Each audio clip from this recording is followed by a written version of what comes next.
Hello everyone, and peace of Christ all of you. I hope my voice coming good and clear. Please invite your friends and share with everybody you know. As you see the title, US attacking Iran and Marines to Lebanon. In fact, this is a false title. I just want to get people attention for tons of channels in YouTube. They are fabricating news and they are posting videos for USA training. Like, you know, USA bombers leaving emergency for battle, you know. They want just to get a click, and, you know, in the time of war, everybody believe everything he see. Even they are using cartoon to fool people. I mean, there's no limitation of how far they can go to make people believe that, like, that's it, you know, we are going, I mean, they are fighting Hamas, Abdul. And Iran itself can be whipped in 2 minutes. It doesn't matter how they say to you how massive the army of Iran, how strong. Israel is an army, you know, they have nukes since 1970, even before. So this is not an army who need really America. What they need is a support in the political field, or let us say we are behind them, you know, in case. But in reality, the Israelis do not need really the USA army, and all those ships is coming to the Mediterranean. It's just a show. They will not do anything. But all what we see in YouTube is people look 6.54 million. They saw the video 3 days ago. But this is just a training. This has have nothing to do with even today news. Those are all videos. So they pause videos and they make it connected to the war in Israel. And suddenly, like, everybody believe it. Like now, I saw somebody, many, they are talking about 566 an emission is not to be found because the USA Army decide to send it only to Israel. This is false. Have nothing to do. In fact, the Israeli army don't use that emission, you know, at all, most of it. So, you know, people, they can be fooled easy. You know, people are just desperate to find the news, like what happened, something exciting, and we will feed them with the exciting news. You know, I keep blocking channels on my way because all of them, they are fake. Not even a single one is giving us really real news about what's happening. So don't watch those channels, especially with those, like, I cannot even find them because I blocked them already. Actually, the thumb of this video is from one of those channels. So they want to make you excited. They want to make you believe that you know, something is really massive. It is the end of the time. Or you will see a Christian minister saying it's the end of the time, etc. What happened? Why it's the end of the time? I find it very funny and very dummy, and how a human being, he can be like, you know, a human being sometimes is like a goat. One goat walk in the front, the rest walk behind. Where the first goat is going, nobody knows. The goat follow, you know. The front goat stop, the one in the back stop. Why they stop? They don't know. If you go in the street now, and you know, you look at the sky. Let us say you go in a busy area. You look at the sky. You will see everybody looking at the sky because they want to see why you are looking there. They're not normal, you know, why you is looking there. Something there. So don't be just a copy and just follow blindly. There's many people, they are just trying to take opportunity to get a click for a video. Even the official channels, like this is an official channels of USA in Arabic. Those ones supposedly they are supporting Israel, but in fact they are speaking against Israel non-stop. This is an American government official channel. The first question you ask yourself, why even this journalist is there? Who hired her? Why she is allowed to speak in such a way? The answer would be very simple. In order to get the Arab crowd who hate Israel to listen to them, they have to hate Israel too. For them, well, you know what? Nobody listen to us except the Arab. And the Arab, they hate Israel anyway. So in order to make the Arab crowd listen to our station, let us join the trend and speak against the Israeli. The Israeli killing children, the Israeli bombing families, the Israeli are evil, the Israeli, they have no mercy. The Israeli, I mean, this is what the girl is saying here in the TV. And this is funded 100% by Biden administration, right? So the whole world actually is speaking against Israel. Even I heard some Christians who supposedly are Christians, they said we don't take a side with Hamas or side with Israel. What kind of a Christian you are? You don't take a side. Since when? Suddenly those Christians who speak against Islam, suddenly they support Islam. What do you mean you don't take a side? How you can be a Christian, you don't take a side? Shouldn't a Christian take a side of the truth? Why we don't take a side? Oh, because today we decide to be hypocrite. We want to have some people who listen to us from the Muslims too. We want to look like we are more in their side.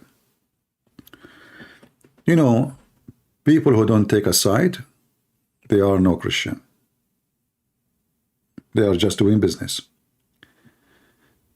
You cannot see somebody kidnapping babies of anyone, even if they are Muslims. And all of us, we knew that the one who attacked and who kidnapped the babies is not the Jews. It's not the Israeli.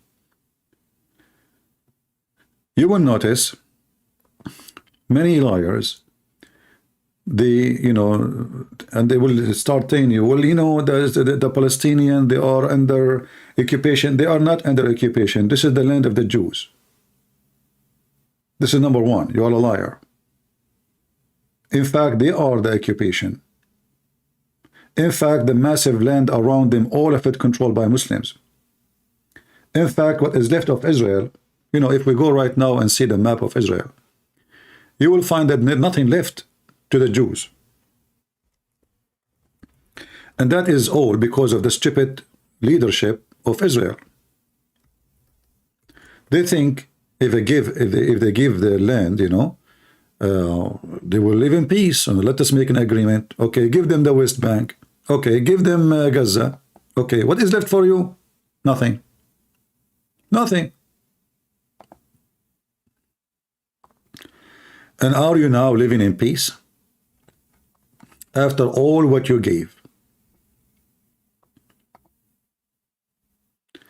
If you look at the West Bank, actually, let me show you the West Bank map. Look at the West. It's in the heart of Israel. What is left for you? They just gave more than 45% of their land, hoping for peace. What they got, excuse me, they got shit.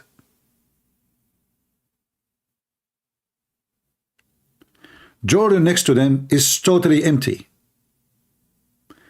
The land of Jordan is not 1 to million as a percentage of population to the land. So you sign agreement because the stupid American, they want to do politics and they want to win election, and each one of them, he want to sign an agreement of peace with somebody because simply they want to look like heroes who they promote peace. But the fact, all of us, we knew that every single one of them is a scumbag and there's no peace is going to happen because this is not about the land. This is about religion.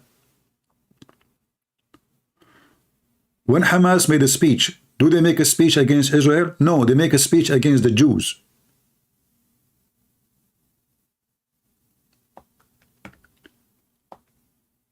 So the Israeli leadership are stupid, and even Israeli people, you know, in general, they became so much, you know, let us say, liberal in the mindset. You know, there are many. They used to live in Europe, hippie, you know, 7 rings in the nose, 10 rings in the vagina, 50 rings in the anus. And then they want to talk about peace. And then Hamas go to their houses when they are celebrating the peace festival. And then in the peace festival, the Hamas, they show them what peace is about. And they teach them that you hippie are a bunch of idiot. I know what I'm saying. It kind of savage, but this is what is. Savage is. They are savage, and those hippie Israeli, they think they can fight savage by hugs and kisses, and yeah, this is the truth, And now look at what's happening now. After 10 days, 11 days of what happened until now? Nothing.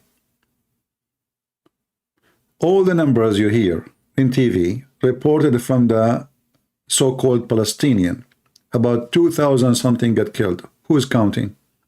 Who can take what those people say for granted? You will notice that in one day, the number increased 800. So they will exaggerate in numbers, so the international community will say, oh, look, this is getting out of hand. Soon, in 10 days from now, we will find the number exceed 20,000. And who is counting? Same time, until now, the Israeli did nothing. Imagine they are asking their enemy to move from here to there because it is safer there. Did your enemy give you a chance to move your civilian? In fact, they target your civilian. They go out of them. Which war, the Muslim, they went with the Jews. And they did the civilian a chance to run away anywhere. Nowhere. They always target civilian and they kill civilian. The Israeli, they are, the hippie. We are going to be merciful to our enemies. But just think about it. Let us say, okay, I want to save the civilians. How many Hamas will move with the people of Gaza, the so-called civilian, and move with them? So you tell them, move from here to there, because there we will not attack. Well, Hamas will go with them. I mean, who is the donkey here? Are you with me?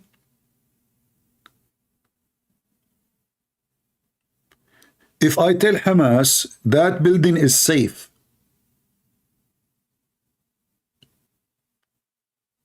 how many Hamas will go with those civilians? How smart this intelligent army is.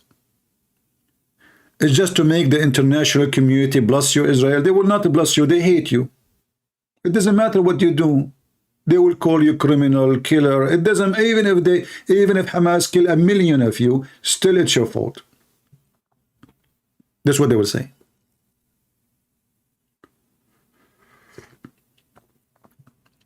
I saw in the news that Hamas, they shot rockets at Jerusalem. And Blinken, he blinked, and Netanyahu, he blinked with him, and they went down to the basement. What kind of leaders those leaders is? So because of a rocket shot at the city, it's not even coming to them. They go to the basement and they stay there for 10 minutes. Those are the ones who will win a war. A basement guy.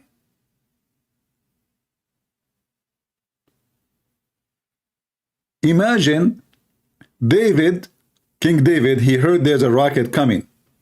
It's not even coming to him. It's coming to Jerusalem. So what David, he do? He go to the basement. What?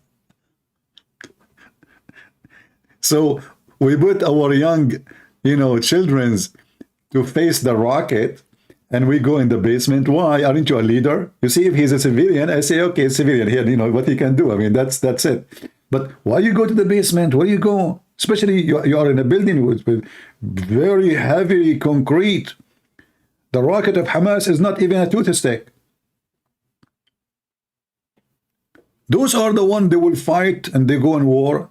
The first thing the Israelis should do, they should take this Netanyahu, put him in jail, and later he will be he will take into a trial for a treason. Him and his team, who were asleep.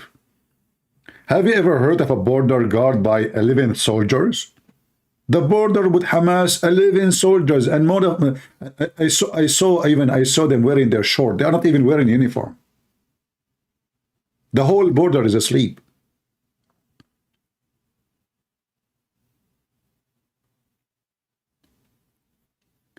Now the Israeli woke up from the nightmare happened to them, but Hamas took advantage of the stupid Netanyahu. Netanyahu is a donkey. He's the same as a Trump. He's the same as a Biden. All of them, they are the same fabric. You know, Trump, the hero, when the Iranian hit the base in Iraq, Netanyahu, Trump, he says, as long as nobody got killed, we will not respond. What the heck? That is genius. But that means they can hit the American, and they will hit again. They will keep hitting until somebody get killed. Coward. All what they want is just to win the election again. So Trump, he made a promise, okay, you know what, I will not take America to war. And then everybody took advantage. Okay, let us hit the guy. He will not go to war anyway. Same as Joe Biden, he told Putin, we will never involve no matter what happened in the ground. Then Putin, he went to Ukraine. They are the most dumb, stupid, idiot leaders ever you can imagine. And when you have all those leaders in one time, that what things is messed up. European Union, they want to send food and sugar and flour and cake and cookies to Gaza. Why European Union need to do so? They have 1.4 billion Muslims. All of them, they are full of oil. Where is the money of Qatar? #1 supporters for Hamas. Where is the money of Saudi Arabia? Where is the money of Emirat, Bahrain, Brunei? No, we want to send them, we decided to make it a 3-time assistant more. And actually, because of the assistant, those people didn't have a job. Since 70 years until now, not a single one of them have a job. They get a free meat, free flour, free bread, free education, free electricity, free. Paid by United Nations and donors. Nobody have a job. Today in this TV, the Muslim lady host, the journalist supposedly, she said the Gaza, you cannot ask people, civilian, to move that fast. The Gaza families, each family is big. How big? 27, 28, 29, 30. One woman.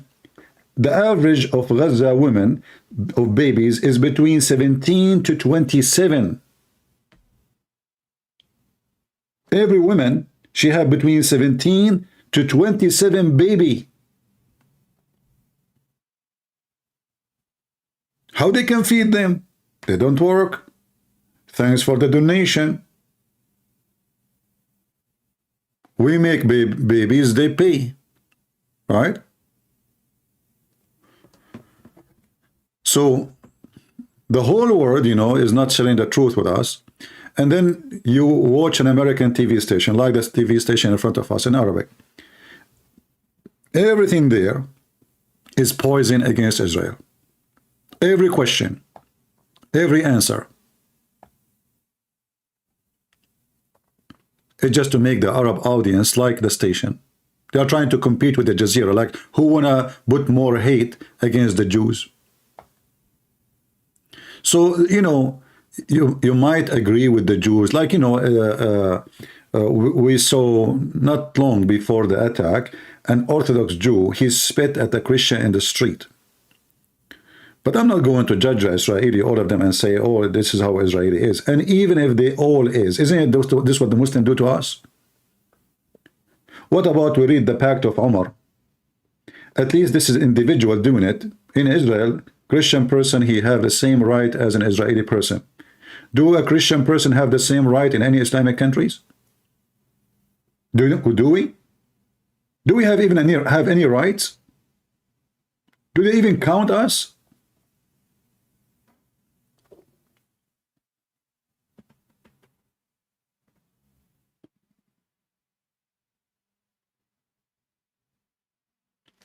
They show you in the news is focusing in people getting injured. That's it. People forgot about Israel. Do you see anyone showing you the dead ones in Israel? And the funny is, in the news, like when Hamas, they massacre the Palestinian Muslim, thanks to Allah, they kill children. What the videos they did? They put a filter in the top of the image so we don't see. So what the point of the video? They don't want you to see. Because if you see, you will be angry. And if you get angry, you will be angry from Muslim. Don't be angry. So what we do, we put a filter in the top of the dead body, which is a child, or the head of a child. So what is the video? Did any of you were able to see the dead bodies of the Jews? No. All the media, they put a filter in the top. They have a camera, they have a raw image, which means they are seeing, it's not the Israeli giving, those are journalists from the CNN, from Fox News. Everybody put a filter in the top of the image. Why you do that? How come in the case of Hamas, you show us a child who is killed, but in the case of the Israeli, and you don't put a filter in the top of it?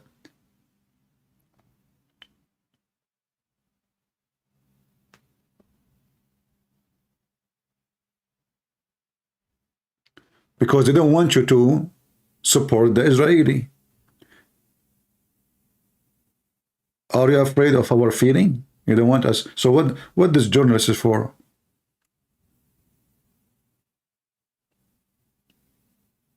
And look, they keep repeating the same image for the same person, with the same pant, with the same t-shirt.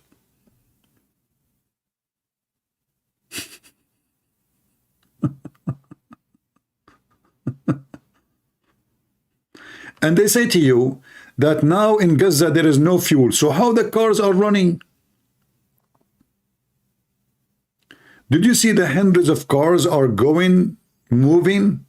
And they say to you there's no water, and there is no fuel, and there is nothing. So how they are broadcasting? We cut the internet from them. So how they are broadcasting? How there is no internet and everybody broadcasting from Gaza, including Hamas? Hamas, they don't stop posting videos. And not only that, their page in Instagram is there. And can the American ban Hamas page? They cannot. Haram, haram. We cannot ban Hamas. Haram. They have their page there.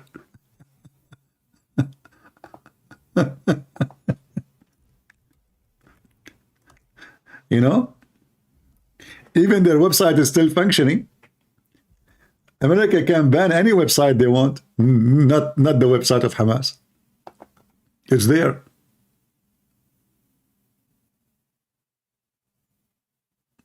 It's there.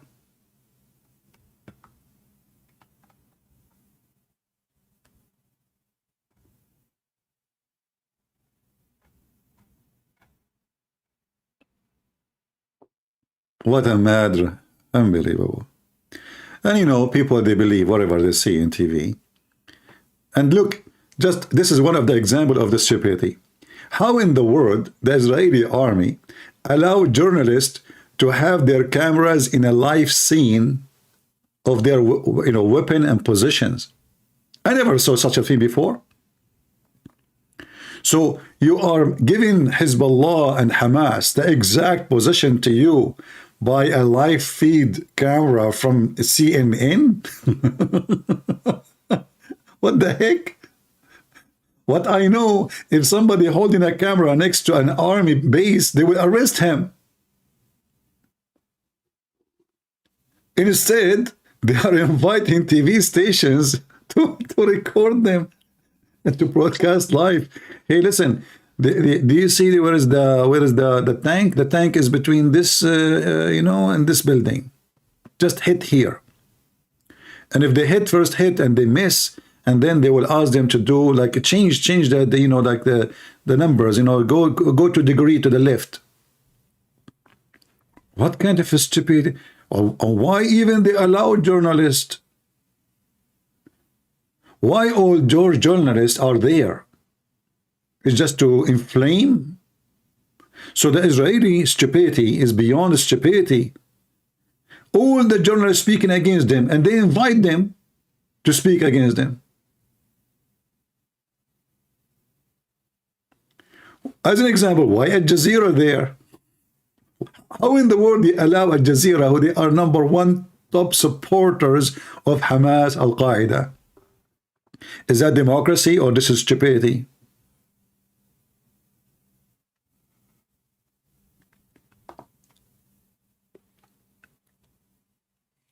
There's no leaders. It's a farm.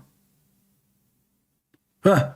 Yeah, you are a journalist? Oh, okay, come on, you overcome. What is your camera? You are a journalist for who? Al Qaeda? Oh, you are welcome, Habibi, come on. You are a journalist for who? Moza, the mother of the scumbag, the Prince of Qatar. Okay, sure, go get in. Don't forget to bash us, by the way. The more you bash us, the more we love you.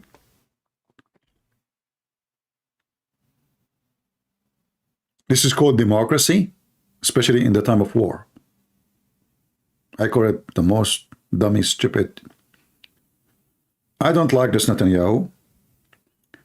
I don't like the one before him. I don't like Biden. I used to think about Trump better, but obviously he is more idiot like the rest. He's corrupt. He's bought by the money of Qatar. All of them, they are garbage. And in the time of war, the good one of us, they hope for best.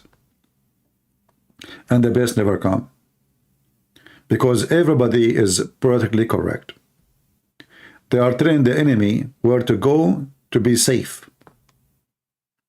How in the world those Israelis they are going to win a war? By the time they enter into Gaza, all Hamas will be in Egypt. All of them.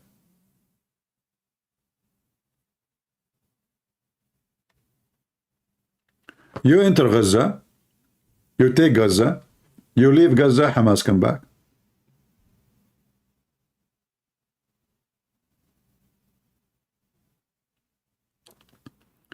I don't like politicians, I like leaders. You know, there's a huge difference between somebody doing politics and a leader. A leader, he do things as it is, he say things as it is, and he don't care what anyone say or agree or disagree. People who do politics, they never say what they believe. They never believe what they say. And they do what make it fit for their coming election, not for victory. They want to win the coming election. When a politician, he take an office, from the first day, he is thinking about how to win the election in the coming election 4 years after, or 2 years after, depending on his position. Therefore, it's not their interest to do what is right. What interest is to do what is right for the election. How to win the election.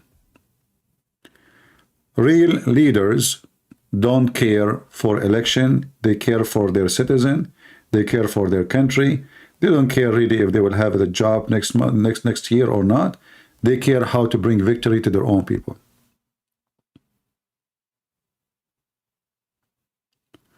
Yeah, and they give food to the UNRWA, the United Nations, to give them to the poor Palestinian. Who take that? Hamas. They give them fuel. Who take it? Hamas. They take them, anything they give them, even medicine, Hamas. Hamas, they have a very expensive hospitals underground. Where they get it? From the United Nations.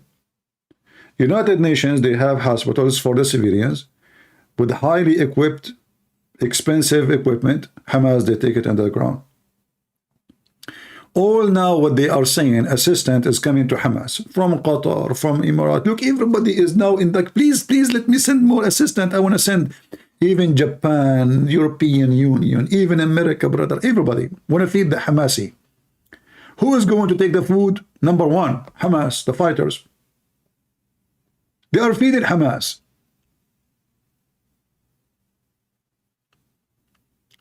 All of this because of hypocrisy. How in the world you can win a war with such a mentality? Name the leader in the world which you like today. I don't know. I don't think there is somebody I like. All of them, they are doing politics.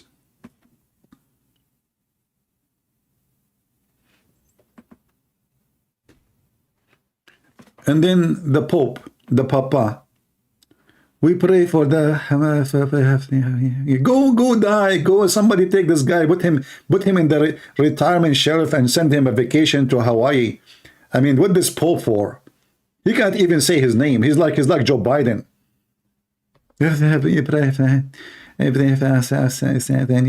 Diarrhea. They are coming from different galaxy.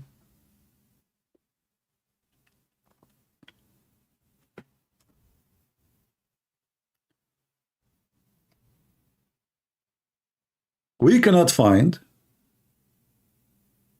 even between religious people who say things as it is, because the world is full of hypocrite. Everybody is practically correct. I mean, I believe these days, like, you see, when Muhammad, he said, the man, he lied to his wife and the wife lied to her husband. What Muhammad was doing, they say to you, politics. So the wife, she asked her husband, honey, how I look like? He say, oh, I have to lie to her, otherwise she will hit me with her high heels. You know, you look so beautiful, unbelievable. Look at you, you so cute, so cute. Well, thank you, honey. You know, so Muhammad taught how hypocrisy is. He is the first hypocrite ever, and the rest to follow. Who is the father of all lies? The devil, the Messiah said. So the second you start lying because you're just doing politics, you are a partner with the devil. Nobody want to say the truth. Nobody want to say that problem is not even Hamas. The problem is Muhammad, the faith of Muhammad, the Quran, Islam. Nobody want to say, okay, why Hamas doing this? This is what Muhammad did exactly to the Jews, to the Christians, to the Arab. The problem is not Hamas. The problem is Islam. What Hamas is? Hamas is an Islamic Mujahideen. Who is ISIS? Islamic Mujahideen. Who is Al-Qaeda? Islamic Mujahideen. Who is Muslim Brotherhood? Islamic Mujahideen. Nobody want to use the word Islam no more. That's it. It's Hamas. What is Hamas?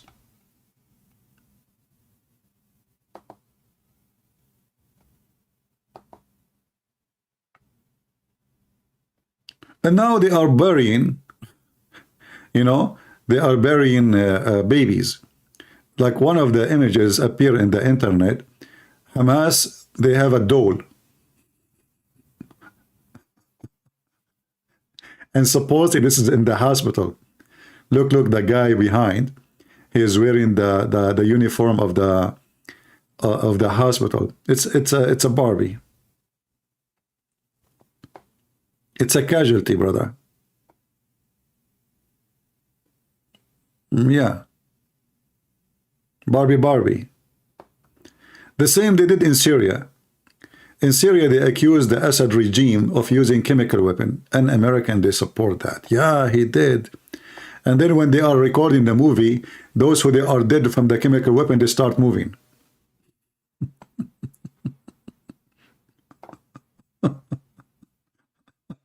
It's a zombie movie.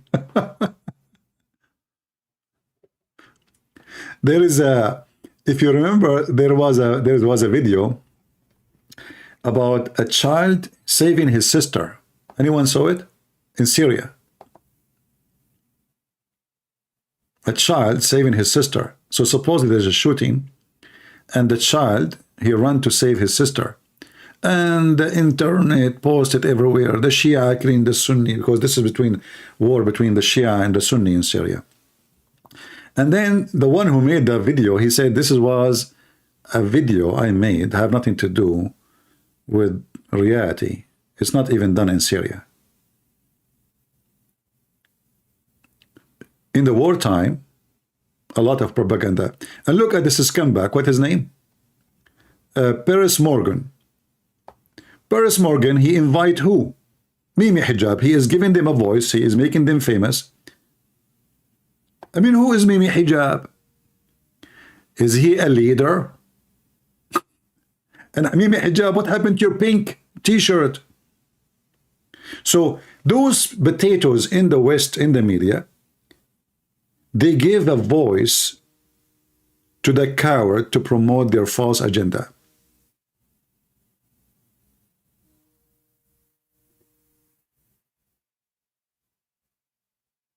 This guy is a street boy. If not David Wood, this guy, nobody know him.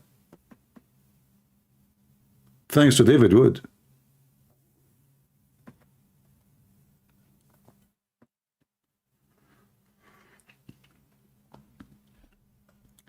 That's why they don't dare to come to me. And what we have here, 2 days ago, virus in the Quran, myth or reality. Interesting. You know, sometimes I find that the Christians, when they make a topic, this is 2 days ago. I mean, do we need even a conference about this? Just open your TV. We need to make a conference about, okay. Yeah. So, I mean, the whole world is really weird. And people, they do crazy stuff. And they say crazy thing. And you are in a time you need to prove that Islam have violence. And people will not believe you. Like, what are you talking about, man? For sure, it's a myth. You know, ISIS don't present Islam. How many videos made in YouTube? How many articles made in the internet that ISIS is not Islam and Islam is not ISIS? And how many donkeys in the world believe it? A lot. If ISIS is not Muslim, so what they are? Hindus? Is Hamas Muslims? Is Hamas Muslims when they kidnap children and they cut their head? Every Muslim will say yes. So how come Hamas is a Muslim?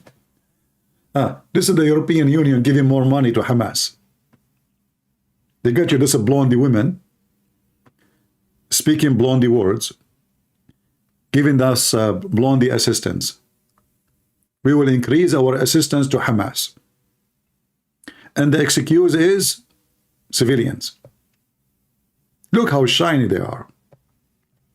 You know, the hypocrisy of the world is beyond imagination. Trump, he made sanctions against Syria. The whole country. The whole country. They cannot even buy flour from abroad. Medicine, medical equipment, nothing. Nobody cried for them. The whole country. Why? Because simply Syria, you know, the president is a secular. Women, they can wear a skirt and short and bikini. And he is not a Muslim terrorist. If he is a terrorist, like Hamas, we will give him assistance. Then this poor guy, he have no problem with everybody. Suddenly he became the enemy of everyone. And then he found only two friends. The terrorist state of Iran and the filthy Putin.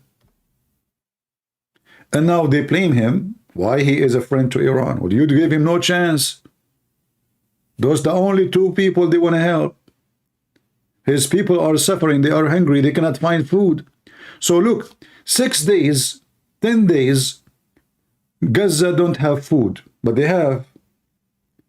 Syria has no food for almost the last 14 years. Nobody even mentioned them. Nobody. And there's millions of Christians live in Syria. They want the secular president to be removed, and they want to replace him with Hamas. Who is the one who will take the place? The plan was Hamas. In fact, the scumbag Netanyahu, he himself, he built a hospital for Hamas, who they are fighting in Syria, in the border of Israel. And there's a video of him, actually. going shaking hands with the Syrian Hamas. Those are Muslim Brotherhood. So the stupid Netanyahu, he support Hamas in Syria, he fight Hamas in Israel?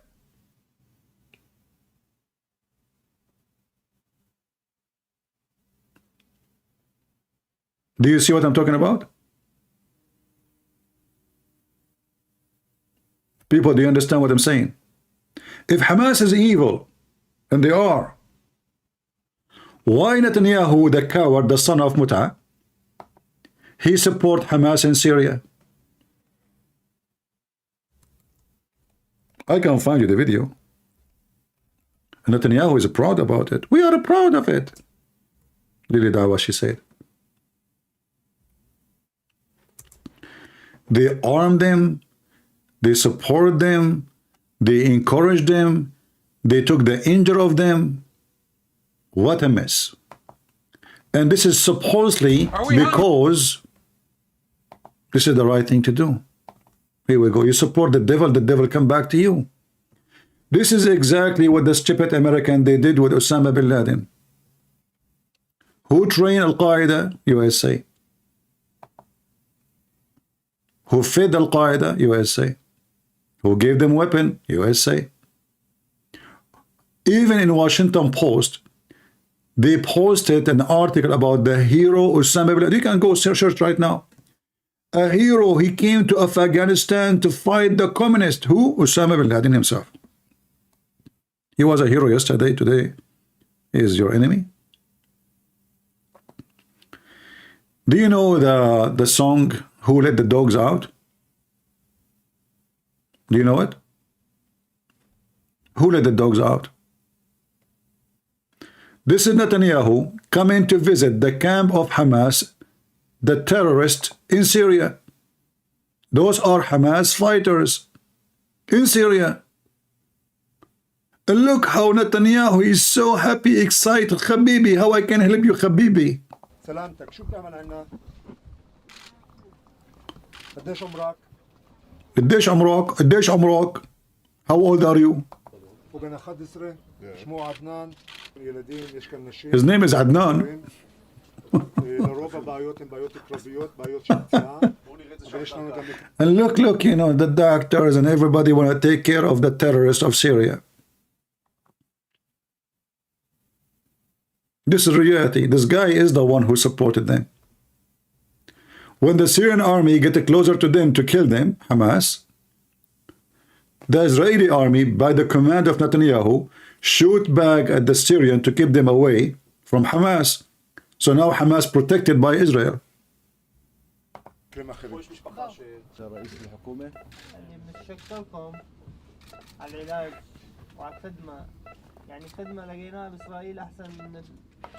The Hamas fighter in Syria, Muslim Brotherhood, he is saying to him, the service we found in Israel is way better than what we found in our country.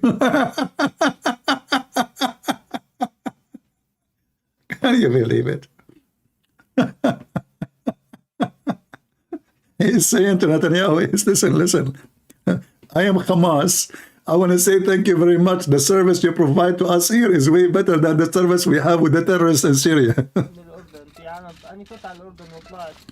Even you are better than Ordon. The Jordanians support us, you are way better. The Jordanians, they deal with us really bad. They don't really give us like too much respect. But here in Israel, we are very well respected. Just give him a gun so he can go and kill your children, filthy Netanyahu. This is reality, my friend.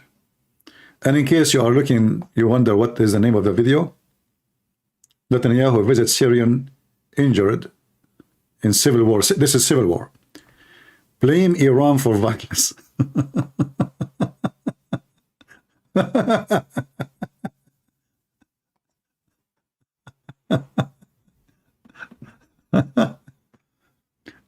You know, this guy should not even be there in the office for a second. The second he win the election second time, I said, that's it. This country is doomed. This is screwed. This is screwed. Look who we have in the White House And look what we have in Israel. And look who we have in France. Macaroni. Macaroni is the best. Forget about the rest. Le président, le Macron, or le do. Le Islam is peace. Le Islam don't teach violence. Le and his wife wearing a short. You can see her panties, even she's so old, but she have no shame to show her panty. Those are the ones they want to fight the Mujahideen.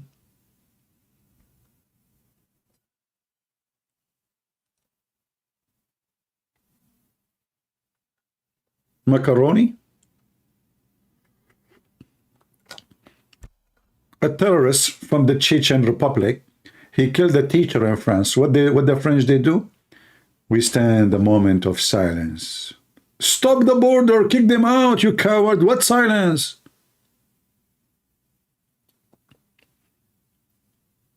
Each time the terrorists they kill one of them, we stand a moment of silence and we give flowers.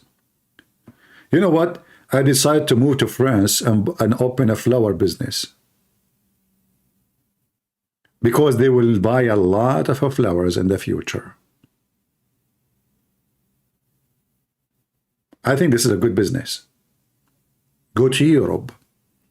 Each time the terrorists, they kill a bunch of people, they will come to you. Your business will be flowering. I mean, flourishing.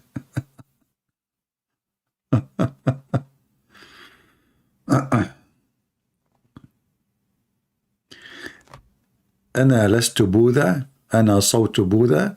Here we go, another hippie.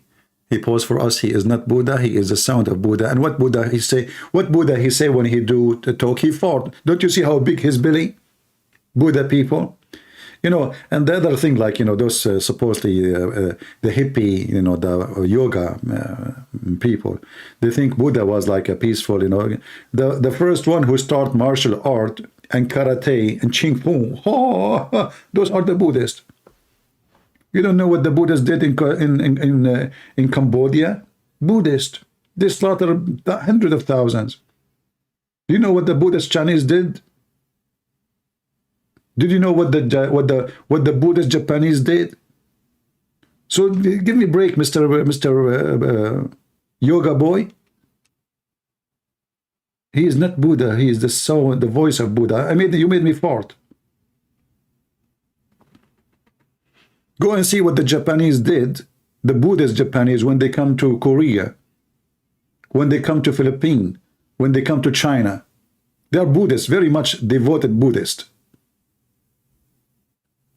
And then they try to replace it. They say to you, like the communists, you know, the liberals, the socialists, they are better. Stalin, every morning, if the number is less than 5,000 to be executed, he is upset and they fear he will be angry. Every morning he executes 5,000 people. Socialist.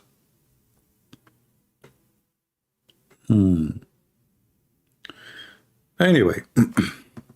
So I wanted to go, like, you know, today and tell you, don't believe those videos you see in YouTube, especially with the thumbnail. The American army is in the ground. The Marines are coming. You know, you think the whole USA army is coming there.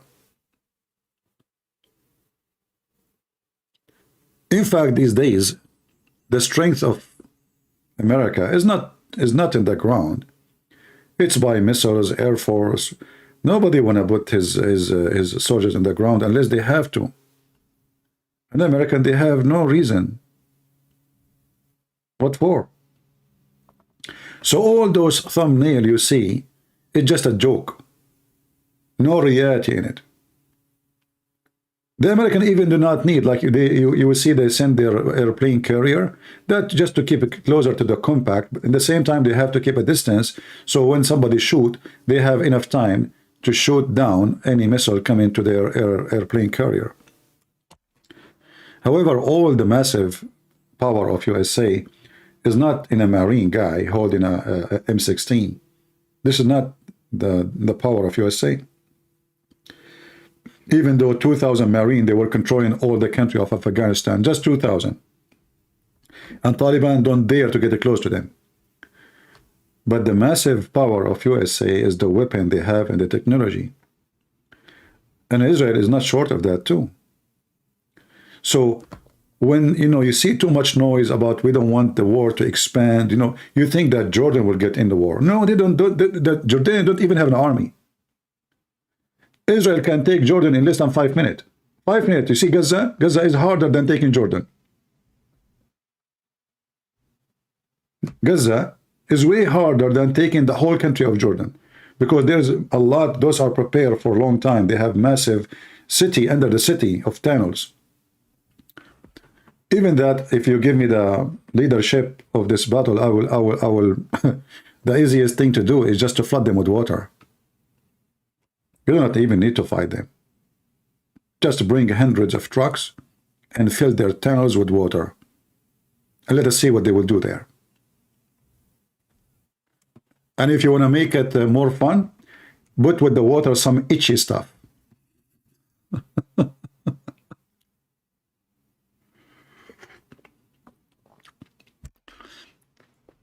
You know, the itchy stuff, there's some plants, you know, or even chemical.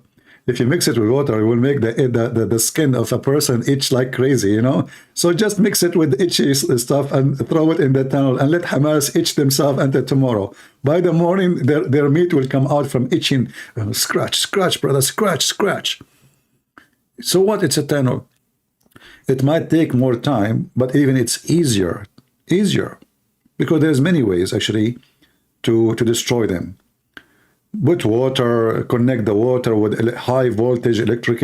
Let the electricity go to the anus of every Hamas terrorist in his tunnel for free. Charge them. Charge them. Put water in the tunnel. Put a high voltage cable. And the whole network of tunnels will be in Christmas time, like week, you know. Oh, Jews, look, the Jews, you know. And Hamas will make interview in the TV. I'm talking to you because the electricity, you know, just go.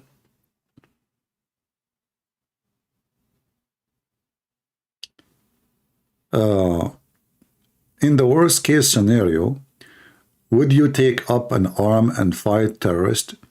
Would this be a Christian good thing? Well, this is what I did. When 9/11 happened, what I did, I joined the USA Army. I'm the last one to ask me this question.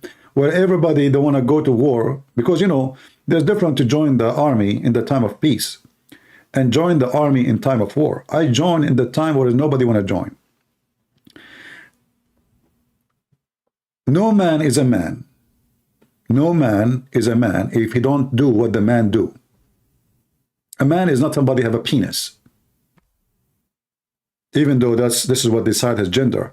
A man is someone he stand, he fight, he defend his family, his land, his honor. And the one who don't do that, he is not a man. Period. And to be Christian, why don't we have the Old Testament? What the God of the Old Testament is the same God of the New Testament.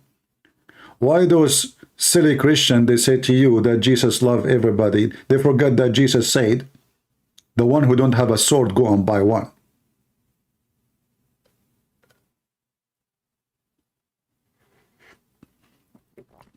Muhammad Yusuf saying, Christian Prince is always hiding behind his computer. Well, when we came to you, Muhammad Yusuf, you were hiding in your tunnel like Saddam Hussein, and we grab you from your head like a rat. Get out of here. Look like you are not behind your computer right now. You are behind your shitty Quran. Muhammad Yusuf saying Christian Prince is hiding behind his computer. He is not behind his computer now. He is hiding behind his shitty Quran, where it says that hail come from mountains in heaven. Avatar movie. Cowards. We saw you, potato. We saw you. You see all now those puppies like Hezbollah now. Hezbollah is launching some rockets at Israel, right? There is one reason Hezbollah will do that. Those Shia, they calculate their lose and their win. They are way smarter than the Sunni, by the way. So if they launch a few rockets, and even if they lose a few fighters, they will gain a lot of Sunni support. And this is the propaganda of the Shia. They want to convert Sunni into Shiaism. So by launching a few rockets, yet they will not go in war. They will not. They will not dare. They will make big noise. Look, we are the only ones supporting Hamas. At the same time, they knew that Netanyahu is a scumbag. He will not launch a massive attack against them unless somebody force him. So this is why you notice that Israel is not even doing anything. They respond like in a shy way, you know, like they hit here, there, the Hezbollah, but they are not doing what they should do. They knew what Netanyahu is about. This is why I say the Israelis should change Netanyahu now, not later. I know he will go.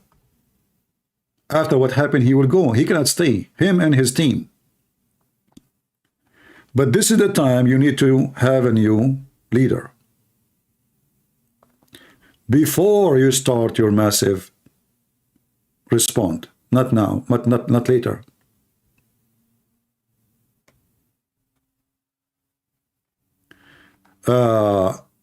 Aberration saying, few verses later he said, put your sword back in the place. Those who live by the sword, they perish by the sword. Well, Jesus was copying the Old Testament. You are ignorant, my friend. I'm not insulting you, but I'm saying to you, you're ignorant. When Jesus said, the one who live by the sword shall die by the sword, Jesus, he just told you, you should kill the one who live by the sword. What you yourself, you take from it, you take it only that you should put down your sword. That's false. It is Jesus himself, he said, go and buy a sword. But when the police are coming to arrest Jesus, if we can call them police, those are just doing orders, command. Those are the authority. Peter, he wanna kill a soldier, it's not his guilt. He is coming to arrest Jesus. So Jesus said to him, put your sword down, because he is fighting the wrong person. So the ignorant Christians, they say to you, Jesus, a few verses later, he says, put your sword down.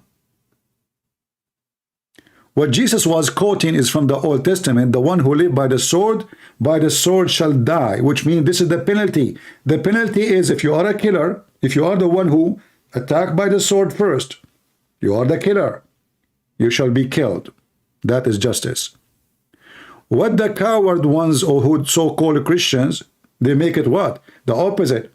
Jesus don't want us to carry sword, don't want us to fight by the sword. But he is the one said, if you don't have a sword, go and buy one. So buy sword for what? To make shish kebab? What Jesus is saying to you, don't be the killer, because the one who killed shall be killed. That is justice.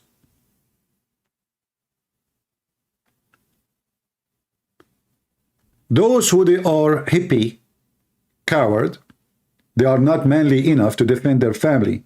They find the excuse. Jesus said, love everybody, love your enemy. Love your enemy. Your enemy is the one who is screaming at you, persecuting you, not somebody want to slaughter you. Not somebody want to take your wife. Not somebody want to rape your child. Loving the enemy is by rebuking them.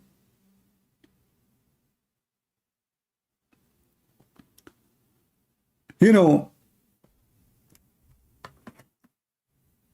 through centuries, scumbag priests, they taught the crowd that you cannot revolt against the leader. Why? Because there's a verse in the Bible says that those leaders chosen by God. That's it, chosen by God. But all of us, we knew that this is not what it meant. All of us, we knew who is John the Baptist. If there's anyone here do not know who is John the Baptist,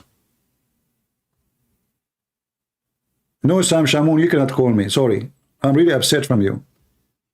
You told people you cannot take a side? You told people you cannot take a side with Hamas or Israel? Suddenly now you love Hamas? I cannot believe that you said that, Sam Shamoun. How in the world we cannot take a side against those are the one who took your land? They took your country.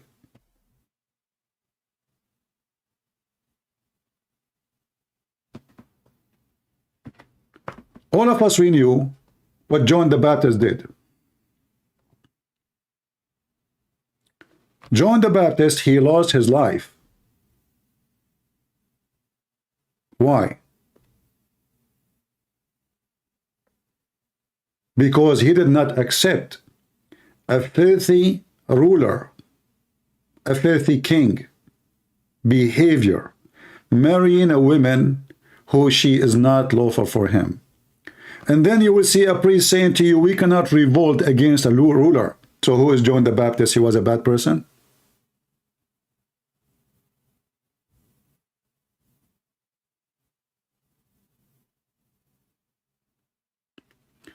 You did not say that, Sham Shamoun? Well, if you did not, I apologize then. I don't know. That's what they told me.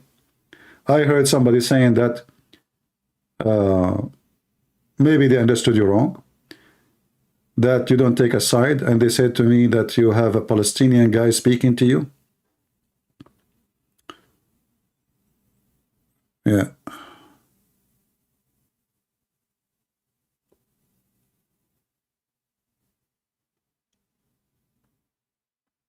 Anyway,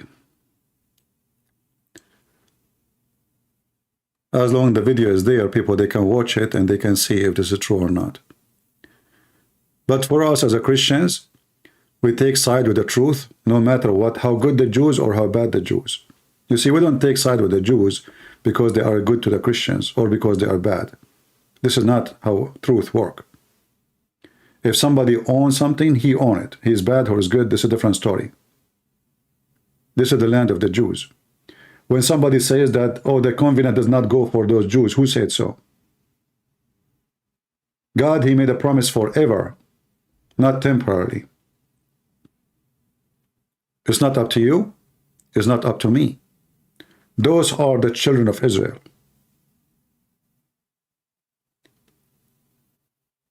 I cannot say to someone like Sam Shamoun, Iraq is not your land. Even though the land in the Bible says that this kingdom, the kingdom of Assyria, will be destroyed. Is that correct? The Bible says so. But can I deny that this is his land? I cannot. Even in the Bible, it's promised that this land will be destroyed. This kingdom will be demolished. But still, it's his land. The prophecy about demolishing the land does not change the fact that those people, they are the one who own the land.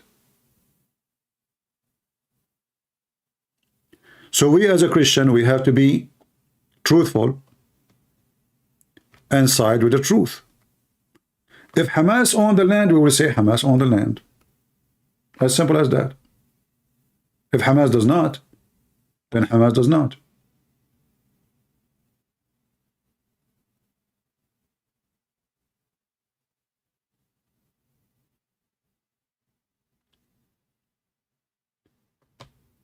In the time of war, those who stand with you is the one,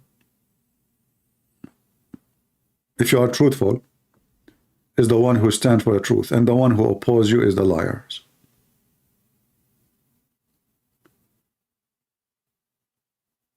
You know, in the, like, there's a very, okay, I will open my Skype, Sam, just give me a minute. You know, in the time of war, if I have a friend, and like now, Hamas attacking me, I call him, hey, brother, I have like 50 of Hamas shooting at my house. Would you come? My friend, he says, oh, I have, sorry, I cannot now, you know. Yeah, that means my friend is not my friend. In the time of need, you know who is your friend, you know who is truthful, and you know who is a liar. As simple as that. Let us open Skype and take a call from Sam Shamoun. Maybe he can clear what's been said.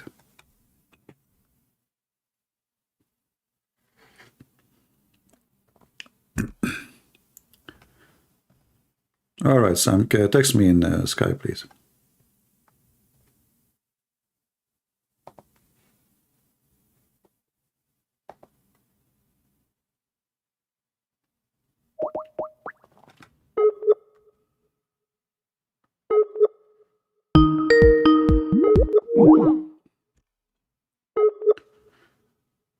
All right, we are calling Sam Shamoun. Oh.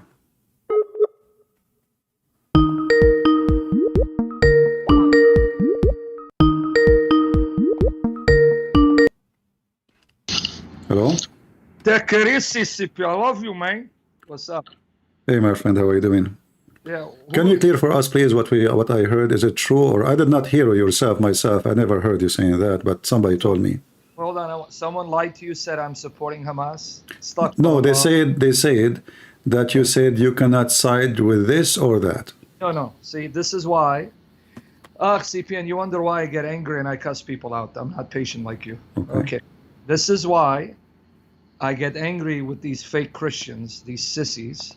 I did 4 shows answering the question, is the Jews God's chosen people? I said, no, the church is.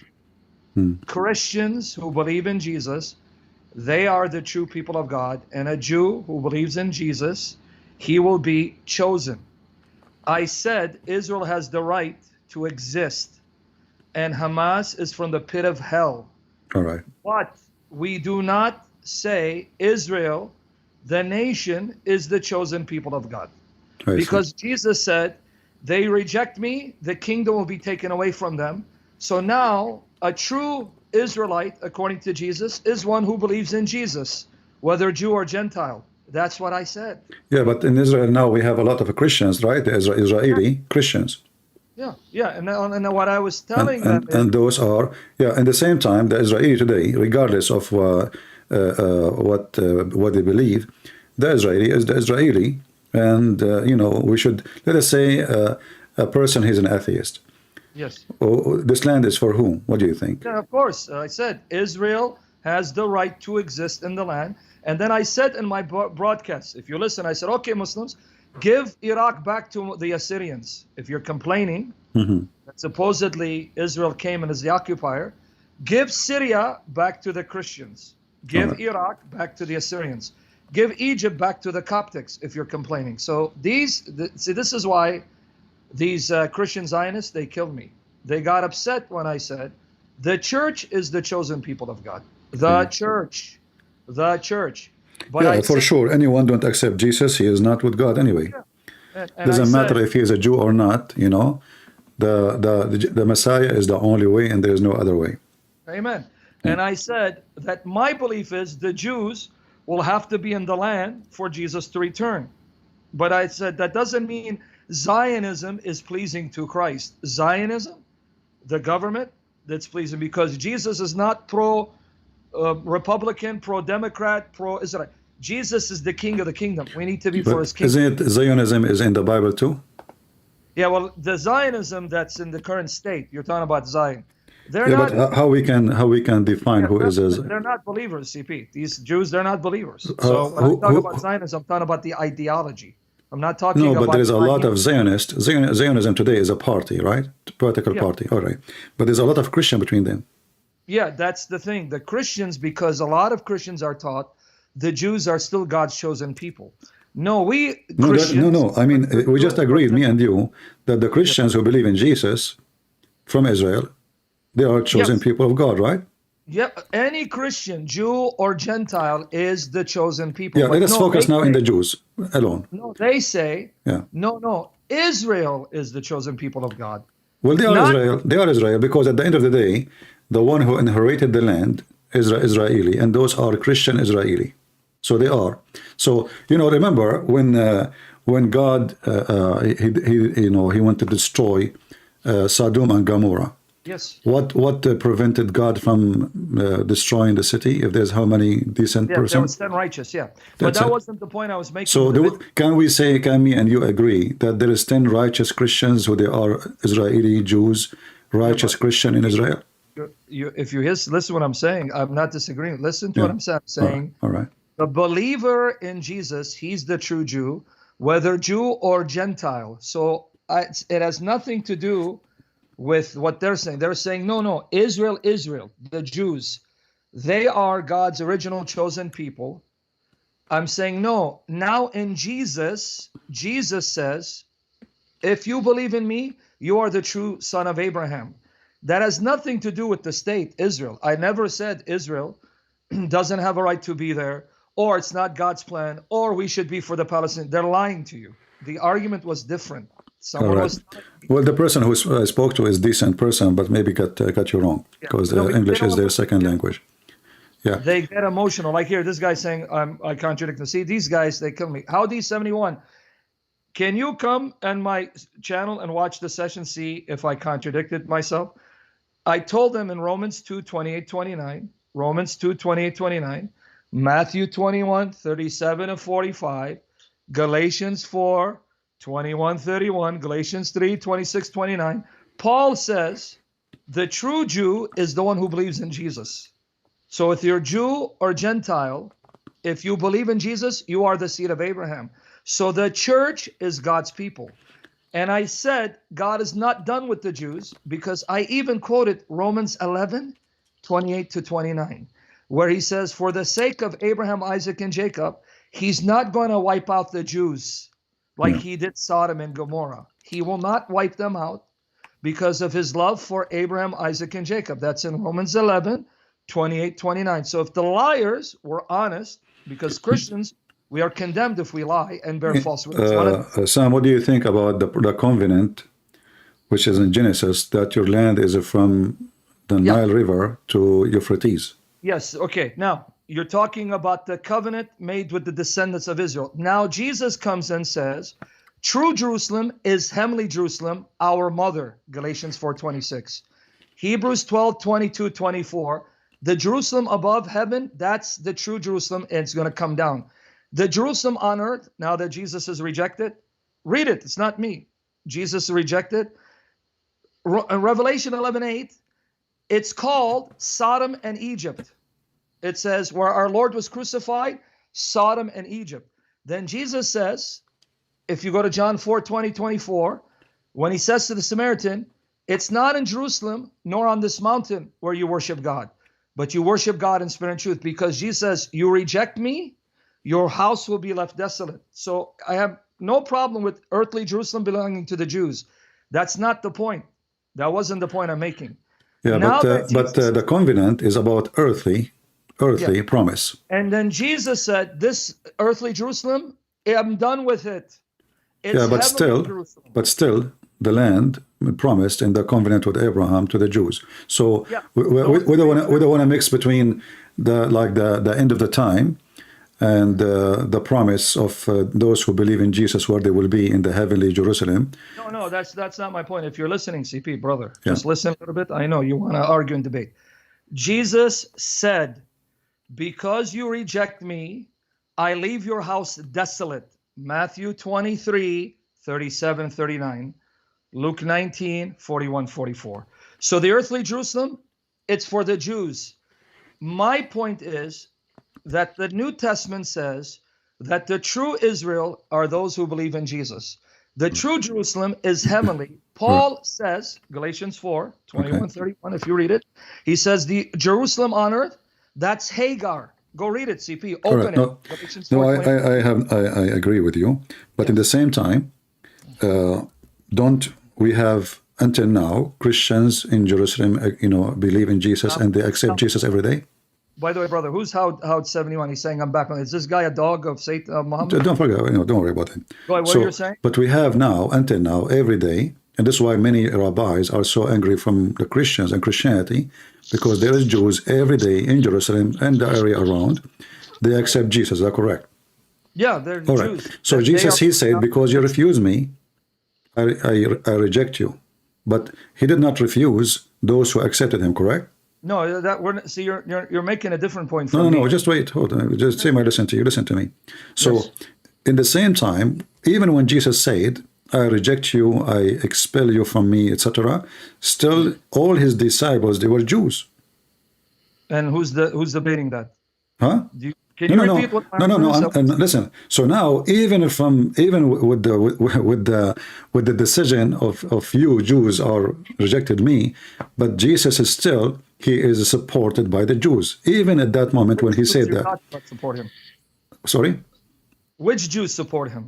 all the disciples. Yes, and you're making my point, so you're confirming my point. But what Yeah, was but my today we point? have disciples too. Today we have disciples, which mean new convert to Christ. With earthly Jerusalem?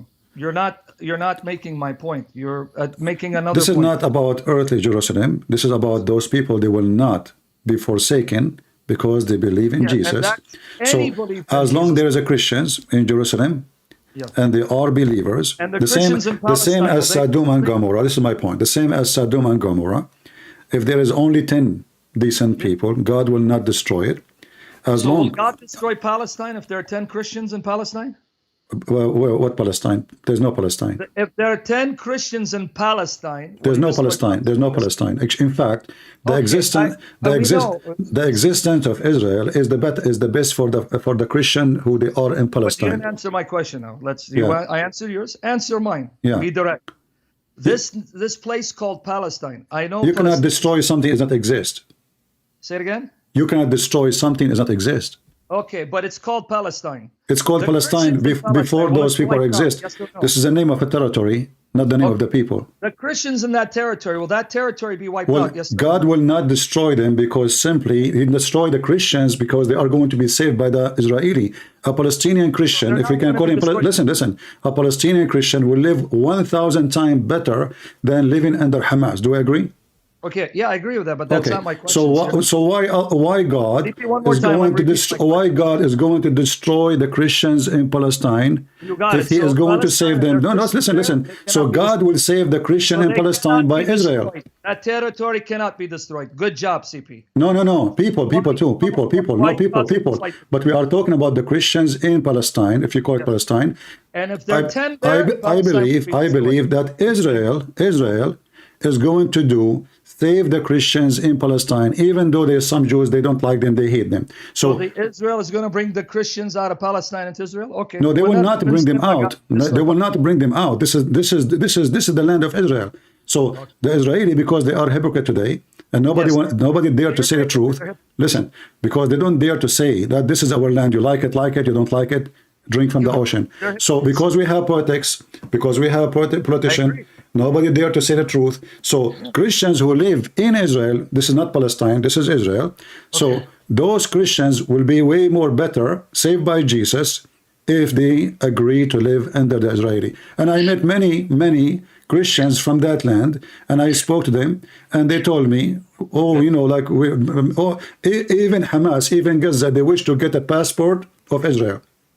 Everybody say that, They told me life there is way better, and we cannot compare between how the Israeli treat the government, treat the Christians, even though you call the Arab, and how the Arab treat Arab, or how the Palestinian treat Palestinian, or how the Saudi treat Egyptian. So for the Christians who they are part of so-called Palestine, and those are the original people, by the way, not Hamas, not those Muslims. Muslims they came as an invasion. The Christians they are the original people who used to live side by side with the Jews. The rest are not. So the rest don't even have a right to stay. However, the Christians within Israel are 1 billion times better than being under Hamas or Islamic State. Of course. Knows who's making that argument. All right. So this is why when you said to me, is God going to protect Palestine for 10 Christians there? Palestine never exists to be destroyed or not. Yeah. Now, CP. The Christians there. Your argument. Let me remind you what your argument is. If there are 10 righteous in Israel, will God destroy it? No. But now, because you said politics and they're cowards, this territory that they called Palestine, I know it's Israel. There was no Palestine. Okay. That's not my point. I'm talking about today they call it Palestine. Now, your logic, if there are 10 Christians in that territory, it won't be destroyed either. I'm just using your argument against you. That's it. Yeah. So you're making my case. All right. Well, for me, I believe that's the land of the end of the day. If I'm a person who live in that territory and I'm a Christian Palestinian, I will support Israel and I will never support Muslim state, because all of us, we knew what the Muslim did I know through the Muslims, history. they're going to rape people. They're going to enslave them. I know that. We know the Pact of Umar, right? Yeah. We know what happened. We know what they did, and we know that we cannot even compare. Now, No. there is in Israel, there is a huge number of people who support homosexuality. We know that, but this is the case in everywhere in the world today. Everything is awkward. Everything is backward. So still, as long there is, the promise of God, that as long there is still righteous. That's why we say when fake priests speak about Judgment Day is soon, to do tomorrow, we say this is false, because first of all, nobody knows when. Same time, God, he made it clear that as long still there is righteous, and those are the one who follow the Lord, that hour will not come for the penalty, the penalty day. Not just the Lord will come; he might come anytime. Yep. But for us as a Christians, we should support what is right and go against. Like how many times I made videos, and you made videos against the scumbag Tariq singer.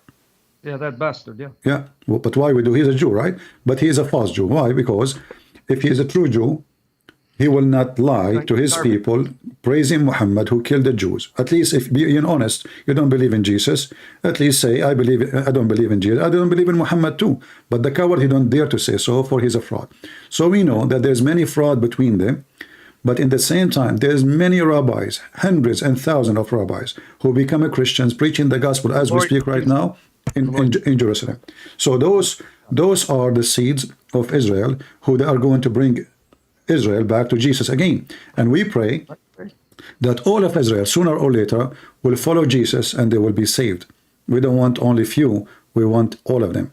Exactly. That was the heart of Paul. And one thing I didn't call in for this one, but because they were lying about me, I mentioned the passage the guy tried to quote against you. This is why a lot of Christians, they're dangerous. They think they're doing good. They're adding division. Like here, people here, oh yeah, I'm with Sam, Shimon, I'm with CP. No, you're not with me, nor with CP. You be with Jesus. We're not here attacking each other. This guy who quoted to you Matthew 26, 50, 54, this guy's got to be, I'm sorry, CP, I'm not as patient as you. Pray for me. You're older, more mature than me. Maybe you're older. Maybe I'm older. I don't know. The dummy, when he says, Jesus said, put your sword. If you read CP, it proves your point. Here, and you answered it beautifully, but I just want to add this point. This is why he killed me. When he quoted Matthew 26, 50, 54, and we know from John 18, it was Peter. Peter took the sword. But notice what he said, CP. He said, put your sword back in its place. He didn't say get rid of it. Yeah. You see how stupid the guy is? He didn't say get rid of it. So my question to him, CP, is two. Number one, what were they doing with a sword to begin with? And number two, why did Jesus say put it in its place? Why didn't he say get rid of it? I have answer for that. He make hummus. See, they got it, yeah. And on top of that, you were right. When Jesus said, go buy a sword, CP, Luke 22:38, when they said we have two, he said that's sufficient. When he said that is enough, in Luke 22:38, it means that is sufficient. You have what you need to protect yourself. So the very passage the guy quoted, Jesus didn't say, hey, get rid of your sword. He said, put it back in its place. But hold on, Jesus. Why didn't you tell him get rid of it? Because like you said, Jesus allows us to defend ourselves. What Jesus was saying is, we're not like Muslims, where if someone doesn't accept Jesus, we kill him. Yeah. Because Peter was trying to stop Jesus from fulfilling prophecy. He says that. He goes, I don't need you. I can bring angels. And if you live by the sword, your life is by the sword, you're going to die by the sword. Ask the jihadis. So I just wanted to make that comment. But CP, anyone who tells you that I support, for example, Islam or Hamas, they are lying. That was not my point. Yeah, I think the person misunderstood because it's a decent person. You say you know him, so I'll trust you that he meant well. Yeah. All right. Thank you. So I apologize if I was really upset when I heard this. No, come ask me, man. But anyway, I love you, but I'm better looking than you. I just want you to know that. All right. Okay, God bless. Take care. Bye-bye. All right.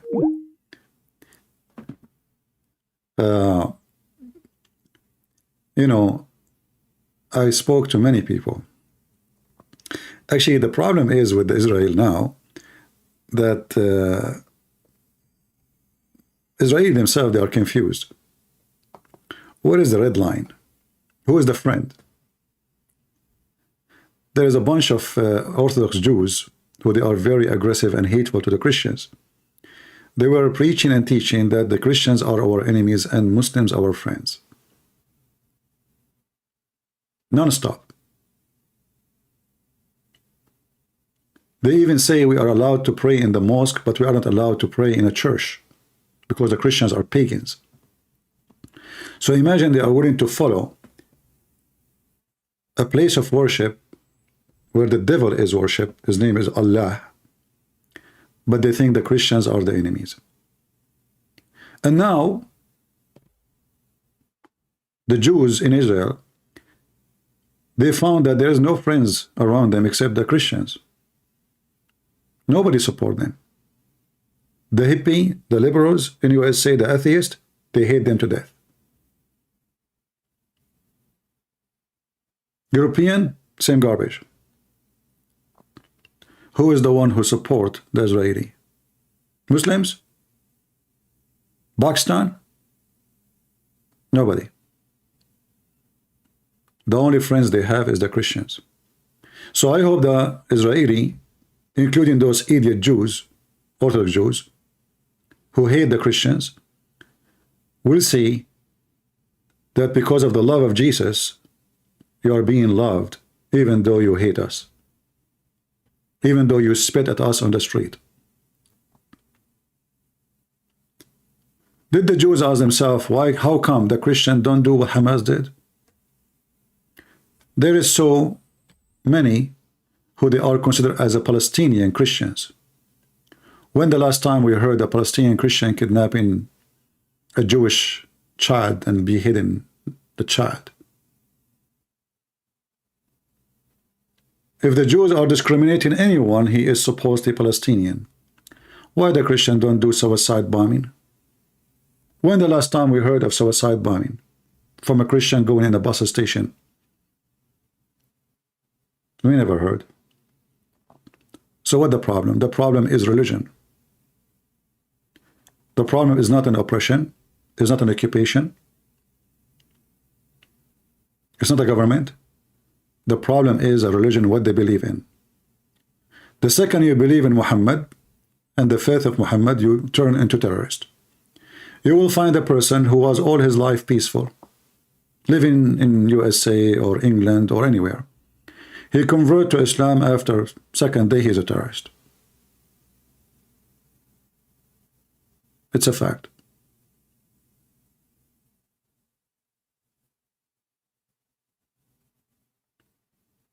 Islam is the problem. When the last time we heard a Jew taking a suicide belt and jumping inside a bus station and killing as many Muslims as he can? Never we heard. Regardless what do you think about anyone, Christian or Jews, anyone, you know, like they have religion, you know, many they have religion. Even atheists, it's a religion. Atheism is a religion. Even satanic. You know, there's satanic. There's a temple for Satan. It's called the Temple of Satan in San Francisco. When the last time we heard that satanic, they kidnap somebody from different religion and they cut his head and they shout Satan Akbar.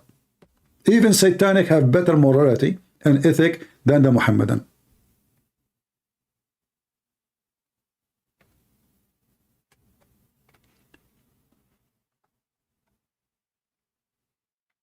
Even satanic. Somebody saying, I heard the Jewish lady shouting that the Nazis were Christians and that Hitler was a Christian. Well, by name, she is not lying. They were a Christian by name. But can she forget that the one who fought Hitler were the Christians? And the one who saved her ass is the Christians? You know, when somebody says something, if the other person is a donkey, he do not know how to respond, his voice will be heard. And now you caught her. How come you did not answer then if you heard her? You heard. Why, you don't have a brain?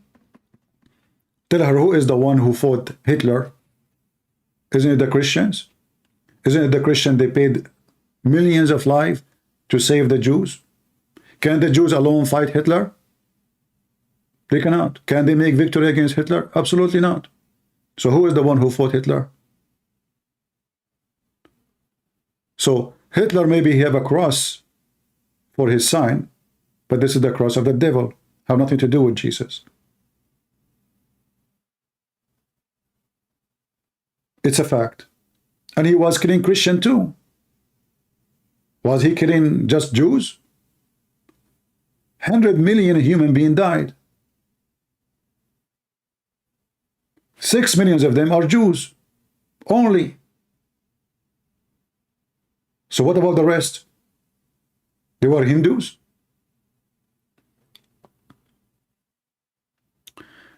You heard in the video? Well, you made a response to it. You see, and this is other issues. Why Christians here?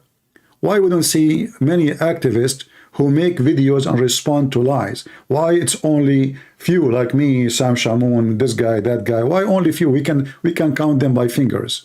Where is the Christians? Their audience?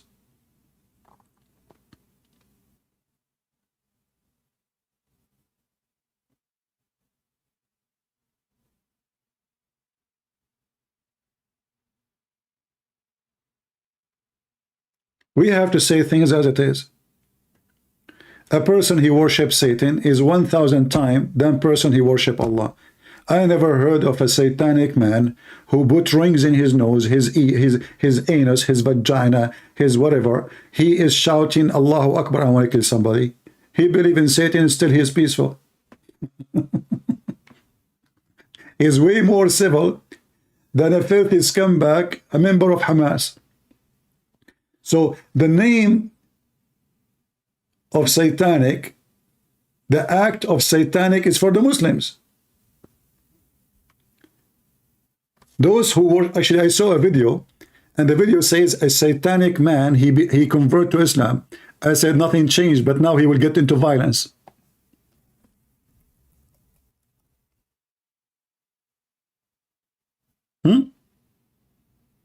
Nothing changed. The difference now, he was peaceful, now he will become a terrorist.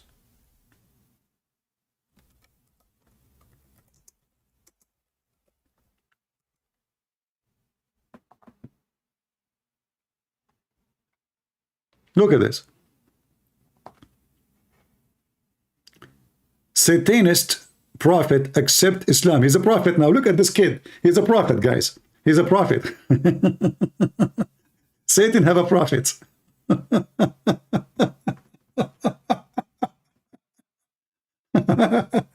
He's a kid. He's not even 18 years old. Yeah, you know, they make the target big because now he is converted to Islam to make the news bigger.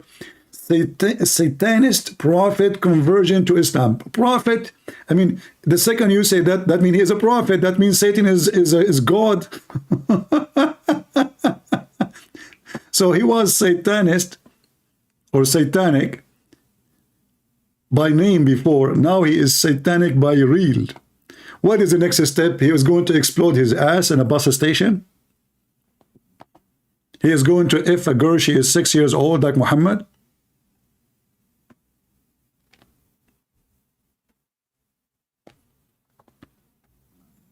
In fact, only Satanist people, they will convert to Islam.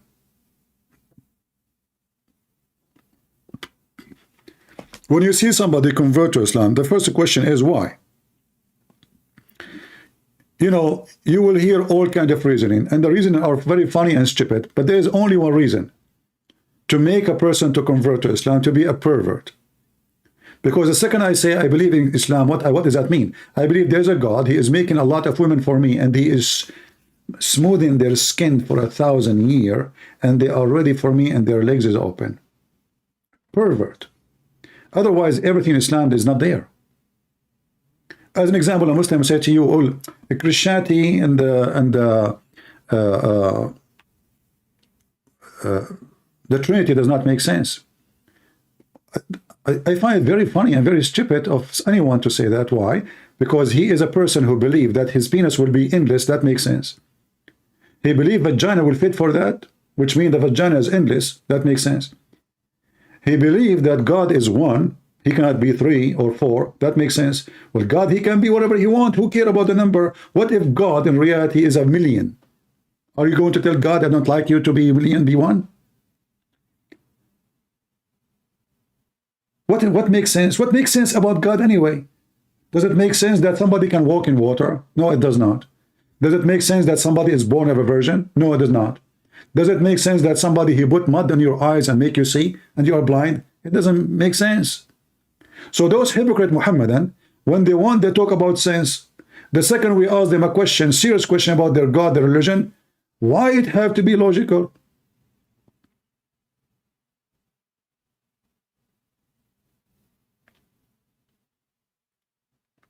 Do you remember Lili Dawah?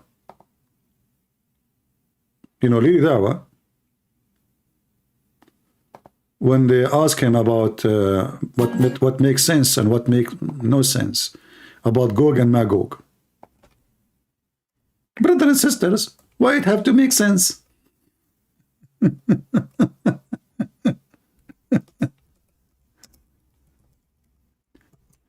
It doesn't make, why it have to make sense? Do we have to have, and look, it makes sense that in my channel I'm going to sell you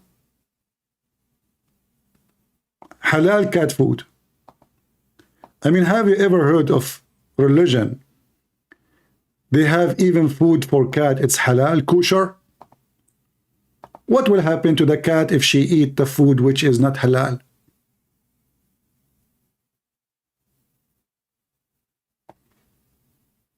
It makes sense. There's health benefits to this new raw diet. Check them out on Instagram at alif.uk. They do monthly subscription boxes and you can get 10% discount on their 2-week trial box with my code Ali10. Check them out now and let your cat enjoy some nice food. Let your cat enjoy some halal food.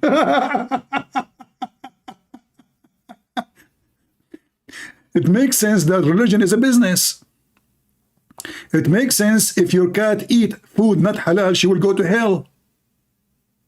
This is how they fool people. Even cats, they need halal food and make money from the dummy. What will happen, brother, if your cat, she eat a mice is not halal? She will go to hell, brother.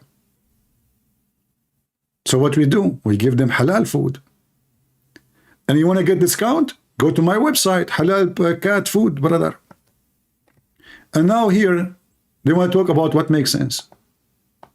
Assalamu alaikum wa rahmatullahi wa barakatuh. Brothers and sisters and dear friends, welcome once again to my channel. Yajuj and Majuj. Allah subhanahu wa ta'ala talks about them in the Quran, and they are mentioned specifically in a hadith, brothers and sisters. Now, one thing that a lot of people make a mistake, which I've seen, you know, people of knowledge, is that they try to comprehend and understand who is Yajuj and Majuj? Where are they? How could they stay in a cave for so long and dig, and just when they're about to come out, and obviously there's issue, some say there's issues with ventilation, etc. Parts of it, you know, are not authentic, whatever it may be. I'm not trying to get into that, okay? You know, and then Dhul Qarnayn, and you know, there's so many speculations, etc. And a lot of people come and they're like, some people even get into doubt with this matter. Some individuals even leave Islam, and I'm like, what's the issue here? Let me tell you guys the crux of the matter, because there are a lot of people and a lot of individuals who've tried to make people understand this and even push the narrative of these certain ex-Muslims, you know, that, you know, people are leaving Islam because of this, apparently, yeah? Which I just heard one individual, and most of his reasons. Yeah, one individual, he want to leave Islam because he want to have intimacy. Abdul, people, if they want to have intimacy, they should go join Islam. You can have 4 women and F them all in the same time. And you're talking to somebody, he leave Islam because he want to have intimacy? Aren't you the one who made a video says you can have a secret wife? Secret wife, you donkey. You are so coward. You don't even dare to tell your wife, I have a second wife. She will cut your penis if you have one. Take some hormone, man, so you can have a voice of a man. Tell us what happened in Gog and Magog now. Forget about the intimacy. Because, you know, he couldn't have intimacy with a lot of girls or something along those lines. Okay, I don't think it was this issue at all, yeah? It was more of his desires. The point is this, that we fall for this, and then what we try to do is, in return, is like, I know, let's try to bring it down to a logical level and try to explain it in a logical way. Now, I've seen many people do these videos, okay? Many people... Why, you idiot, you want to understand that in a logical way? But this is the same guy, he said that Trinity is not logical.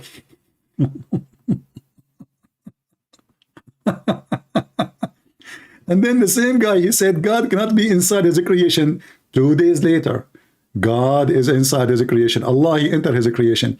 So we have a very stupid religion, and those who try to explain it, they themselves, they cannot explain anything about it.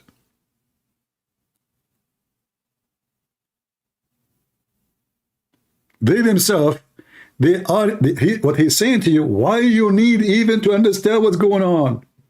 Why we have to make things logical? What's wrong with you? To do is, in return, is like, I know, let's try to bring it down to a logical level and try to explain it in a logical way. Now, I've seen many people do these videos. Stupid people. How in the world you try to make it logical, huh? Nothing logical. But Trinity is not logical. Jesus is God is not logical. He's Son of God, not logical. I mean, everything they say to you against Christianity, they try to make it what is logical, what is not. The second you ask them about their stupid prophet and his fiction stories, flying carpet, and etc., why it have to be logical? So now we have trillions of creatures who they are powerful, aggressive, all they are held behind a wall. And the Muslim, they are saying, where the word, where is this whole wall? Where is the wall?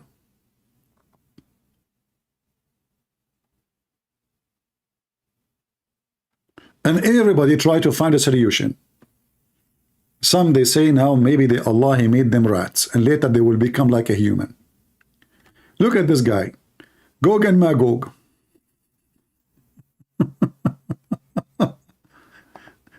I mean, oh boy, oh boy. Let's move to the satanic here. Hold on. This guy.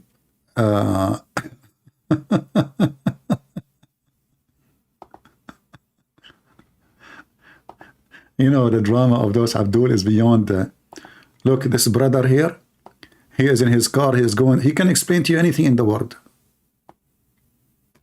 Hey, go. What happened? What is your voice? You know, by the way, don't worry about the first 5-10 minutes of a video of a Muslim, because the first 10 minutes he prays Allah and his prophet and his wives and his blah blah blah blah blah.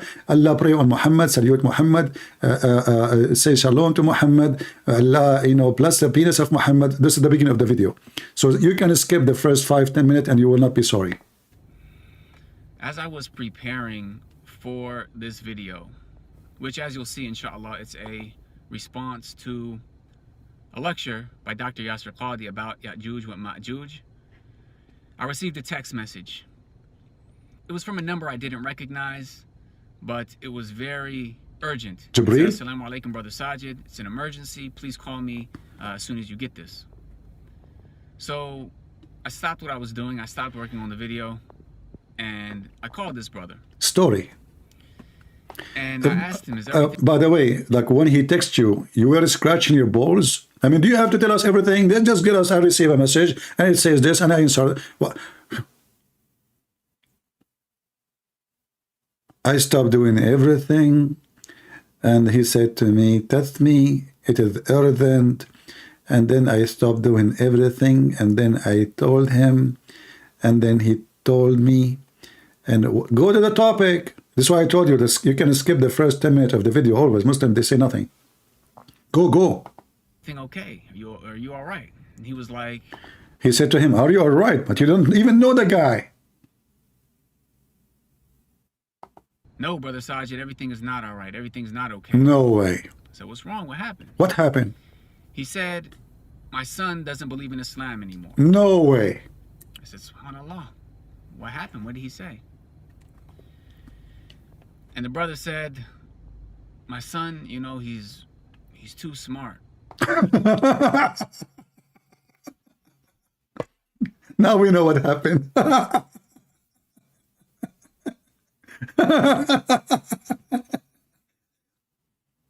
Listen. He told him, my son don't believe in Islam no more. He said to him, what happened? He said, my son is too smart.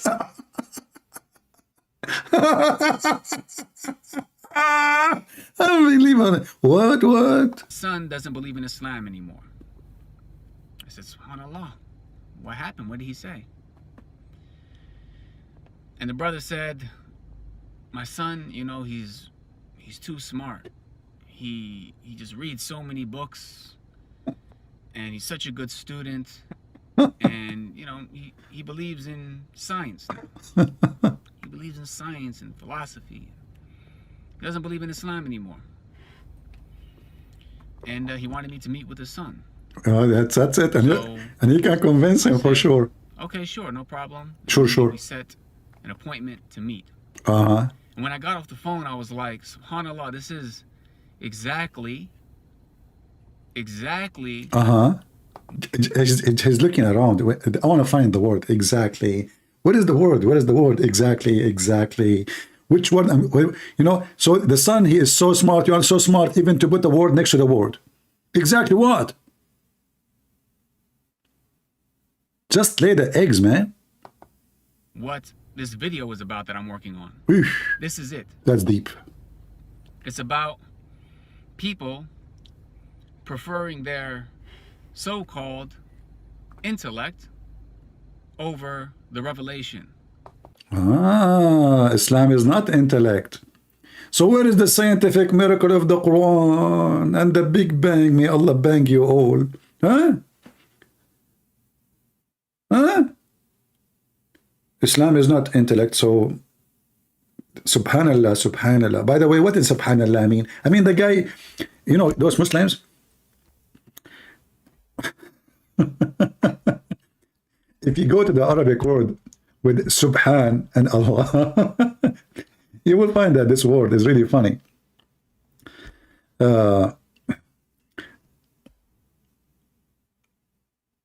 If you ask the Muslim, who is the first one who said that word? They will say to you, Allah.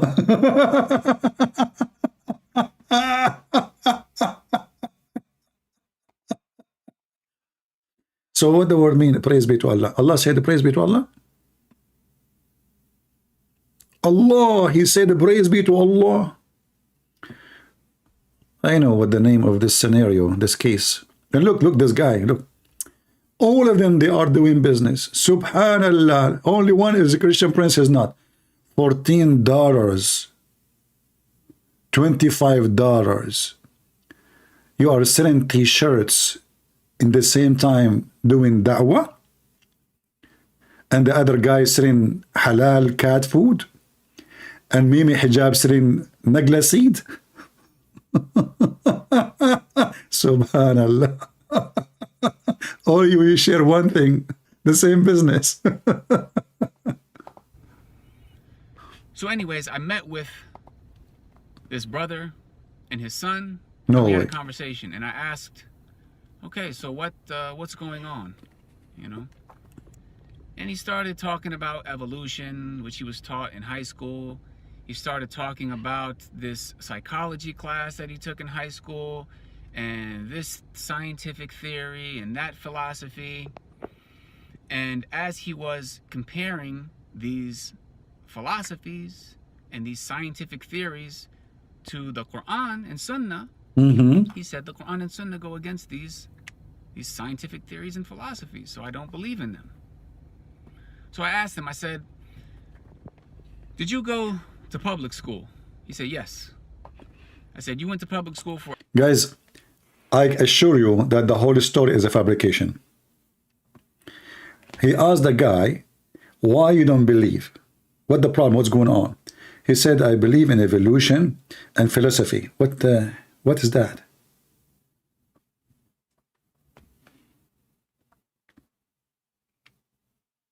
What? She didn't ask him, okay, what is the problem if you believe in evolution and philosophy? What's up? So he fabricated story. All of those Muslims, they fabricated stories of somebody calling them, asking them for help, and they go and they help the person and they do etc. And I like, you know what? Did you go to the public school? But as if a private school, they don't teach that. Only public school they teach that.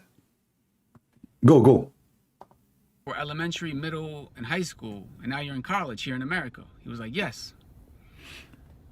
Oh, he was surprised that he's in America, but he wasn't meeting him in America. You are now in America? Yeah, we are talking in the coffee shop in America. It's like, well, how much of the Quran have you read? And he said, well, you know, I've been through the entire Quran in Arabic. I was like, well, do you understand Arabic? He said, no. So I asked him, well, what about English? How much of the Quran have you read? I did read the whole Quran in Arabic, but do you know Arabic? No. True story, true story. So the guy do not know Arabic, but he read the Quran in Arabic? Are you serious?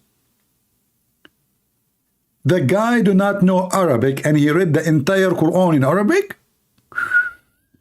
I mean, your lie is not a lie. It's a fly. Entire Quran in Arabic. I was like, well, do you understand Arabic? He said, no. So I asked him, well, what about English? How much of the Quran have you read in English? He said, maybe 10%. So I said to him, I said, look, your entire life, you have been conditioned to view the world in a certain way. Your perspective, foundationally right now, is based on years and years and years of what you have been taught in school. What you have been taught is correct, is... Isn't it this is the same happened to you?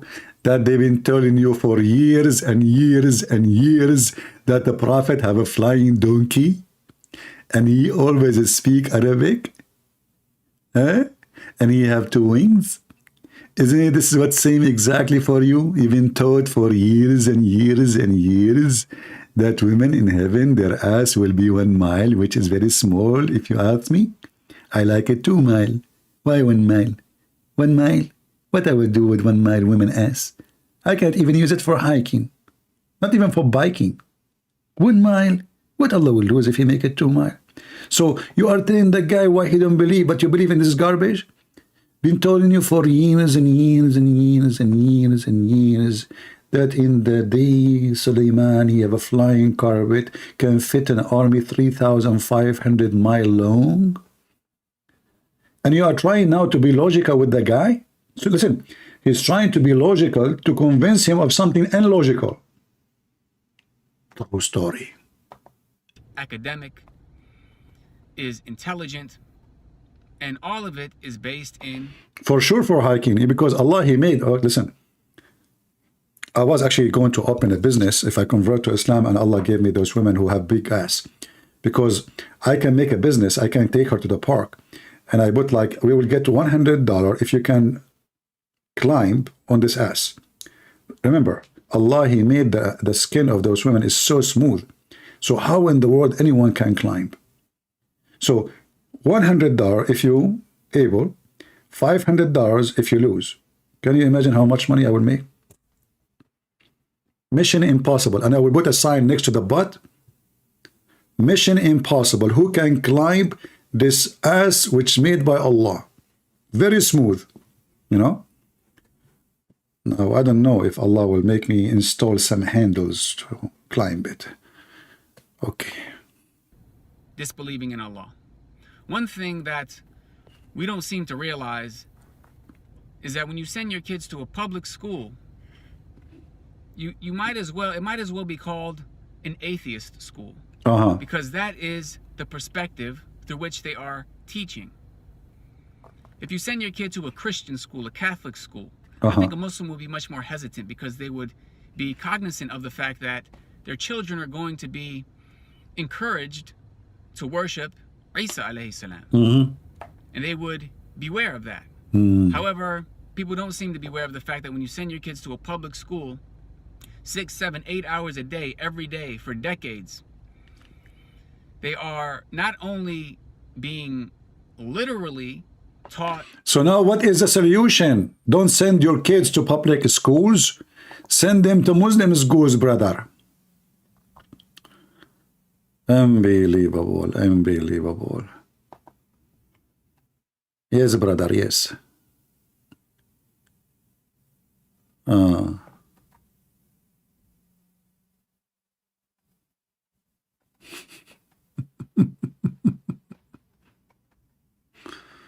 All right.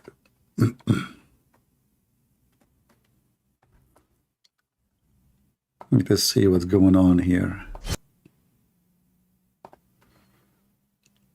Let us find something more juicy. What is this video here? This is a conference about if Islam is violence or not. Keep busy with something useful.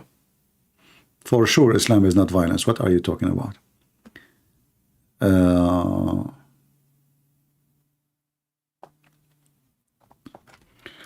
We are not talking about the war no more, because there's no news actually. It's just nothing. Nothing will happen, I think. It's going to take some time.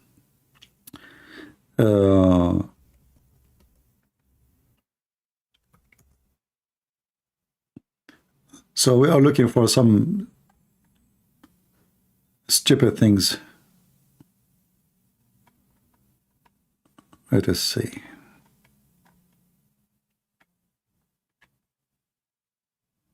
All right. Where is the video of Yasser Qadhi and the guy they sent him?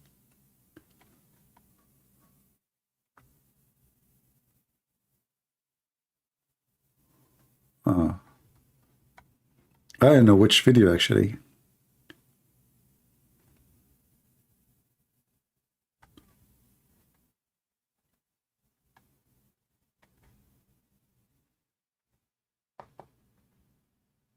Do you know anyone? You don't have to. Let us see here.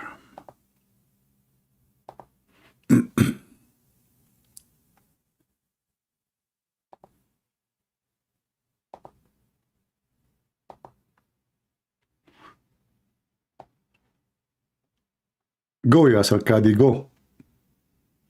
We need some entertainment. Their children are constantly engaged in public zina, a'udhu billah, and so they're just procreating like beasts and creatures. And He's talking about Gog and Magog. Those Gog and Magog, they keep ifing each other, brother. preserved. And it was then further adapted and developed by many later historians of later generations. Historians. And from their works we get this story.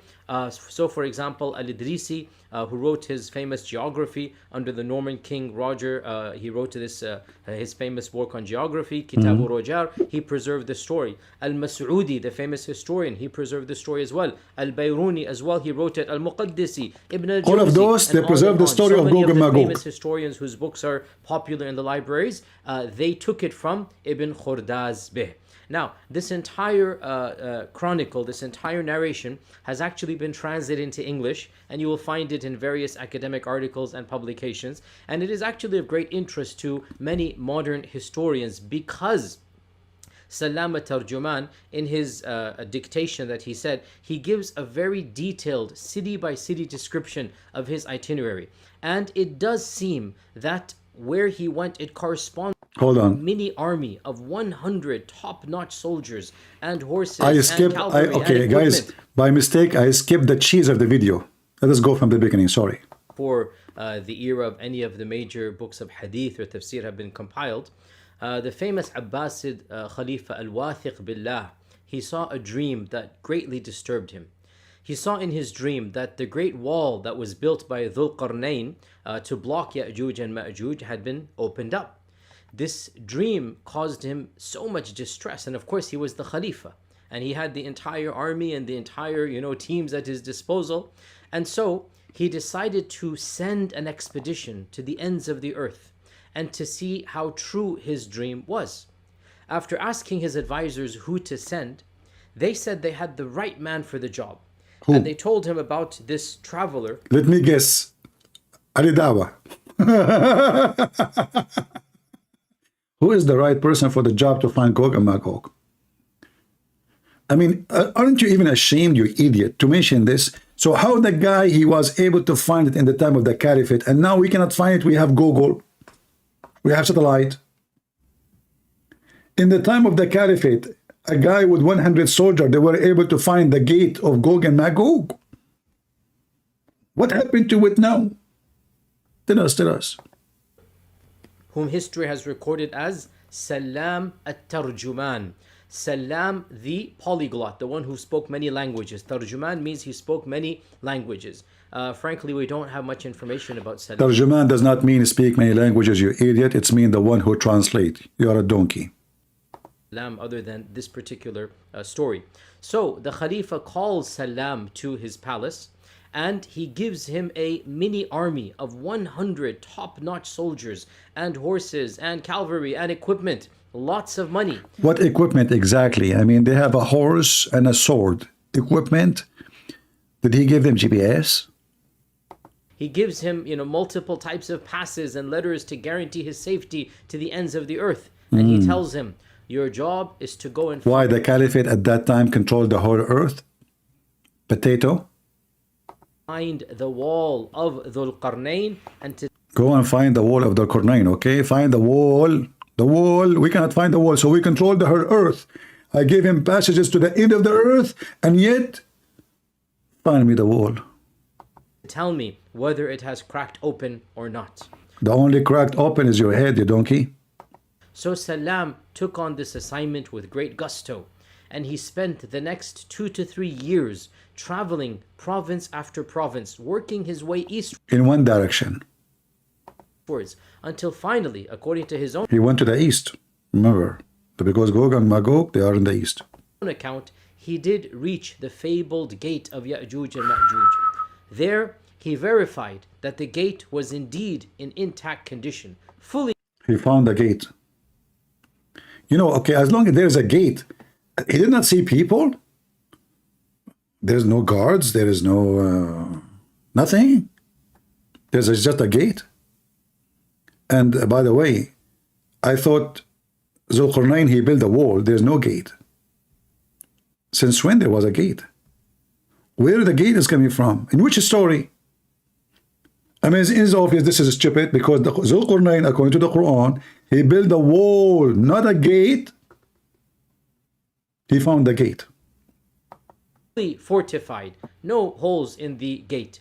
And to prove his point, he carved out a small piece of the wall. How come this wall is so hard to conquer, to make a hole in it? And those people for thousands of years trying to make a little tiny hole, but this guy was able to curve a piece of the wall. He just arrived there, and now he can't take a piece of the wall. Maybe from the other side is harder. And he brought it back to the palace in Samurra or Surra Marra'a. Surra He brought Marra'a. it back to the Khalifa, and he said to him, I saw the gate with my own eyes, and it is fully intact. The Khalifa was so happy and impressed with him that he promptly awarded him and all of the remaining crew Obviously, this caliphate is a donkey. No wonder later they kick him out and they made him shish kebab. massive treasures, and ordered Salam to dictate his chronicles to a minor historian at the time, who eventually became a politician and in a later generation became a vizier for the next Khalifa. And this historian is called Ibn Khurdazbeh, or according to another transliteration, Ibn Khurradazbeh. And so Ibn Khurdazbeh, or Ibn Khurradazbeh, he wrote a book which is still extant to this day. It is called Al-Masaliki wal-Mamalik, the book of routes and the book of kingdoms. Al-Masaliki wal-Mamalik, the book of routes, how you get to place, and the book of kingdoms. And through Ibn Khurdazbeh's work, this legend or this tale or this story was preserved. And it was then further adapted and developed by many later historians of later generations. And from their works, we get this story. So, for example, Al-Idrisi, who wrote his famous geography under the Norman king Roger, he wrote this his famous work on geography, Kitabu Rojar. He preserved the story. Al-Mas'udi, the famous historian, he preserved the story as well. Al-Bayruni as well, he wrote it. Al-Muqaddisi. It's not about if the story is true or not. No, it's about how many people wrote about the same story. Christian Prince, he wrote about it in his book too. The Abdul, he think if he mentioned that there's many people wrote about the story, that will make the story true. People laughing at you, you idiot. And you too spoke about the story. And is the story is true or not? This is the same guy who made videos later. He says, if you believe in this, like me, myself, I don't believe in this, But if you believe in this,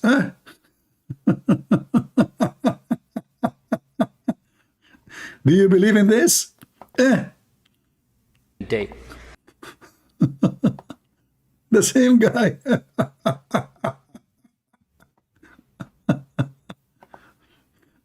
Do you believe in this? Ya'juj and Ma'juj is actually, for our modern times, I would say, one of the most, if not the most problematic of the signs of Judgment Day. And it has caused many of our youth to question, to doubt. I myself have met people that have actually left Islam because of these types of tales. And we have to be honest and frank and not pretend as if this doesn't exist. Perhaps some of you are not accustomed to hearing people speak like this, but my philosophy is different. What? You have philosophy? I thought philosophy is against Islam. And let us be honest. Finally, a Muslim want to be honest. Are you going to go to hell now?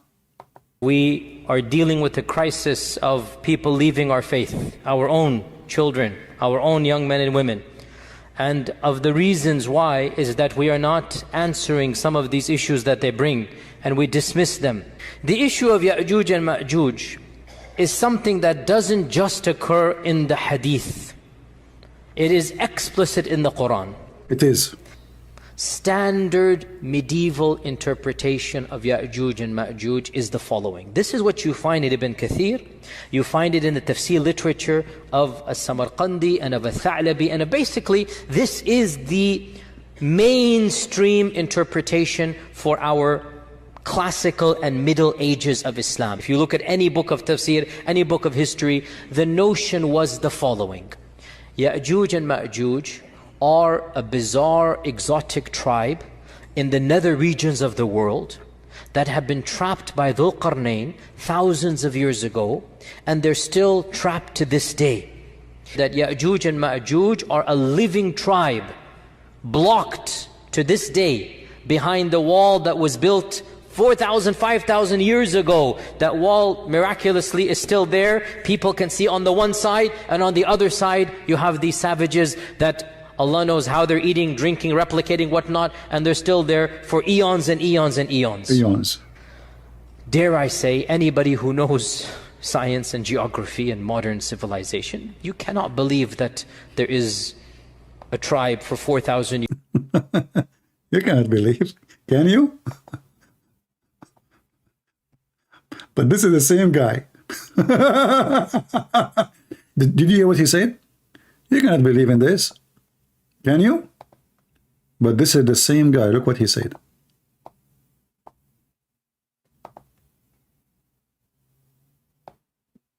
A Muslim made a video. This is a Muslim video, before and after. If somebody were to say, how can we believe these ahadith when Google Earth has mapped the whole world? We can zoom in and see everything around us, and there is no massive land hidden from mankind. The response is, Wallahu ala kulli shay'in qadir. Allahu a'lam. If we believe in the ahadith, Allah is able this is to what do the anything. ahadith tell us. This is what the ahadith tell us. And there's a simple rule that Ibn Taymiyyah mentions. Memorize this rule. The Quran and Sunnah does not bring the impossible, but it does bring that which astounds the mind. Is it impossible that somewhere underground Allah has thousands of people living? It's not impossible. It's not impossible. It's not impossible. The same guy. It's not surprising that our medieval scholars believe this type of stuff. Now, obviously, dare I say, anybody who knows science and geography and modern civilization, you cannot believe that there is a tribe for 4,000 years trapped behind a wall.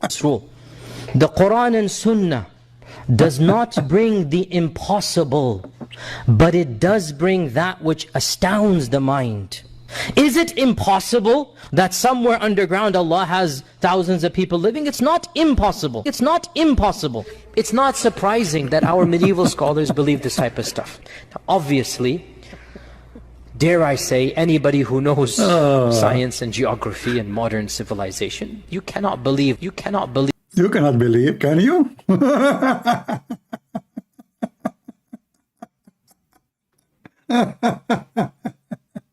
Oh, what a comedy.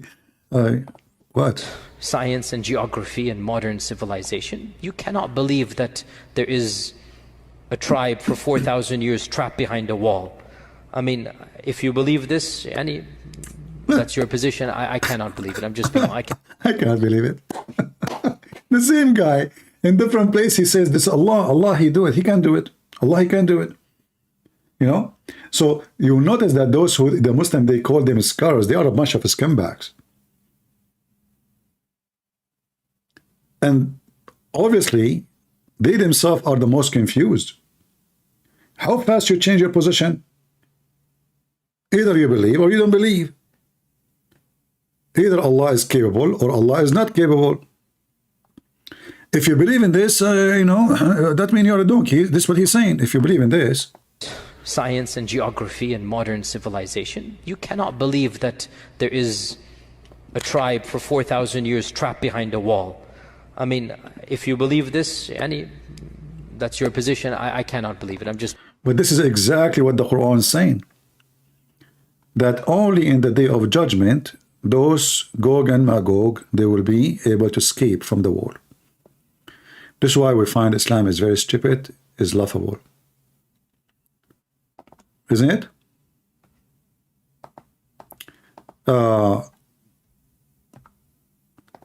I don't see really any update about the war to share with you. There's nothing really important happening, obviously. In the coming few days, it's just politics and politics and politics. And I think what the Israeli army is doing now is picking up their cherries as a target. They are taking their time, you know. I don't know if this is good for their benefit or not, but obviously there's nothing really going to happen. And as long Biden is coming this coming Wednesday, I don't think even the attack will happen before that day, because it doesn't make sense that the American president is in Israel and then they launch the attack. Mostly the attack will happen way after, at least after he leaves the Middle East totally. So maybe all the coming week there's nothing will happen. They are just targeting, searching for target locations of Hamas, and they are hunting them, but no real invasion will happen. I know that many, they want that to see it happening, but must be there is a reason. I hope it's a wise reason, not just a cowardly reason of Netanyahu doing politics, not negotiating with the terrorist. I will not be surprised, by the way, if this government of Netanyahu negotiate with the terrorist, because he is really nothing but a politician. He is not a leader. He never was, and he will never be.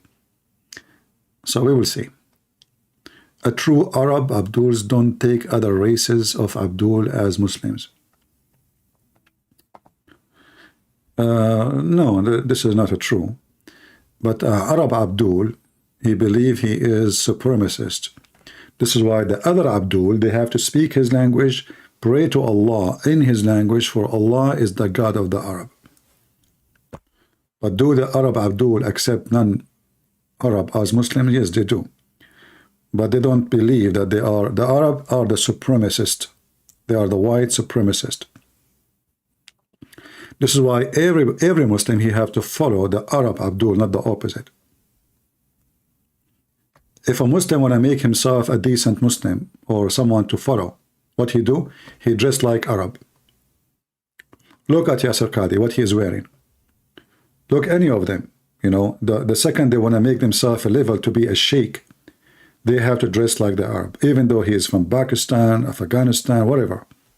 So they have to dress like Arab, they have to assemble themselves like an Arab, they have to use Arabic names, and they have to use Arabic words in order to be legitimately accepted to be scholars. Right?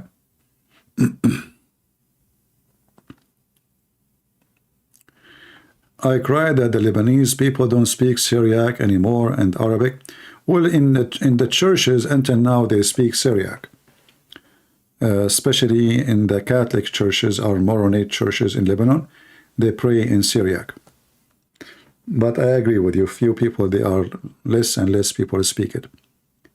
And this was the plan of the Mohammedan, to make people of the land to forget their language. Whatever they occupy, they force the Arabic language on the people, and by time the whole land will become an Arab land.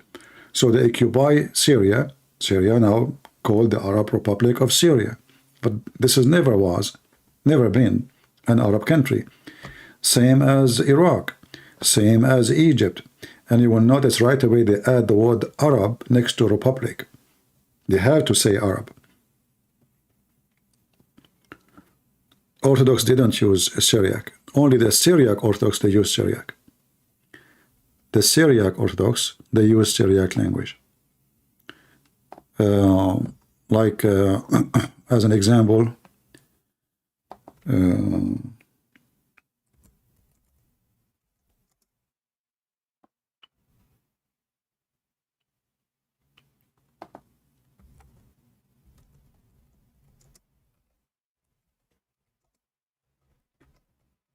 I will show you.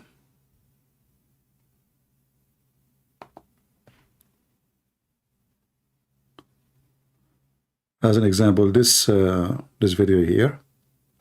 Are you safeguarding your building's future? Commercial. This is the prayer of our Father out of heaven in the Syriac, and those are the Syriac. Those are the real Syrian, who they speak only Syriac language.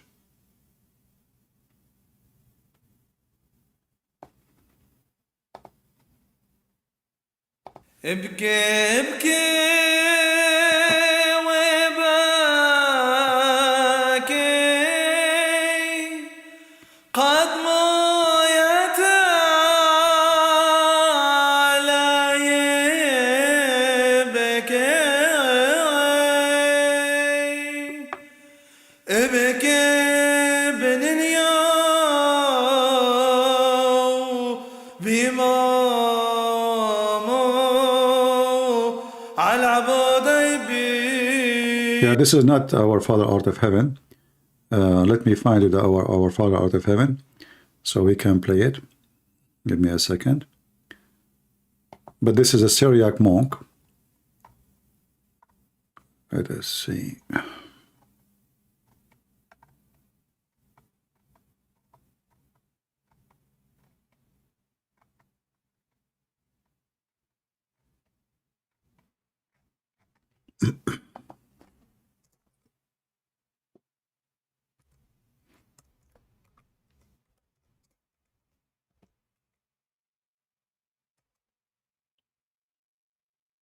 Here we go. This is our Father out of heaven. It's the same guy, actually, the same monk. Syriac monk. Those are Syriac Orthodox.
Oh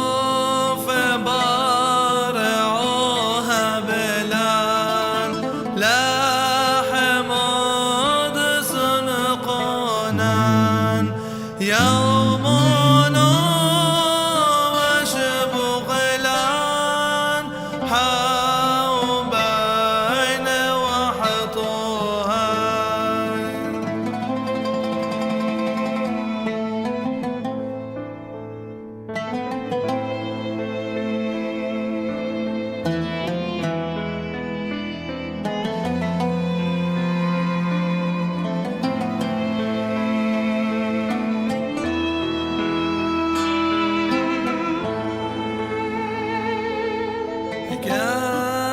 كانوا ضف حنان شباقين الحيوبين ولو تعالى نسيونه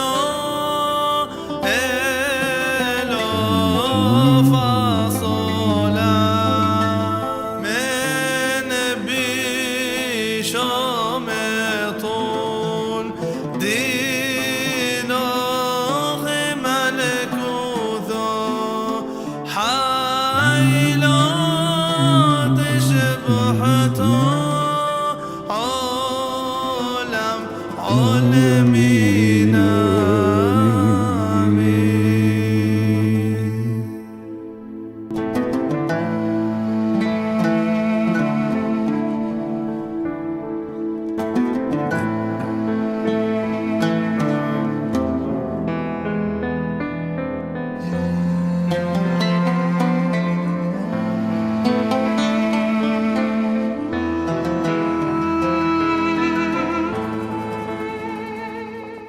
All right, this is the link in case you want it.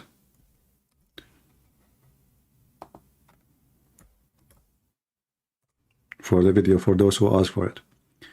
Yeah, see, Aramaic language is very beautiful.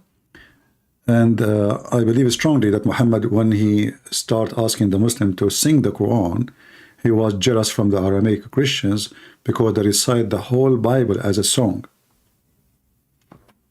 The whole Bible is recited as a song.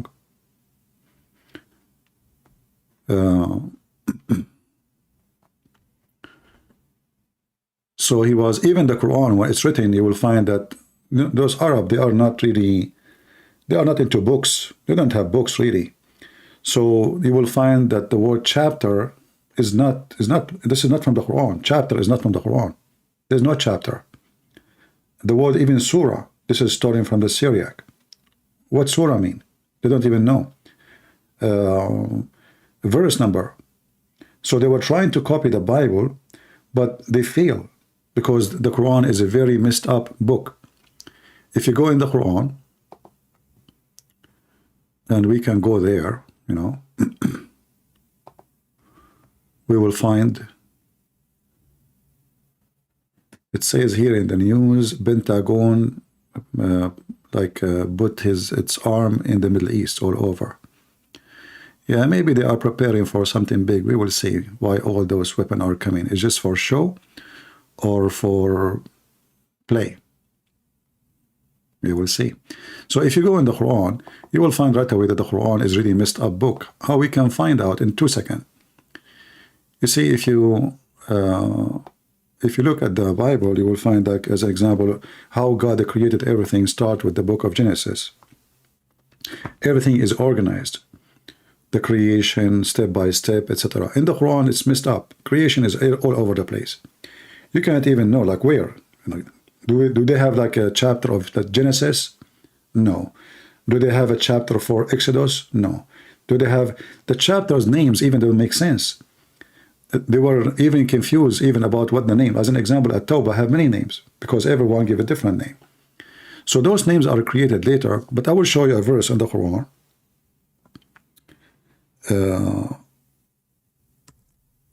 Clear evidence that the Quran is somebody made it up together, put it together, and he put it in a very funny, stupid way. This is chapter 5, verse number 3 in the Quran. Chapter 5, verse number 3. Here it's talking about food. It's forbidden for you this food and that food and that food. And then here suddenly you find this.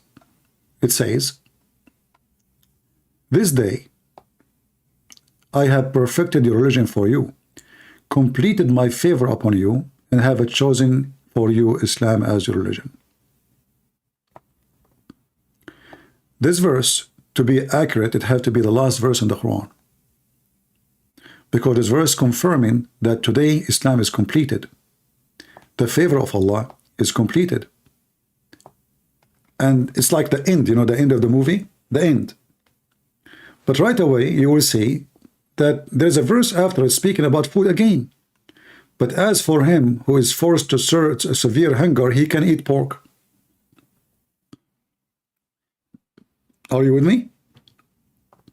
So in the beginning, he's talking about eating pork, etc. You cannot eat this, you cannot eat that.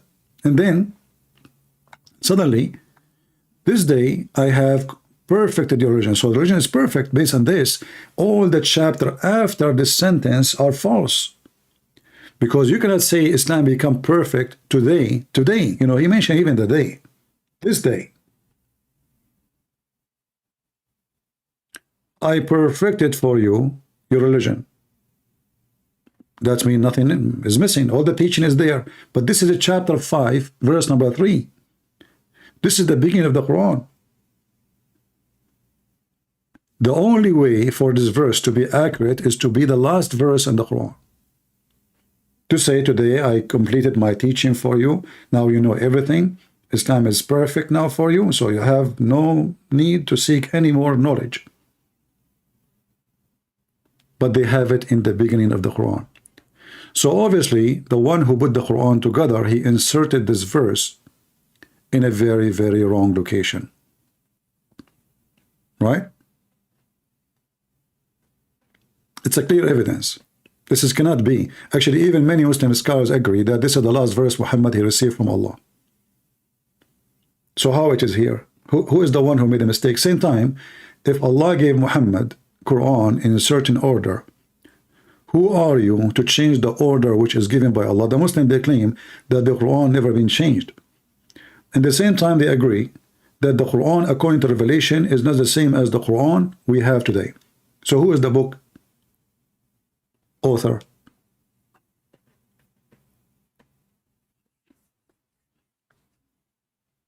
Do we have any Abdul? Not to mention the Quran is so stupid, cannot be from God, you know, with all, not only errors. You see, I don't judge a religion by saying it's against science, but I judge stupidity. Because sometimes even science can be wrong. Like science today, maybe today, they were teaching Big Bang for the last 20-25 years, right? And now there is a huge amount of scientists, they are saying obviously Big Bang is wrong.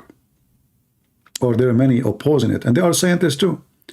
So science can be something changeable, and new discovery will come. What they did the previous discovery, what is supposedly known today, it might be wrong tomorrow.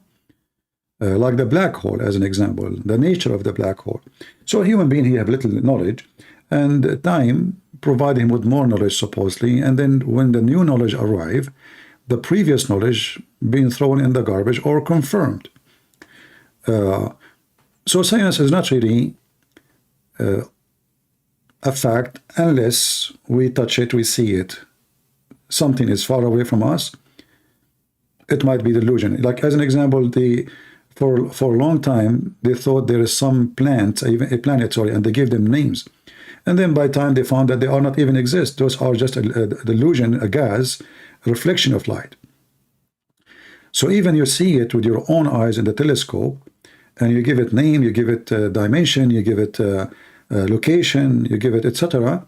And then after many years, they found that this is absolutely not true. It was just wrong. I remember the story about the microwave. You know, the newspaper, they keep talking about, I forgot which year is that, but the article is still there, talking about we are receiving communication from aliens. Every day around 5 minutes, they receive signals from the space. And the aliens are trying to communicate with us. And the news go crazy about it. All American news, even the world. The American satellite receiving communication with aliens. American scientists trying to translate the message. It turned to be that there is a microwave in the research center. When they, in the morning, when they start making coffee, they start receiving the signal. As long as they stop making coffee, the signal stop. And then what happened? The microwave, the very same microwave, broken, stopped working. And then the signal stopped. And the scientists were confused.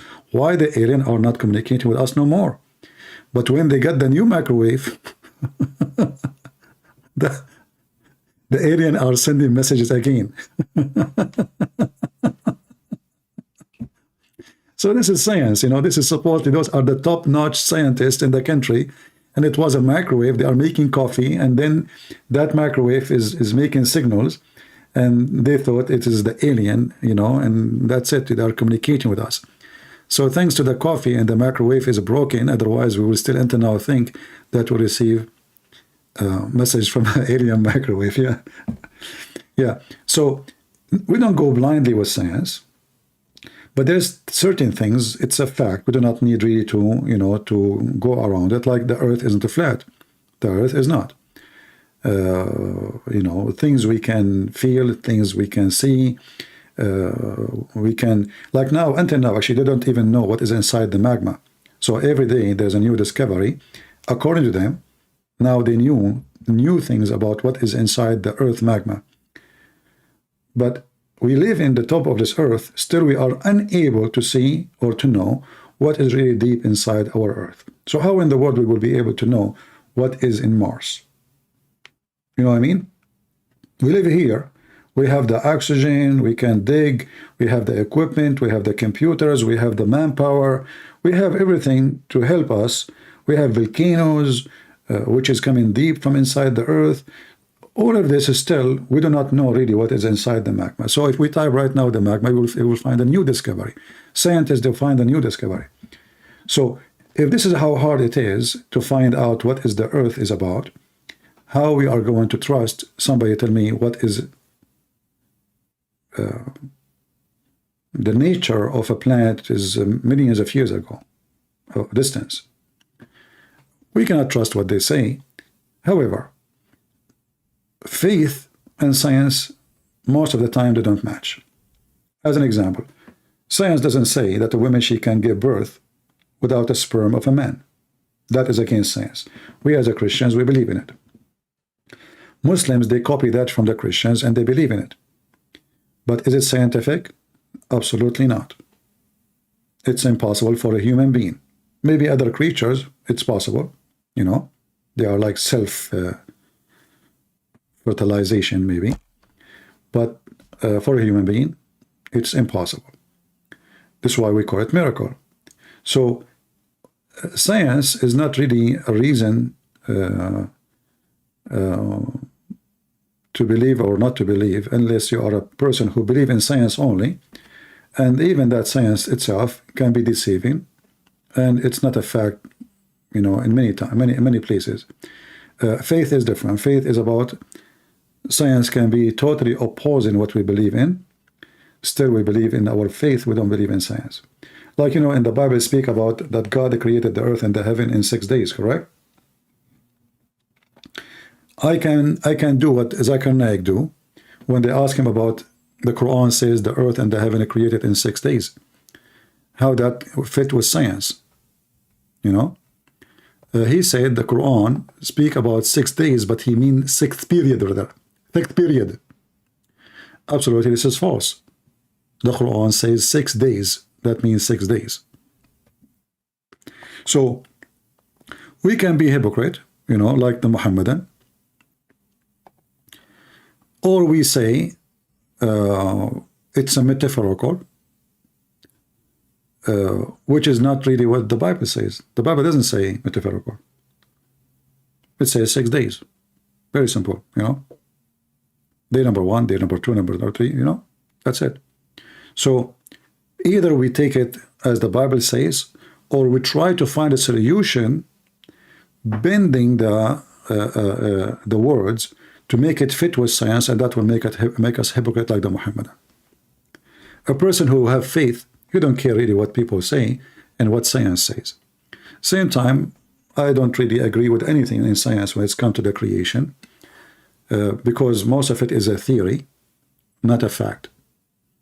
Like as an example, the Big Bang and other things, or evolution. If what they meant, like you used to be something, you become something else, that is very funny and very silly and very stupid. Monkeys is still monkeys, birds still birds, fly is still a fly, spider is still a spider, and nothing changing. A human being thousands of years ago is still a human being, the same as today.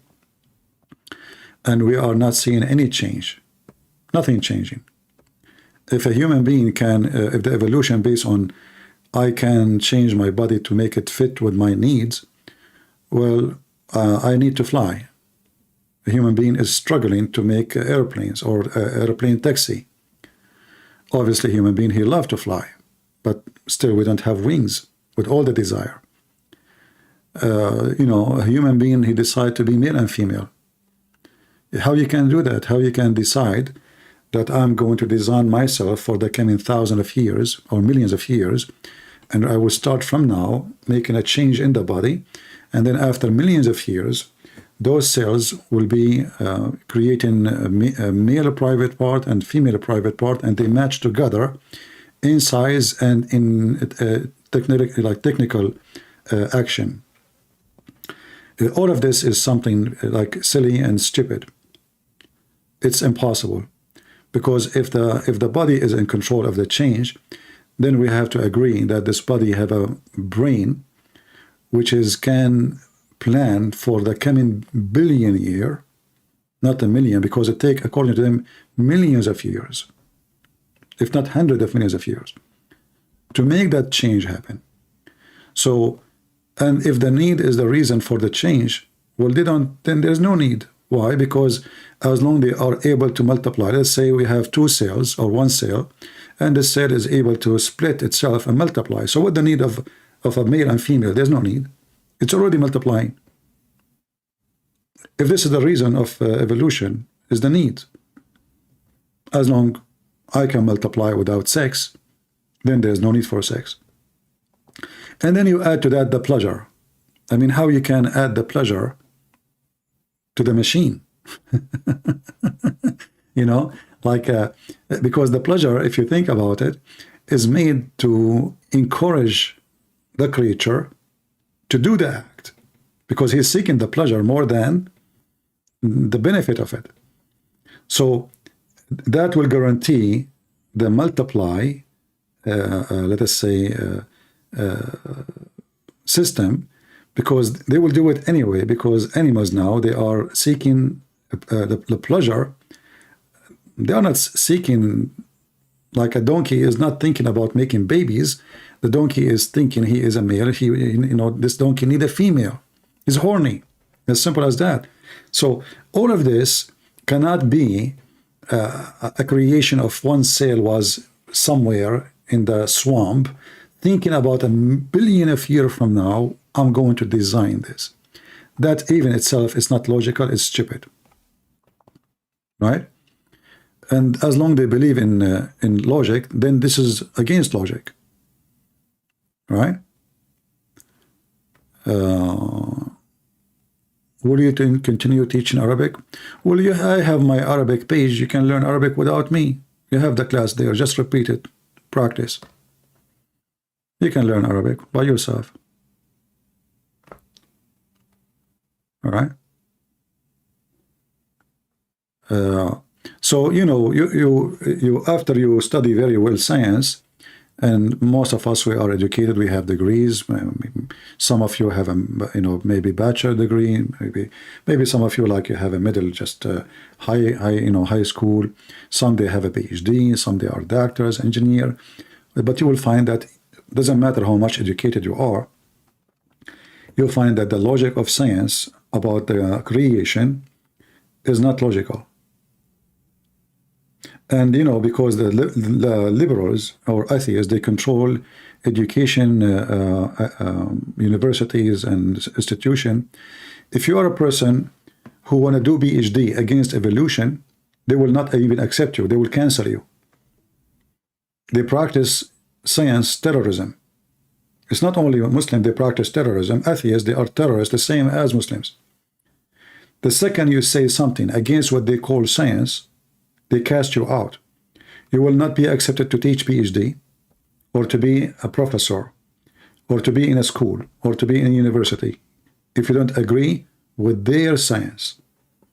If you are a scientist and you don't agree with their science, they will cast you out immediately.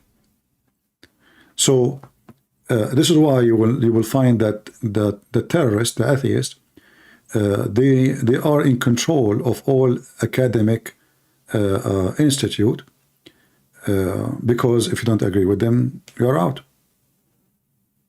Very simple. Have you ever seen somebody? There's many scientists. If you search right now in Google, in YouTube, you will find many scientists. They disagree with those theories, but they are not professors. They will not let them be professor in any university. They will not. And they cannot do PhD. Like the time you do your PhD, like let's say you can announce that you are against their belief after you get PhD. If you try to get a PhD and you are saying to them, I don't believe in what you say, they will not give you the PhD.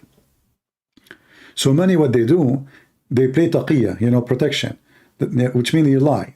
So you lie, you say, I agree with you, yeah, I believe in evolution, I believe in a Big Bang, I believe, etc. Until you finish your PhD program, and then you announce that you are against all of this. Because if you say that in the front, they will not even let you attend into the PhD program. This is why I believe atheism is no better than Abdulism. Both are terrorists and they practice terrorism against you. If you are a Christian, you go to school now and you start saying, if you want to read the Bible, what they would do to you? You cannot even wear a t-shirt in elementary school, have the name of Jesus in it. You cannot have the flag of USA, but you can have the flag of Mexico or Cuba or Afghanistan or Iraq, but you cannot have the flag of USA, because atheists who control schools and education, they want kids to hate America. They want kids to be atheists. They believe in like international universe, like international. There are no borders, no hippie, So the second you are a nationalist, they hate you, you are racist. The second you like your flag, you are an idiot, you are a terrorist. The second you want to close the border, you are a monkey, like bigot, racist, I mean, they cast you right away. They have a caste system, and they claim that they are the one who accept others. But the fact, atheist is more demonic than Muslim themselves. You see, Muslims, they can accept in their society somebody is a Jew or a Christian, but they treat him as a second citizen.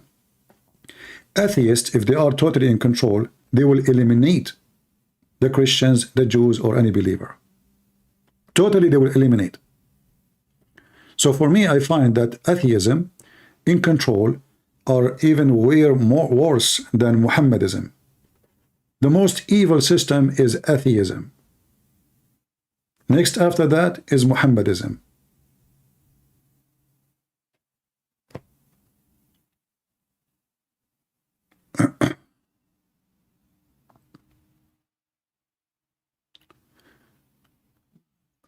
Amy Hijab, he said, ISIS is an Islamic sect and they don't respect Sunni Islam. Who cares? This guy is a kid. He can say whatever he wants. Muhammad Hijab. Muhammad Hijab is in his place now. He became famous because of Mr. David Wood. May Allah bless him. This guy is a street boy. What is the education he have about Islam? Nothing. Nothing. The guy he is talking about, Sunni, who is Sunni, he is not a Sunni himself. He don't believe Allah have a hand. All Sunni believe Allah have a hand. He don't believe Allah have a foot. All Sunni believe Allah have a foot. He's the last one to claim to be Sunni.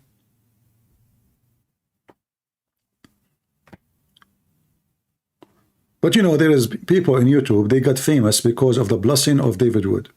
This is why the Muslims, they line up to debate him, If you want to be famous, debate David Wood. And if you are good in mockery, you mock him, you will look like you are the one who won the debate, and then you will become famous. Like this Sheikh Uthman. Who is the Sheikh? Sheikh Uthman, he was arguing with me, challenging Christian Prince. Suddenly, David Wood, he decided to fly all the way to San Diego. And who asked you to go there? And did he even debate him? No, he made him famous. So suddenly, Sheikh Uthman, he said, three Christians, David Wood, Roger, and Sam Shamoun. But Sam Shamoun wasn't even talking to them. So 3 verse 1, the Muslim, Allahu Akbar, who is this Sheikh Uthman who is standing for 3 Christians and he's alone? The smart David Wood, as usual. All right? No, I did not. But the joke is, Morgan, he is the joke too, because why this guy is inviting him? Those people, you know, they are just trying to get the clicks. Anything will make a click, they will invite. All those who they are in the media are just after a click. Like when Tucker Carlson, he go and he met with Andrew Tate.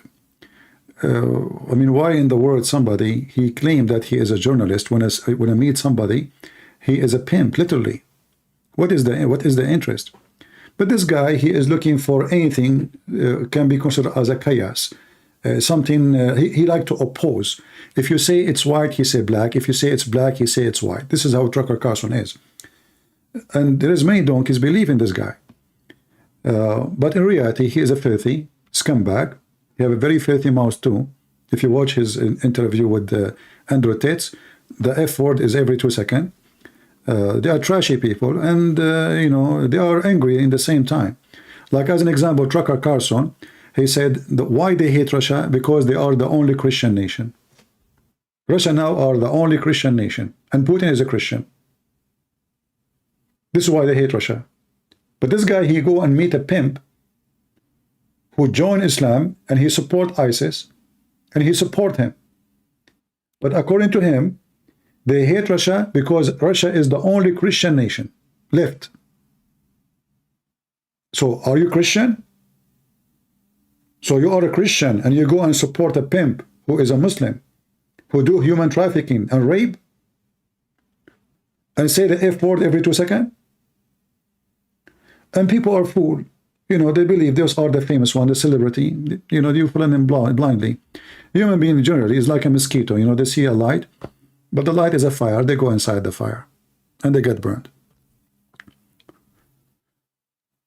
So all of them, you know, they look for who is the one who make more, like let's say, the crowd will make the crowd like discuss about it. So they search for a topic. Let us bring this guy. Let's bring this guy.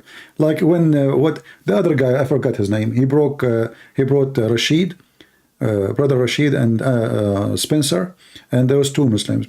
What was the topic there? I don't know. You tell me. What was the point? What we got benefit from that? Stupid conversation. They seek a click. They seek publicity. They want to be always in the market. It's a market. There's a competition. How many viewers we can get.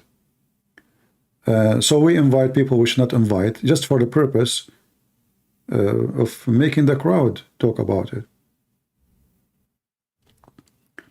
Like, you know, when I see I don't like to talk about other channels, but sometimes I find what they do is funny.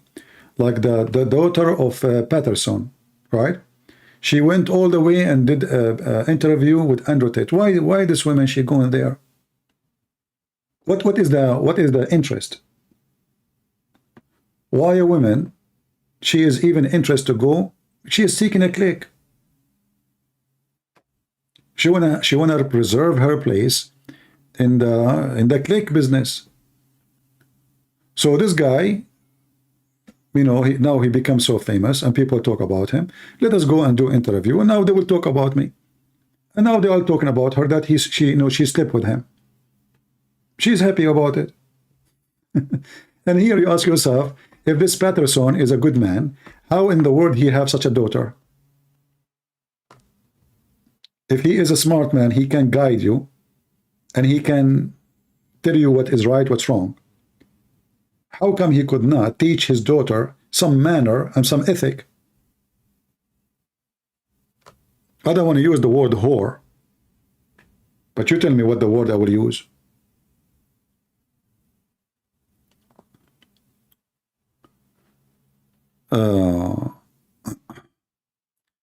I a reserve soldier? No, I am not in reserve. No. But I will be happy to go to war again if they need me. Actually, I was thinking to go and go to Israel, but because I'm an Arab, I don't think they will trust me. You know, I don't think they will trust me for a second to hold a gun between them. Right? Otherwise, I don't mind really to join and chase some potatoes of Hamas. You know, that will be an honor for me. But I know, because I am, you know, I'm not,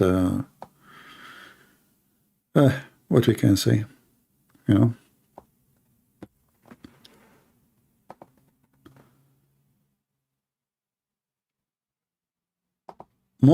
Actually, what is the title today of our video? American Marines coming, etc. Because people, they want to make a click. So they put a title which is false. The title of this video here, my video, is just to give you an example how they lie to you. The Marines is coming. They sent 10,000 Marines. They're attacking Iran. There's invasion right now in Syria, in the Golan Heights. But there's nothing. They just want people to click at the video, and people watch the video. As simple as that. There's no truth in what they say.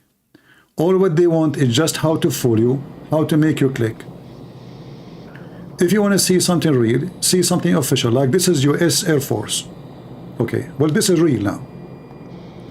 All other channels on YouTube, this guy saying, she is saying, he is, you know, all is a fabrication, and especially the thumbnail, like, you know, like if you see the weather news. The weather news. Little flood in somewhere in the middle of nowhere. They put for you an image which is absolutely false, Photoshop. The whole world is collapsing. The elephant, I saw an elephant flying in the top of a tree. In the thumbnail. How in the world the elephant is flying?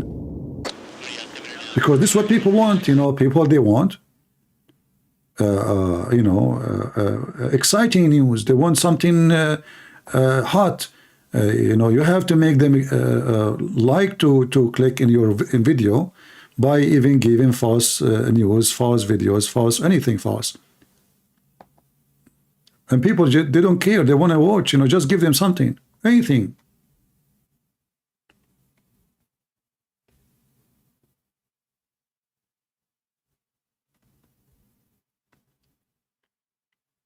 Like the US bombers are, you know, they are launching alarm, blah blah blah. You think like this is the last, that's it, you know, the nuke is coming and tomorrow everybody will be dead.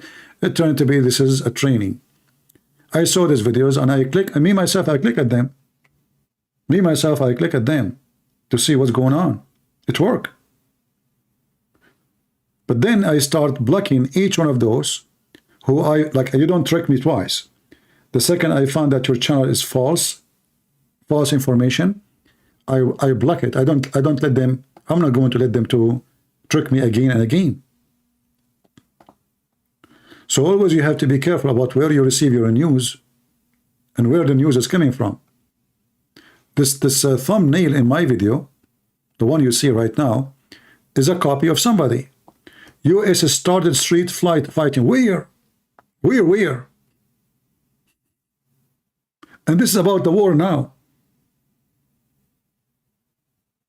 But this is not absolutely false. So they fool people, and people click.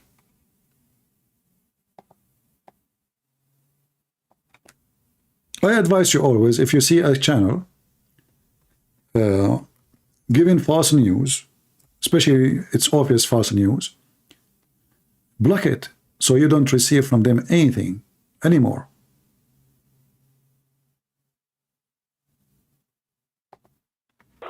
Otherwise, you will always receive those liars. USA Army started the street fight. Where? Where we can find this happening? Nowhere. But people, they are desperate for exciting news. Just make them excited, you know, just give them rubbish. This is official, this is the IDF. I can trust, okay, this is real, you know. This is the IDF, they are hunting Hamas.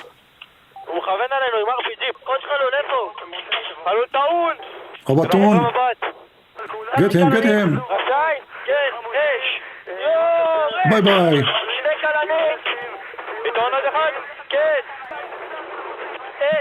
Get them, get them. Bye bye. Oh, he's moving, get him again. Yeah. Ah, okay.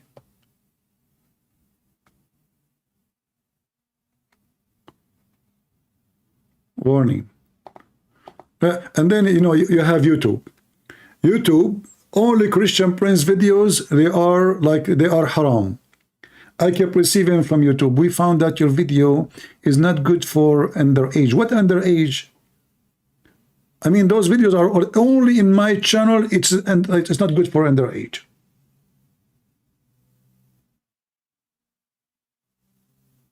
You see, the video there is fine to play. In my channel, you cannot. In every channel, it's okay. So obviously, you know, the one who love my channels, they, you know, they send like report that this guy is playing videos of shooting. You know, just stop him. Yeah, brother, Allah Akbar. Ah, yeah. Okay.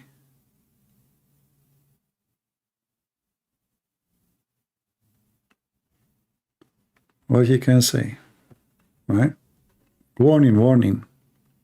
The following video contain images that some viewer may find upsetting. I mean, why in the world anyone, when I click at the video, it says they are shooting this guy, and you click in it, and then I need to give them a warning? Look. IDF shoot that Hamas terrorist storming whatever. Okay, so now you click in it, you saw the title, and you click in it, and still I have to give him warning? Don't you see the title?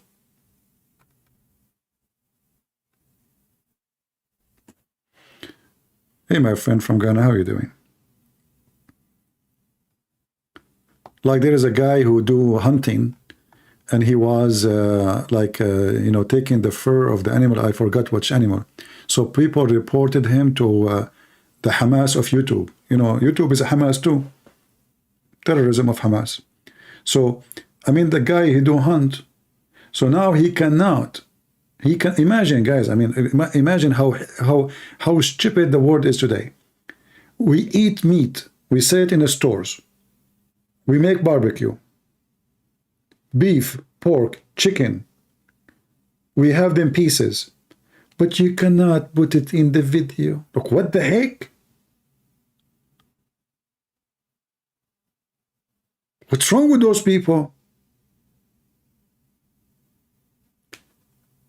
Once I went to Amazon to buy poison for a mice. I was away for some time from my house, and I found a trace of a mice in my garage. So I went to Amazon searching for mice trap, and then I saw a review. I can make a book about it. The guy, he was talking about how much pain he felt when he saw the mice being tortured by such an evil, disgusting trap. The guy want to kill the mice, and now he's merciful. And he was writing, this trap kill mice in any humane way. And this is what we see today, by the way. They want you to kill Hamas in a humane way. What does that mean? I mean, are we going to kill them or not to kill them? You know? So the review, the guy is like, you know, I was laughing. Man, what the heck would this guy? What this guy would do if a criminal come to his house? What kind of a man he is? And now they are talking about how to go in a humane like the war a humane way. I mean, those guys are chopping heads, raping babies, killing women, and then we want to do humane killing? What does that mean?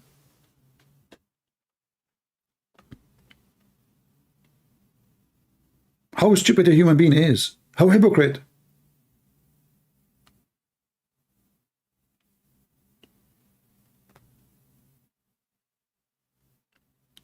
So killing is not a problem. Humane killing?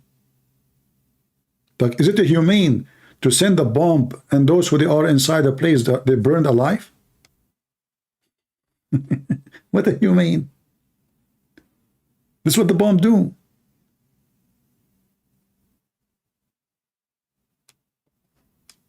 Unless it's a grenade, and then the grenade like will, you know, they have like pieces will go in your body.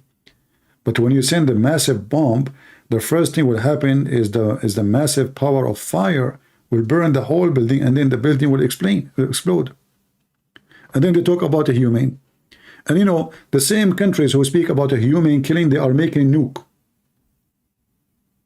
Like, who is the one who talk about a humane killing? France, England, USA, etc., etc. But they have nukes. Is nuke a humane killing? It is, it is.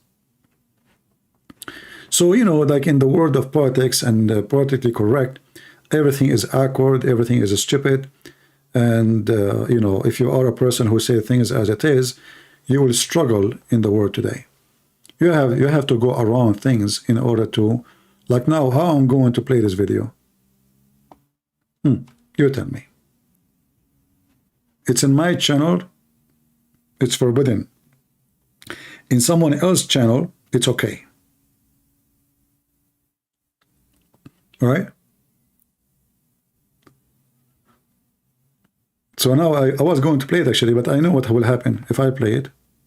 And look, this guy, he is saying, may Allah bless him and have mercy on him. This is a Muslim. He is praying on the Abdul who was killed, on the terrorists of Hamas.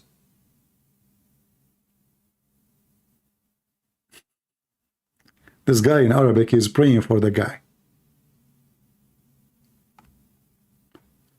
Look, just to show you the stupidity of some comment.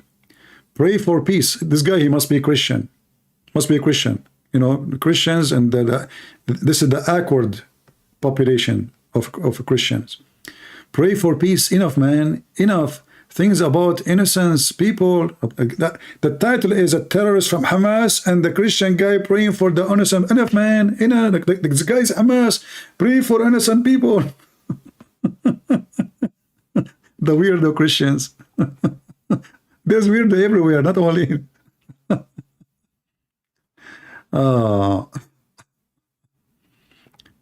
Look, this guy, he is saying comment are turned off, but he is making comment. How in the world comment is turned off, you idiot? And you are complaining that comment is turned off. If comment turned off, you will not be able to type underneath. Potato. All right. Oh boy. The comment is more hilarious than the video itself.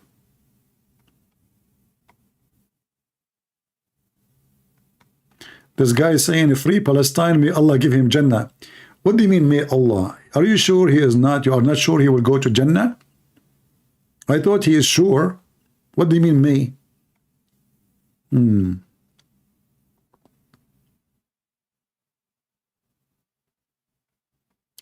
We are actually horrifying, shocking in that Iran and Pakistan were massively celebrating up and down their country, like, you know, they are celebrating the death of the Jews. Why you are shocked? Isn't this what the Muslims do?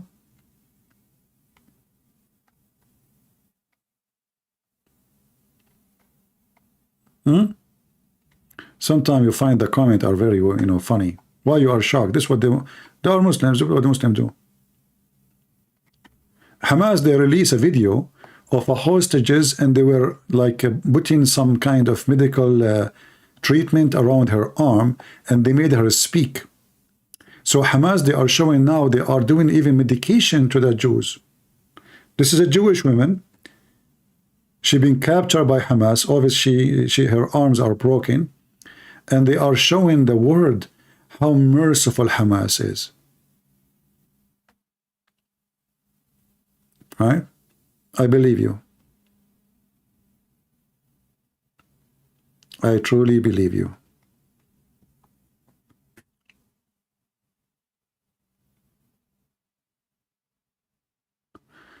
There is a flood in Tel Aviv. Well, there was no rain to be a flood in Tel Aviv. How the flood happened if there's no rain?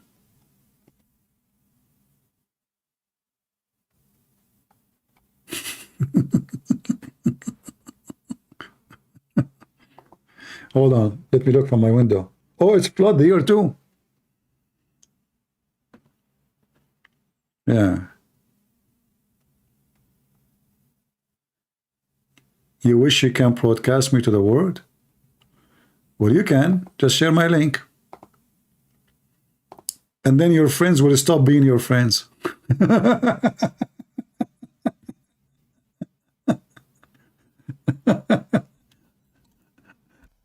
How dare you to post the link of this guy? How dare you?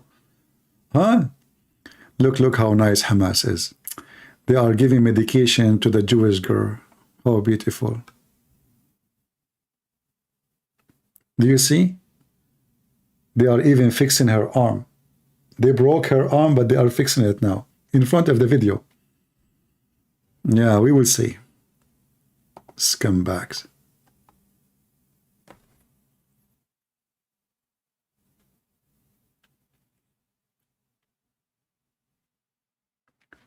Did you see the video I posted in the morning? Did you see it? In front of the video. Hold on, let me search. I made a video. I posted. It is a Saudi guy. He was telling the Palestinian who they are. You saw it? He was telling them, where are you from? You are a bunch of gypsy. Nobody wants you. You know, and for sure the Muslim will be very upset from such a thing, right? You know. Let me get the video. Hold on. Where are you from, huh? What Aqsa? There is no Aqsa. He said the truth that there is no Aqsa. This is not the Aqsa. Let us see if you can see the translation coming clear to you. Maybe I should zoom more in the translation more than his face. Okay, if we do it this way, maybe that will be better. All right. ما السعودية ما بقى شيء ما أعطتكم إياه، حتى دولة أسست لكم دولة. الملك فهد يوم ريغان يطلب منه تمويل ثوار الكونترا قال له وحدة بوحدة أبي دولة لفلسطين، قال له أبشر، ووقع الخطاب دولة لفلسطين، وعلم الملك فهد عرفات إنه حصلنا دولة فلسطينية. هرب عرفات ما شافوه إلا بعد 10 سنين من هالكلام هذا. هرب ما يبي دولة فلسطينية. كلكم ما تبون دولة فلسطينية لأن أساسا ما لكم قضية ولا لكم دولة ولا لكم أرض. هذه أرض إسرائيل بالقرآن، وأنتم شتات رومان ملفقين، مغول وتركمان وشركس وأرمن وغجر، ما لكم حق بفلسطين. فلسطين هذه دولة إسرائيلية لبني إسرائيل، وبني إسرائيل لمعلوميتكم بني إسرائيل هذولا عيال إسحاق، وحنا يا العرب عيال إسماعيل، وإسحاق وإسماعيل أخوين، أبوهم إبراهيم عليه السلام. يعني هذولا عيال عمنا. لكن أنتم منين جيتوا؟ أنتم إيش دخلكم بالموضوع؟ أنتم يا الشتات يا الغجر يا المغول يا التركمان يا الشركس يا الرومان يا بقايا الشعوب، إيش دخلكم بالموضوع؟ إيش دخلكم بالسالفة؟ إيش دخلكم بيننا؟ هذا بني إسرائيل على أرضهم، ما لكم أرض أنتم ولا لكم قضية يا جماعة. أنتم ما دوختونا واشغلتونا. والأقصى الأقصى لمعلوميتك ما عندكم أقصى، ما في شيء اسمه أقصى، في شيء اسمه القدس. المسجد الأقصى اللي ورد ذكره هو بالجعرانة 29 كيلو على الطائف، وكان المسجدين المقصد. Do you see where is the Aqsa? Is 29 kilos from Taif. This is the Aqsa, the real Aqsa. This is a Muslim from Saudi Arabia. The real Aqsa is in At-Taif, 29 kilometers from At-Taif, which is in Saudi Arabia. The Aqsa which they have in Jerusalem have nothing to do with Aqsa. You're telling them, what are you talking about? What Aqsa? There's no Aqsa. المسجد الأقصى والمسجد الأدنى. المسجد الأقصى حقكم بناه هشام عام 72 The Aqsa you are talking about is built by Hisham, the Caliphate. هجري. كيف يسرى 682. محمد له وهو مبني عام 72 للهجرة. So how Muhammad he went there when this is what was happening in 682?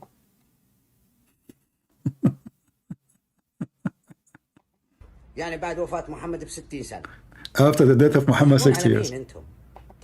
You laugh at who, huh? يكون على مين؟ الفلسطيني.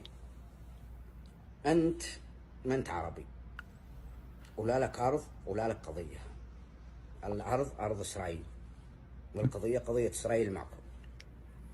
كان إسحاق شامير ورابين وشارون وجولدا مائير والثاني والله ما ادري شو اسمه. هذول كانوا ابطال. تدري ولا لا؟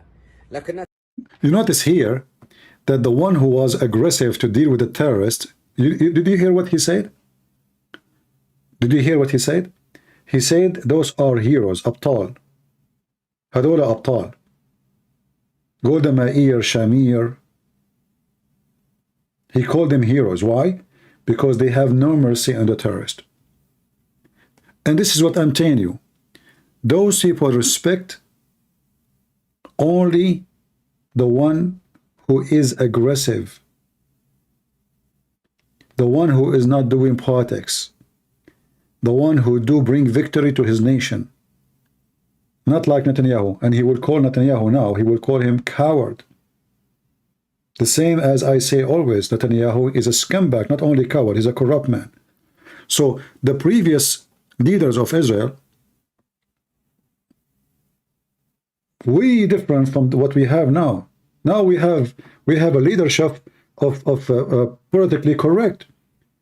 The previous prime minister of Israel, the liberal, he went in the front of the United Nations and he said Prophet Muhammad never taught against Semitism, never taught against the Jews, never taught violence and hatred against the Jews. But is that true? False. So all of them, they are saying the same thing. Islam does not teach this. Islam does not teach this. But all of us, we knew that this is absolutely a lie. The previous leaders of Israel, they never kiss asses of anyone. The leaders we have now in Israel, they are ass kissers. This is why nobody respects them. This is why Hamas, they flourish with them.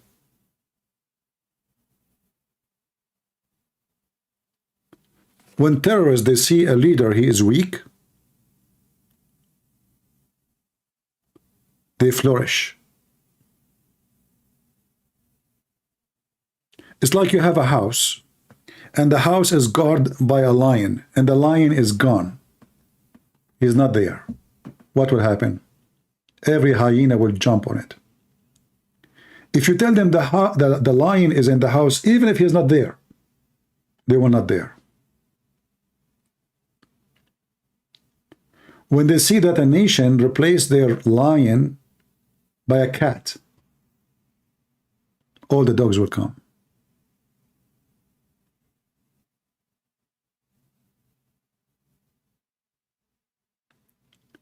You can send me a video if you want in Patreon. Anyway, so this guy, he expressed his opinion about who are those people and why nobody even want them, nobody is welcoming them to come over. How many views we have for this video? I'm sure a few, because people don't really support. 32,000, yeah, only.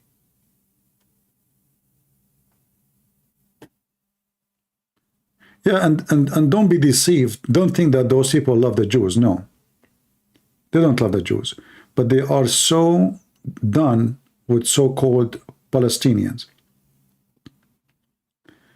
You see, if you are a Christian and you say Palestinian, Saudi, they don't have a problem with you. If you say you are a Muslim Palestinian, they have a problem. There's something you need to know. All Islamic countries, starting from Emirat, Bahrain, all of them, Saudi Arabia. If you are an Arab Christian, they have no problem with you. In fact, they give you a visa so easy. But if you are a Muslim, they have to investigate who you are. They have to investigate which party you join. Who is the sheikh you listen to? What is your opinion about this and that, because you are dangerous? This is why you will see that in Emirat, they have always to maintain a special ratio of how many Muslims who they are employees in the country. So you will see they prefer Hindus, they prefer Christians, they prefer the majority of the employees, the foreigners employees in Emirat are not Muslims. Why? Because they cannot trust bringing a lot of people from Pakistan. They will take over the country. They cannot give visas to somebody from Palestine, so-called Palestine. They cannot trust Muslims from Egypt. So they have to maintain a small number of Muslim employees. And the majority are non-Muslims. Why? Because they trust Christians, they trust Hindus. They come in just to make living, do job, go back home. But a Muslim who is in Pakistan, he claimed that Emirat belonged to him.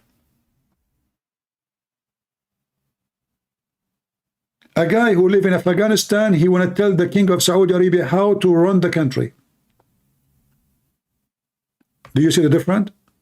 Why they don't want Muslims?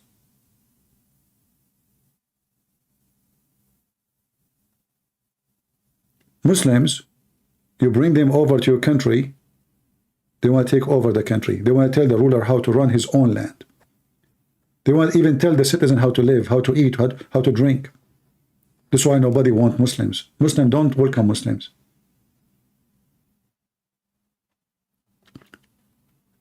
They bring Hindus, they bring Christians, they bring atheists, they bring hippies, but they don't want Muslims.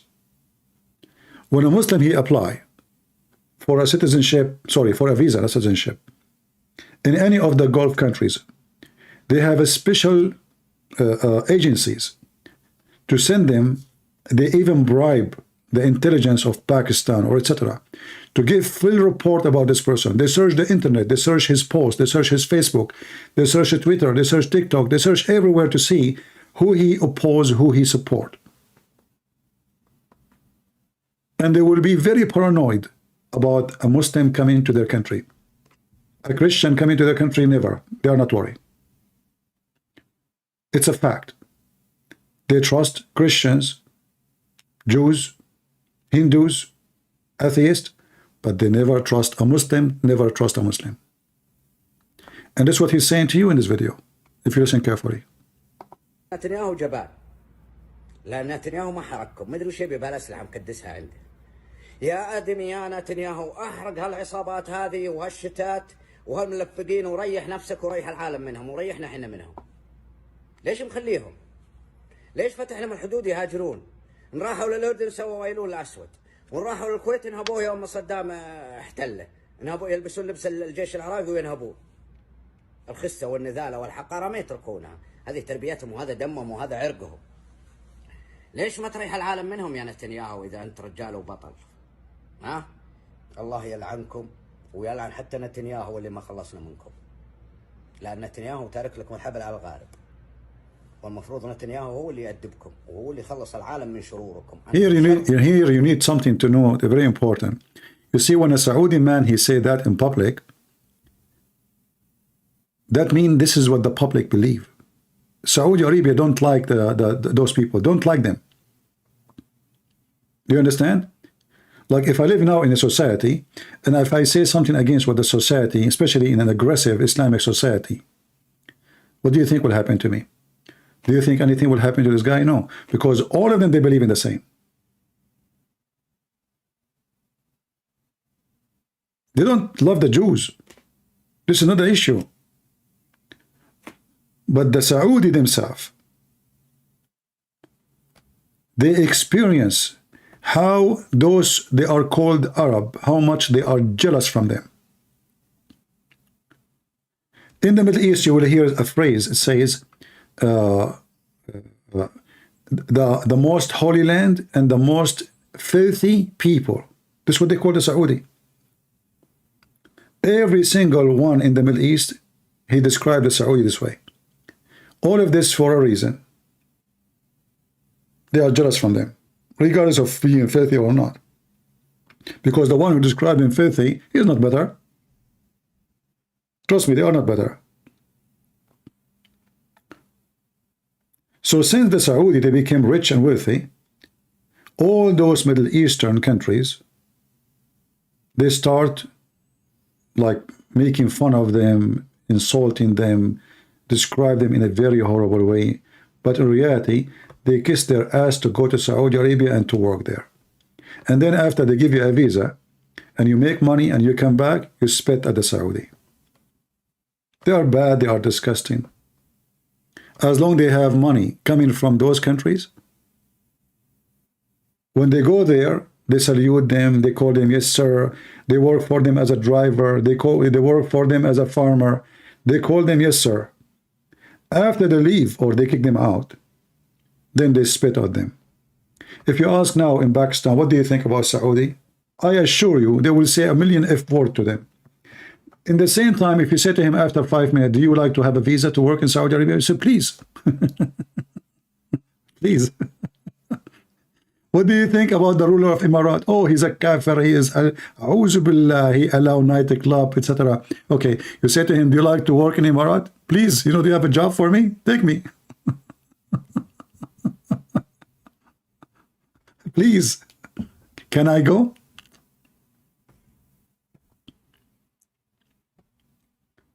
Very hypocrite, very coward. And those who call Palestinian, they are the same. In Kuwait, in Bahrain, in Emirat, in Saudi Arabia, they gave them nice jobs, nice salary. And not only this, they gave them full residency, which means you do not need a visa. If you are a Palestinian, I'm serious. They treated them really very nice. All those countries, they have sympathy with them, and they give them open residency. They give them even passport. They give them nice jobs.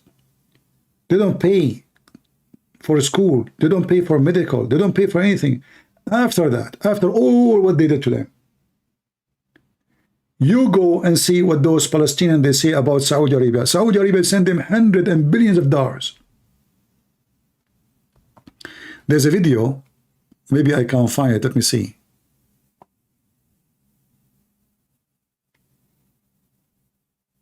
A video of a Saudi. He went to Jerusalem.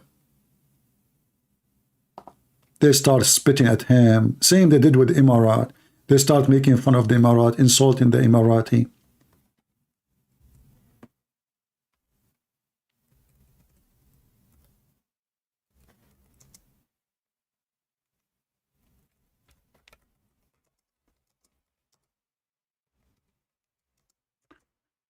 Those Muslims, they went to go to Al-Aqsa, to visit Al-Aqsa. What the Muslims they did to them? They spat on them.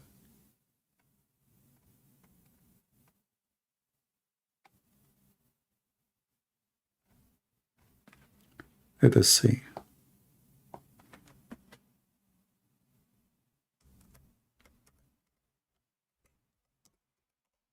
Let me search in Arabic.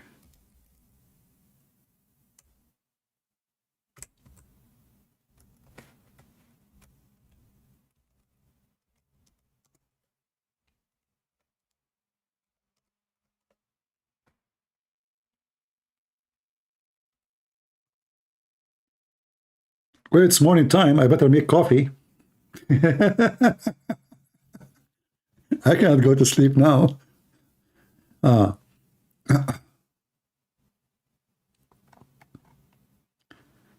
us see.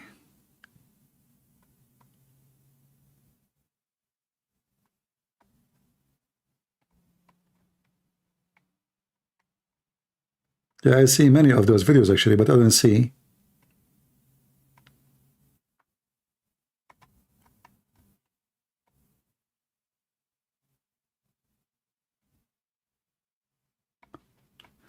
I don't see any translated in English.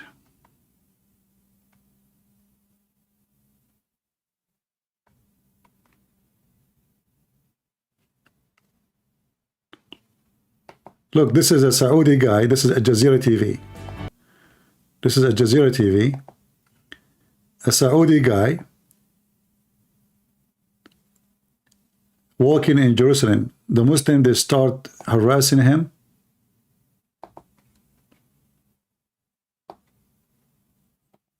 They harass him.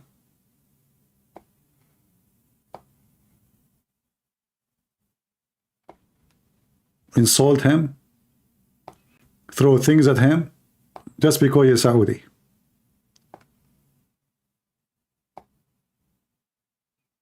This is how much love they are sharing each other. Look, look, look, look, look, look. Look, look, look. See? Look, look what they are doing, look. And then when they need money and food, please Saudi, give us money. Please, brothers, we are brothers. You are brothers in Islam, please. Look what they are doing to them.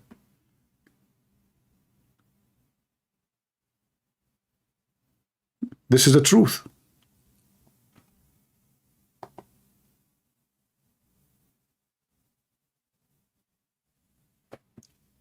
They throw rocks at them, they spit at them, they beat them. When they need a salary, they need a job, they need a visa, they go to Saudi Arabia, they kiss their ass. Just because they are Saudi, they hate them. They hate Saudi, they hate Kuwaiti, they hate Emirat. The same, I can search like now, Emirat.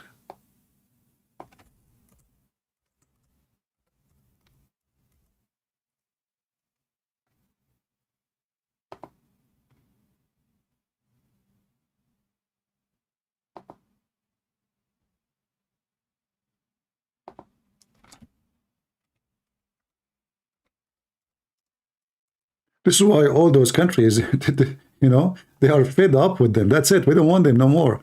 They don't care really. You see, like you see now, the Emirati speaking to Netanyahu and Joe Biden or etc. Blinken, he is visiting Saudi Arabia. All of them, they agree. Actually, if they are in charge, they will destroy Gaza.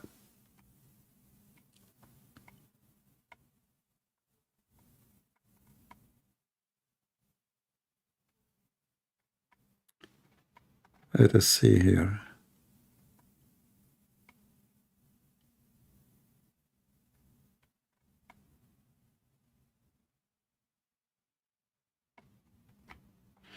Look at this title here.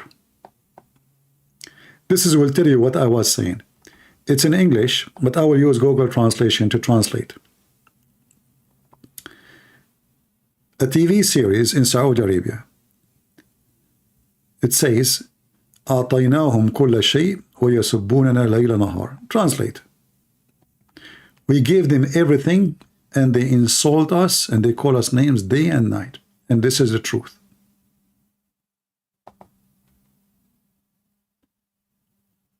They gave them billions of dollars. And the result of that, they spit on the Saudi. Saudi series angers Palestinians. We gave them everything and they curse us day and night. Is it false? Absolutely not. This is the truth. This is why all those Muslim countries, they don't want those Hamas, they don't want to welcome them. They are not interested of their protection. But what they say in TV, in public, is not really what they believe. You know what I mean? Still they are doing, the leaders, they have to say what they have to say. It's politics. But in reality, the story is different.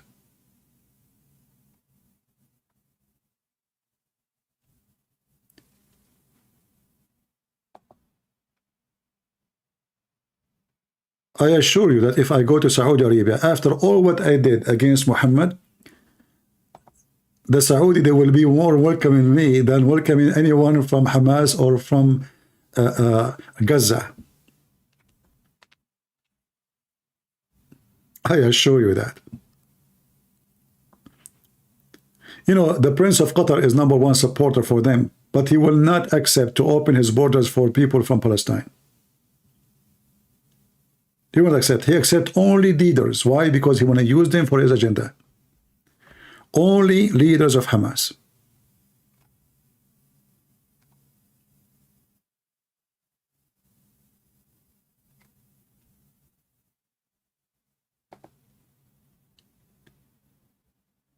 All right.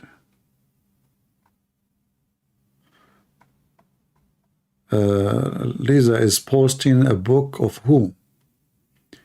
It is a noble messenger speech. Who is this Lisa you are posting?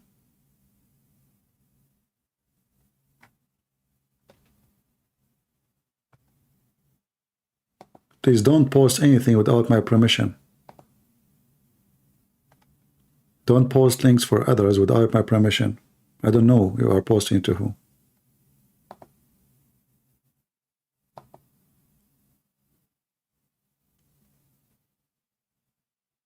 Anyway, I know many of you they are wondering what will happen in this war.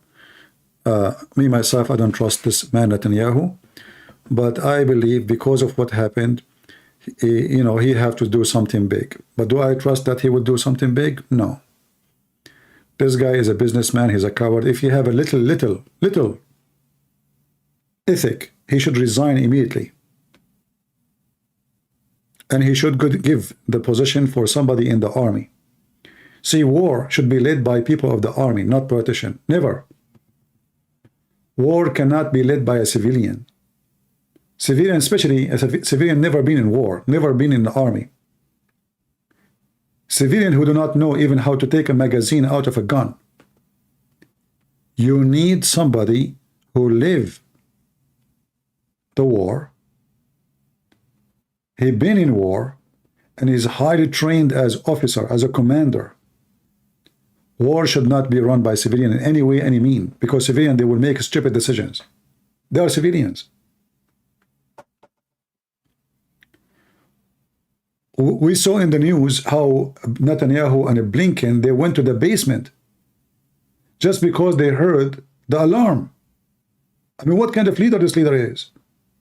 How such a leader will go to war with anyone? He is inside the building covered by concrete, and now he is afraid because of a little Katyusha, which is coming toward Jerusalem, not to him. This is an action of a rat, not an action of a leader.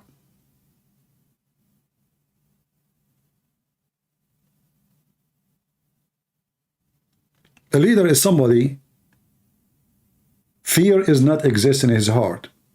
Somebody stand when bullets and missiles and all kind of hell is coming. So he can be the best example of his soldiers. You cannot be the command of an army and you are the first one to run.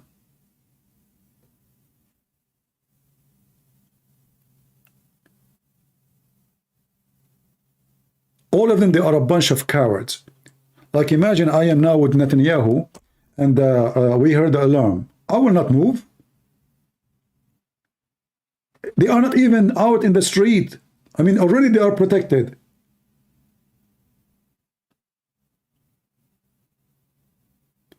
They get terrified like cats. Those are people, they value their life more than the life of their own citizen. So you are going to send your army to Gaza and their chest is open for bullets and you hide in the basement?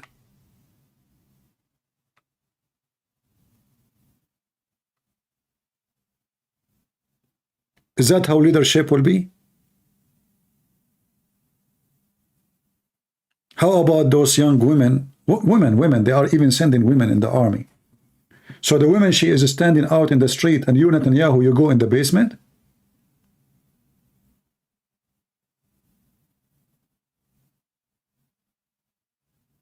He was a captain in the IDF? He was a captain for the kitchen, maybe? My friend, in those countries, if you have education, they will give you a rank. To give you an example, when I finished my work with the USA Army, I have they give you a salary, and the salary, like I sign a contract after I finish my army service. as a civilian now. All right. So when you join the army, they give you a rank based on your education, but doesn't mean you are a captain. To make it simple, you have to serve. He is not really an army officer. He have a duty to serve. So if you are a bachelor degree, this is your rank. If you have a master degree, this is your rank. This is a must, obligation. It's not because he is. There's a huge difference between professional soldiers and somebody being forced to go to the army, to do his service. So every country have their own, some countries don't even have such a thing. But usually countries where they are at war, they force you, some they say 6 months, some they say 1 year, some they say 2 years. So there's a huge difference between somebody he have to do the service, which means he have no choice to go, and someone he go volunteer and he serve in the army. Do you understand? He is not an army. He is just doing what he should do as a citizen. He been forced to go. You can be an engineer, you can be a doctor, you can be a lawyer. They will give you a rank based on your education. I don't believe in all of those things about, maybe he was there just to hold the whistle. I saw how coward he is. Always those who they are in politics, they make up stories, especially if nobody can prove it or disapprove it. So if I go with the US Army to Iraq, I can say now I was fighting Al-Qaeda, but maybe I was in the kitchen.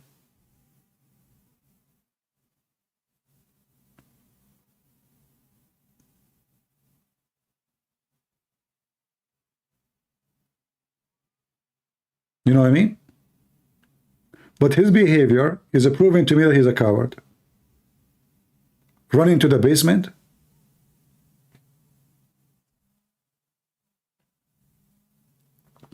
It will be very funny if Biden here run to the basement when he come to Israel this coming Wednesday.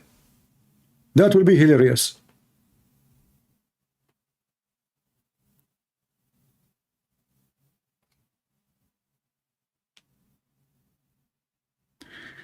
CP, God has everything under control. Some prophetic things may have to come now, including Iran will be at war. The only question is when. My friend, God is in control or not, still you are the one in control of your gun. And Hamas and the terrorists, they are in control of their gun. So don't mix things up. If God is in control, doesn't mean that they cannot kill you and kill your children. Doesn't mean that they cannot rape your wife.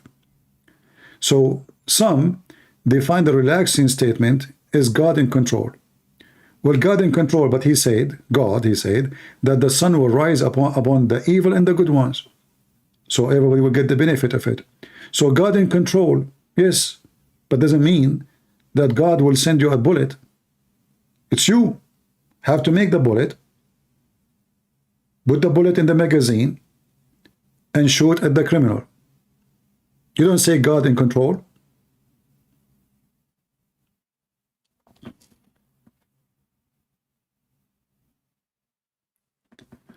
The Muslims, they say the same too. Allah is with us. Okay, what is your God, Allah? We don't want to be foolish. The Messiah himself was crucified. Now you will say to me, this is the plan. Okay, no problem. But still the Messiah and the disciple, all of them, they were killed one by one. God in control. So we have to be wise and not to be silly and just jump behind the statement of God in control. If the Jews don't have a massive, powerful army, look, they have a massive army and they did what they did. What if they don't have a massive army? They did this and they knew how powerful the Israeli army. And I tell you, they did this because of Netanyahu. They knew that this guy, he will not do much. But maybe Hamas, they were not expected to be very successful in the number of killing. They thought maybe they will kill 100, 200, and then the response will be small. But they were very much successful, and the killing was massive and ugly. And now Netanyahu, he has been forced to do something. He's not the hero. This guy is a coward. He is desperate to do business. He's buying stocks already in Aramco. Money, they worship money. Those leaders, they are not leaders, they are businessmen. If you want to know a leader, who is he? Ask him what is his stocks. Ask him where is his money. Ask him where he's investing his money.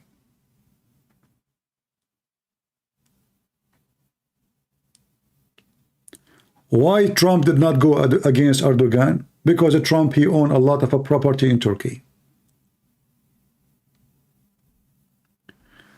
Did you see what happened in Belgium? I don't know what happened in Belgium. Terrorist attack or strike? And whatever happened, they deserve it.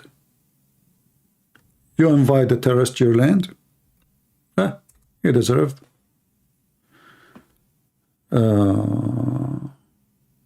There's a shooting 2 hours ago. Police shot dead suspect gunman accused of killing 2 Sweden in Brussels. Shall we blame the terrorist or blame the stupid European who brought them there? For me, I don't blame terrorists. Terrorists, they do what terrorists do. And Europeans, stupid, they do what stupid people do. And still you open your borders. After all what happened.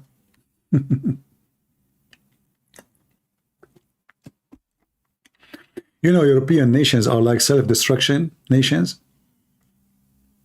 They are on drugs. Too much hashish, hippie. Ring in the nose, ring in the ear, ring in the ass, ring in the vagina, ring in the penis, ring in the belly bump. And then the Muslim, he go there and he play with your rings. So if you pull your ring from your nose while you are crying, you deserve it. You brought them there. You give them papers, you give them shelter, you defend them, you make a law against Islamophobia. They make laws against what? Anyone speak against Islam. It's a hate crime, hate crime. So now the citizen, they don't have guns to protect themselves. The government does not protect them, and you can't even speak against Islam. And if you speak against Islam, you go to jail. You are doomed, my friend, and you deserve it. If you want to fix it, go and throw your leaders in the garbage. This is how we can fix it, not by complaining. In the top of that, by the way, they make a budget. The European Union, they made a section to fight Islamophobia with a huge budget. Yeah, this is European Union, you know, a huge budget and department to trace the Islamophobic. They trace you too. They trace you. You are like, you are fascist, you are Nazi, you are animal, you are a criminal, you are disgusting. But they are killing us. No, those are not. They don't present Islam. Those are. He have you know, he's a poor immigrant who have a trauma. He was playing basketball. He hit his head in the wall. Do you remember when a refugee center was burned in Germany? A Syrian refugee center was burned in Germany. The majority of them, they are Syrian. The newspaper in Germany, they start writing about the fascism and the Nazi and Hitler supporters and the right wings, disgusting, filthy, blah, blah, blah, blah, blah, blah, you know, for like 3-4 weeks, 1 month. And then the police, they were, after long investigation, they found that the one who did it was a Syrian refugee. And brother, in a miraculous way, suddenly this guy is just a stressed refugee. He is suffering from stress. So if a German man, he did it, he is fascist, he is Nazi, he is demonic, he is right-wing, he is disgusting. We changed the person. He's a Syrian refugee. Suddenly he have problems. He is ill. He is under a lot of stress. He need help. He need care. You know, we have to understand the situation. All the excuses in the world suddenly there. That is Europe. Yeah, the one who tried to burn the center and kill everybody inside, now he's a victim. If you try to do it, you are a hate criminal, you are filthy, you are a scumbag, because they have no ethic, you know, they have zero ethic. Those atheists, they are the trash of this earth. You know what trash is? They have zero logic. They hate Christians. The second you speak about the Bible, you are terrorist. If a Muslim, he speak about the Quran, he force women to wear hijab, he shout in the street, they block the road, they pray in the street, they force their religion on others, it's okay, it's okay. Can a Christians, group of Christians, they block the way and pray in public like this, they will arrest them. A Muslim, they gather 1,000 people, they gather in the middle of the street, they block the way, they block the road, and nobody moved in. That is Europe. Every single president in Europe, except maybe in Poland and in Hungary, those are the only two they refuse to receive them. And what they call them? Islamophobic, racist, KKK, you name it. But those are the only two they were able to save their land from all the garbage.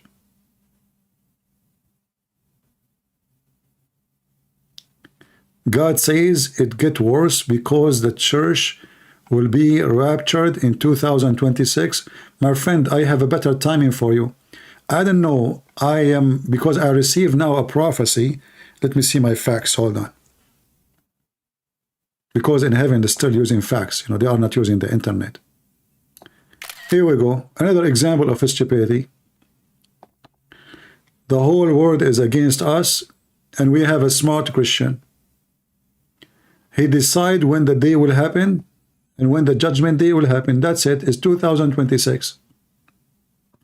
My friend, I don't like to talk about donation, but as long it's just 2 years from now, you do not need money, and you do not need car. My car is very old. And you know what? As long as it's going to be Judgment Day in 2026, what about you give me your car? I mean, what you would do with it?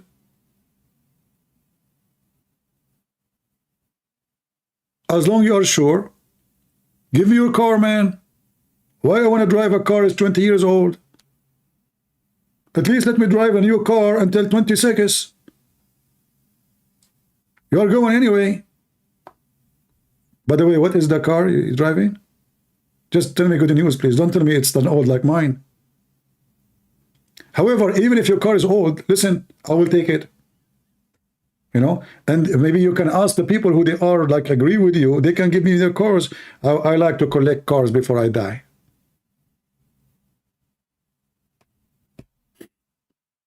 Weirdo.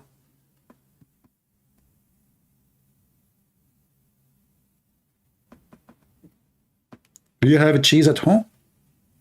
Like they expired by 2026? Just send it to me. What about your money in the bank? I mean, come on. What you will do with the money in the bank? Let me go vacation somewhere. Like I'm spending many hours on the internet. My back hurt from talking. It's time to go somewhere. Aren't you a good Christian? Do you have 5 BMW?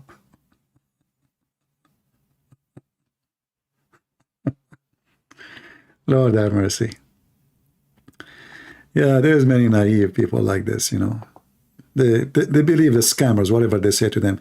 Like there's a guy, I forgot his name. He told them which year, which day, which month, and those people, they sold their houses, they sold their cars. I mean, oh boy.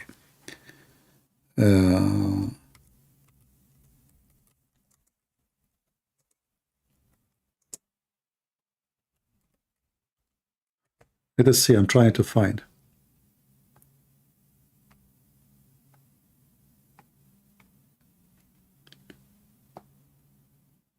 I forgot the names of those groups. 1999 released.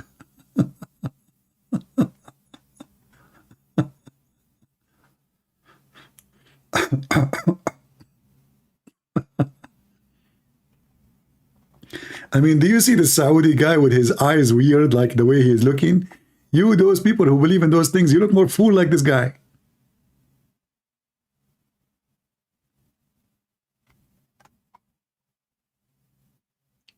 Anyway, you know, by the way, I made many prophecies before, like, you know, which is really amazing. Like once, I remember many years ago, I told the crowd that next month there's a lot of women, they will have their period. And guess what? They did. I don't know how I received this prophecy, but it came to me. Women who they were listening, they were astonished. Like a month after, I received a lot of texts under the video, like, wow, Christian Prince, it's happening right now. I said, don't give me more details. Too much information will kill me, you know? So how in the world I know that? I was able to predict that in December is going to be cold and in the summer is going to be hot. Don't ask me. Allah told me, brother. Allah. However, some of my prophecy did not come true. As an example, I said that Trump, right now, he have a diarrhea. It turned to be he have diarrhea, not diarrhea. So, I mean, some of them, like, I received the message, but the reading was wrong. Like the reading, you know, diarrhea. Yeah, so like, you know, yeah. Like I received a message that Joe bite me will become president. It was a wrong message. It's Joe bite me, not bite me. However, he bite us always when he speak. So, I mean, everybody is... I will remember in 2026. Okay, I will. No problem. Will prove it. Go to Patreon and deliver me all the saving you have. Just keep enough money until 2026. Is that fair, guys? If you are truly a believer that Judgment Day will happen in 2026, keep money only for you. Enough for now until 2026 and send me the rest. Send me the rest.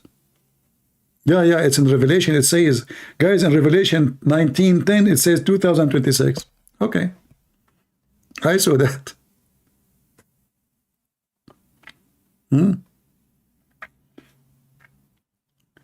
Many so-called churches now, they have people who claim to be prophets and all the garbage you see. We do not need the prophets. There's no prophets. We receive everything. The Bible says, anyone who bring you other than the scriptures, let him be cursed. For someone to claim to be a prophet, that means he have to bring scriptures. This is what prophecy is about. Prophecy is a scriptures. It's from God. But the Bible says it clearly, anyone bring other than this scripture, let him be cursed. So only foolish people will accept those so-called prophets these days.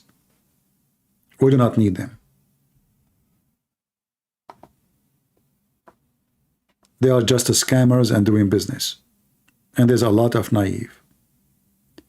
And there's one thing always you will notice, that all those people who claim to be prophets, they share one thing. They want money. They want power, authority over you, and sex.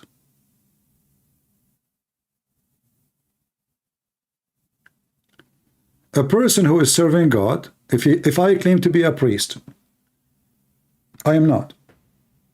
If you ask me, do you like to have a nice house? I love to have a nice house. Do you like to have a better car? I love to have a better car. Do you like to own a property? I love to own property. But if I am claiming to be a priest, a monk, all those things should mean nothing to me. Because a monk or somebody serving God, as this is what he do, he's a servant of God. then he should not be worried about money, salary, land, property, etc. As long we are worried about it, that means we are worried about ourselves first, our comfort, and then about other things. So if a person he claimed to be a prophet, that means he's chosen by God. That means he have a great mission. Why he need a villa? Why he need the most fancy car? Why he need all those, like there's a guy, he said God told him to buy an airplane for himself alone. Can't you serve God without an airplane?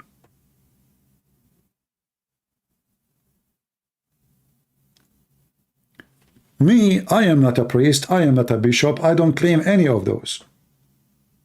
Like sometimes people, they say to me, God bless your ministry. I said, I have no ministry. What ministry? You know, I'm just like you. I do what I can do to help people to know the truth. I understand what people, but I don't like titles. Titles for me is something scary, because title is responsibility. And you have to be up to the title. So if somebody call you father, like I remember once in the Philippines, a hooker, she approached me and she said, sir, do you want to do a massage, sir? I said, no, you know, etc. They stalk you. The second they say that you are a foreigner. And even she spoke to me in Arabic, Habibi. You know, she is expert with Arabic. So I start telling her about why you are doing this. What if I find you a good job? You have a son, etc. So I spoke with her like for 45 minutes almost, or maybe an hour. And then in her mind, she understood that I must be a priest. So second day, I was walking in the same place, and those hookers, they have a corner, you know, they were looking at me in a very weird way. I went to the coffee shop. The guy, he said to me, please sit down, father. I will bring you the coffee. I became a father. So she told her friends, and they told everybody there that this guy was preaching me the gospel, trying to tell me that not to work as a hooker. And he quoted for me from the Bible. He told me he want to bring me a job if I quit, if I promise to quit. Second day, I became father Christian Prince. I have a friend with me who was coming with me to the coffee shop. He says to me, you became a priest? You made it, didn't you? I know it. I said, no. I said, the guy, he just called you father. I said, listen, you don't understand. I am not. He said, why you are hiding it, man? So you become a monk now? Now you are not shaving your beard. I said, listen, I am not. This guy, he got it wrong. It must be. So I became father, Christian Prince.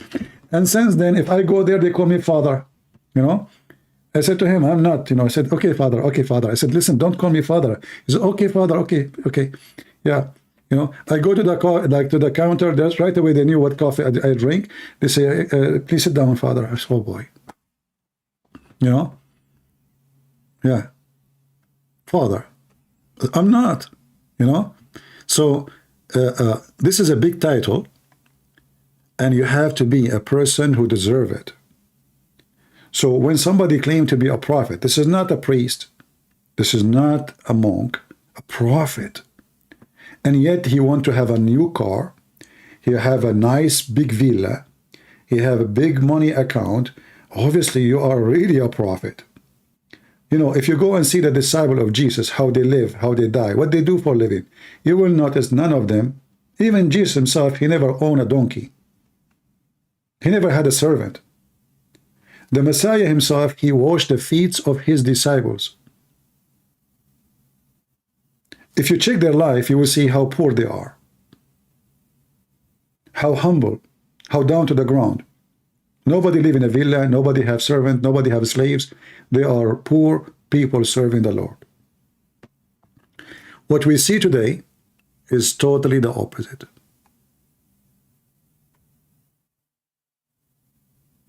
His money, his business, his cars.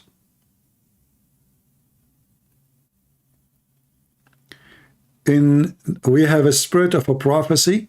Yeah, you have a spirit of the prophecy, which means we can prophesy to people about the amazing Messiah and his coming, but we are not prophet. There's a huge difference between you know, like as an example, we will say, I can say I prophesy to you. about the day of judgment, but doesn't make me a prophet. I can say to you what the Bible is saying. This is a prophecy too, prophesying to you about the prophecy, but doesn't make me a prophet. So don't fool yourself and claim to be a prophet and following a prophet. They are liars. They are pure liars. A prophet is somebody who knew your future. None of those knew his future.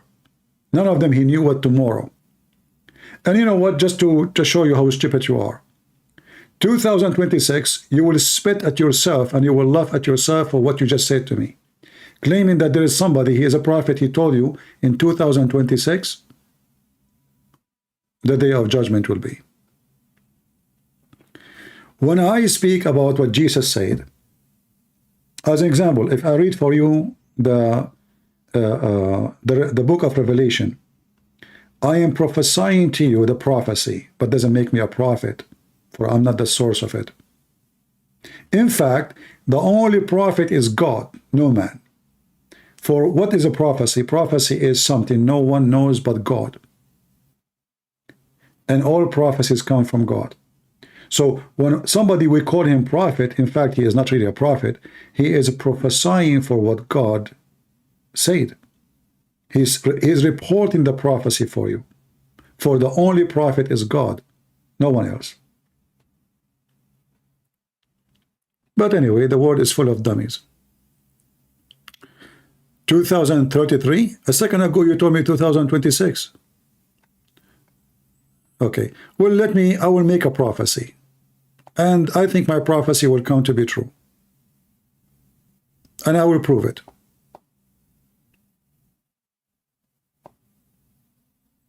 Do you see your text?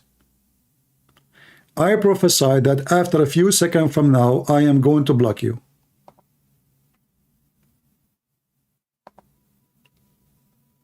Amazing. It happened. How I know?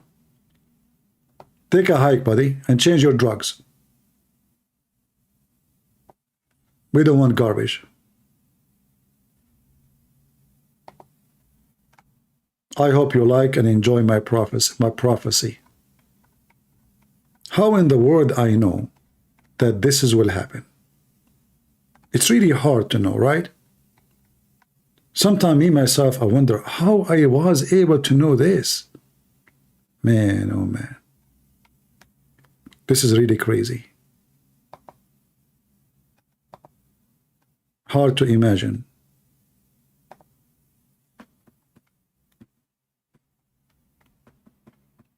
Do you have an explanation for what happened now?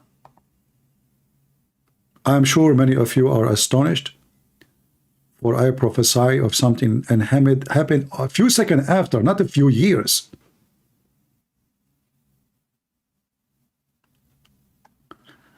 The rapture in 2026 and the judgment day in 2033. Oh, okay, no problem.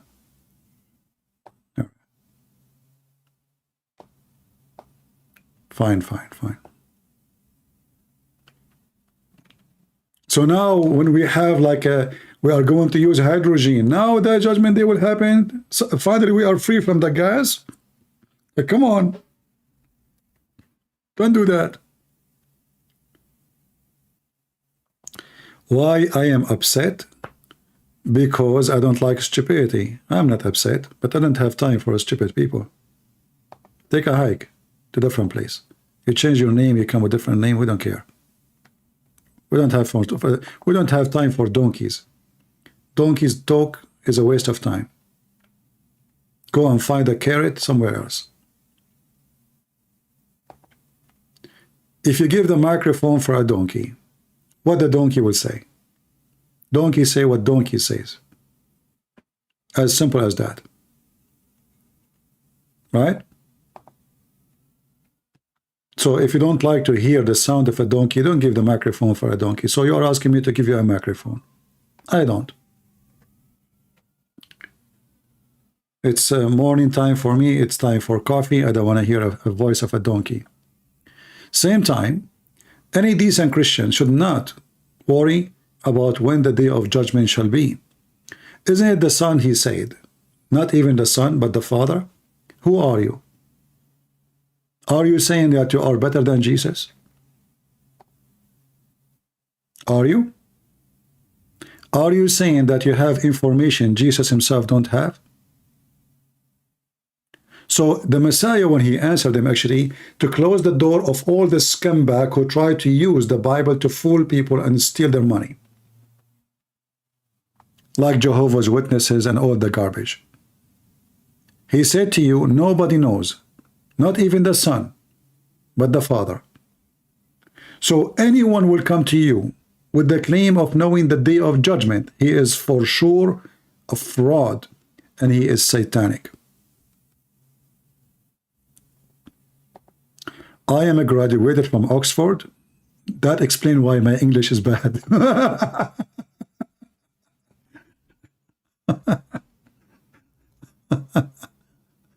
Oh boy. I mean, this is okay. My English, does it sound like I'm graduated from where? Oxford. Actually, I've been to like I went to for some time in a college. It's called Oxford College. Yeah. But I'm not a graduate from Oxford. No, actually, I heard. I don't know if it's true, by the way, that some people, they are saying that they noticed that Shakespeare is trying to copy my style in English. I'm not sure, by the way, if this is true or not. But if you think about it, it's a good argument. You know? I'm not sure, by the way, but maybe you are sure. I remember first time I went to a chat, this is how bad my English was. I go to the chat room in Paltalk. I say, hello, guys. Those people, they start cursing me and say bad word, and they bounce me from the chat room. So I went to the second chat room. I said, hello, guys. They did the same. The third room, they say, what's wrong with those people? Every room I go to, they start cursing me, saying bad words, and they bounce me. It turned to be, instead of saying hello, guys, I was typing hello, gays.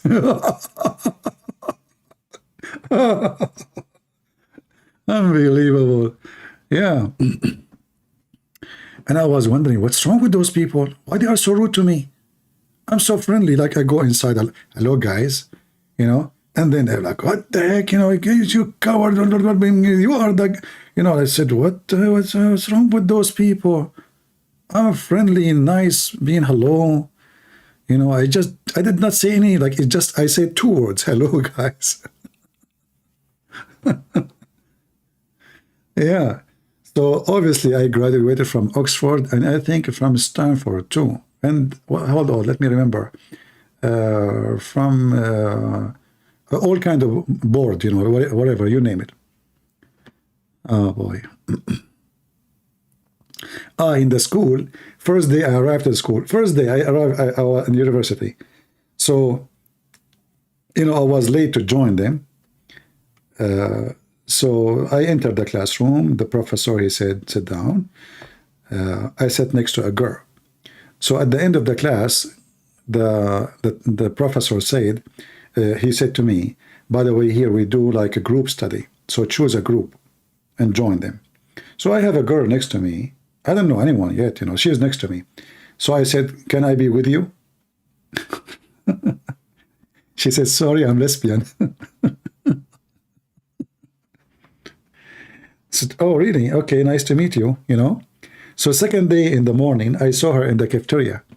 So she is at the end of the cafeteria. She said, hey, lesbian, how are you? You know. She ran to me. She said, what you just said? I said, what? She said, what you call me? I said, lesbian. I said, why you say that? I said, well, yesterday you said, by the way, I'm lesbian. And I told you, by the way, I am, etc. She said, do you think this is my name? Are you kidding me?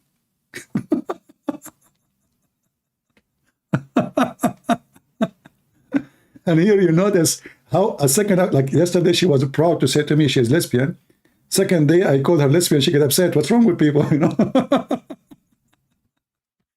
And like, you know, she is at the end of the cafeteria. I say, hey, lesbian, how are you? You know, like I suppose I have a friend now in the school. You know, an Arab guy coming to America. Hey, lesbian, how are you? You know, I'm like, you know, okay, you know, like she run to me like a rocket. What you just said? I said, what happened? She said, what you call me? I said, lesbian. Why you do that? Isn't this is your name? What? Well, yesterday I said I want to be with you. You said to me, by the way, I'm lesbian. And I told you, by the way, I am etc. So you must be kidding me. What kind of English you speak? Lesbian does not, it's not my name.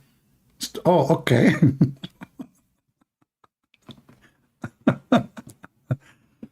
Oh boy.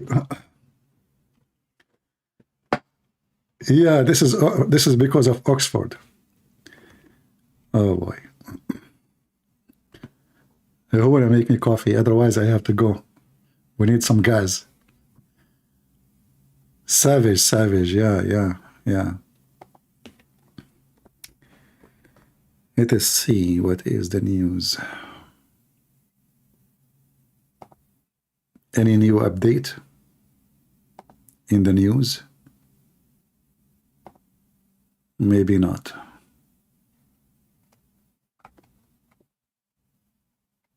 Nothing really.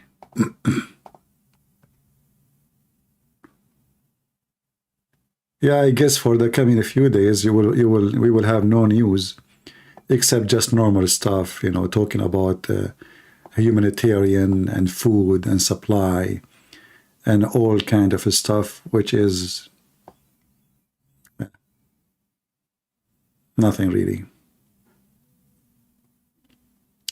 And the United Nations is meeting, you know, one of the most stupid place I find in the world is United Nations, where hypocrisy is this is a stage of hypocrisy. They speak about everything except the real thing, except the real problem.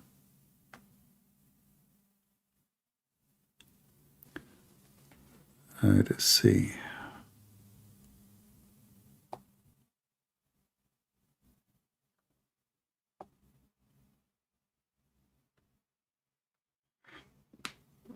Well, I don't watch this Morgan idiot.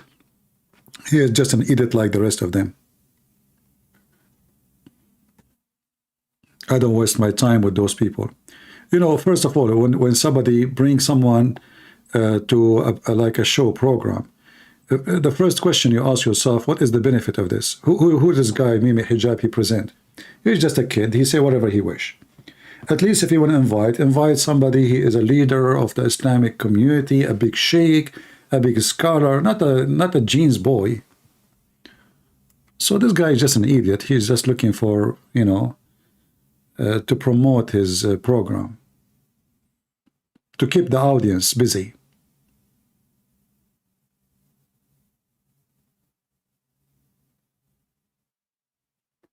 Yeah.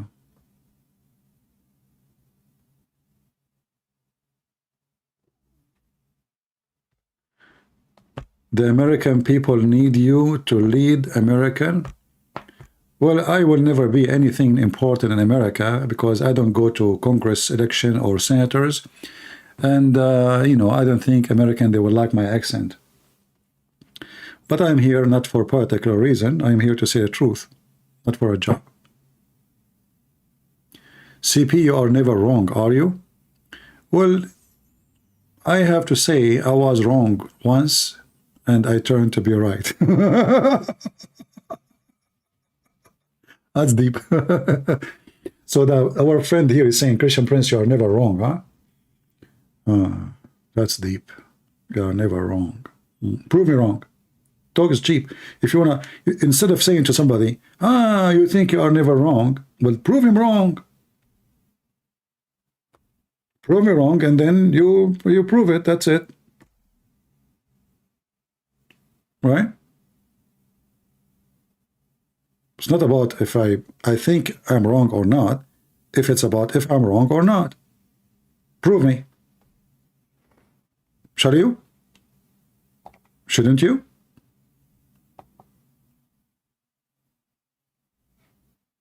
Who cares what I think? But it is what it is. If I'm wrong, then I'm wrong. Let's see. It's not about being right, but about being truthful. But yeah, my friend, it's about being right. But you cannot be right unless you are truthful too. Because when we say right, it's mean the right thing. So if somebody, he is not being right, he cannot be truthful. They are connected. Like I can say, like you ask me what happened, I tell you what happened, I tell you the truth. The truth. But doesn't mean what I did and what I told you is right. So the truth, I can say the truth by saying it, but if I make an opinion about the truth, I can be wrong. However, if you make a decision and the decision is right, then the decision must be truth or connected to the truth. Otherwise, your decision will never be right.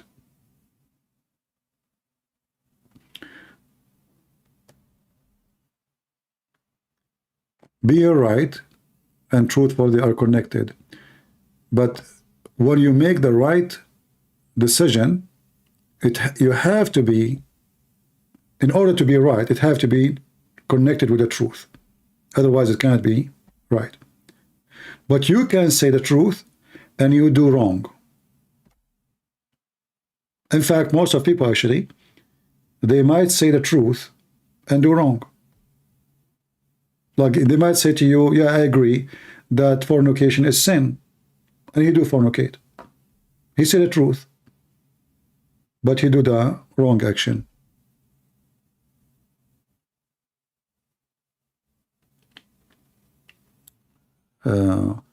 And you know, in the same time, the word right is right to who? It's right for you as a Christian to do something. It's wrong for him as a Muslim to do that. It's absurd for someone who's an atheist to do any of what you do. So right is always about how you see it, how you understand it, and what you believe. For the atheist, the right thing is to be a homosexual. It's very healthy. For us, no. For them, it is the, the perfect thing. It's the right thing to teach children about sex when they are 5 years old. For us, this is disgusting. So the word right is very flexible, depending who is talking, what he's talking about, and what he believes. Like this guy now you see in the screen, for him it's right to be Hamas. It's wrong to be Israeli.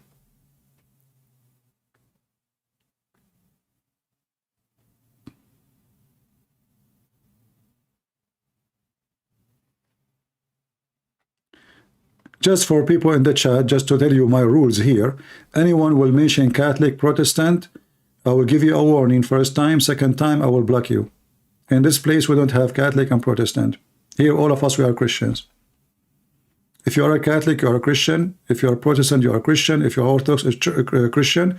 If you don't like it, leave. So this is a warning.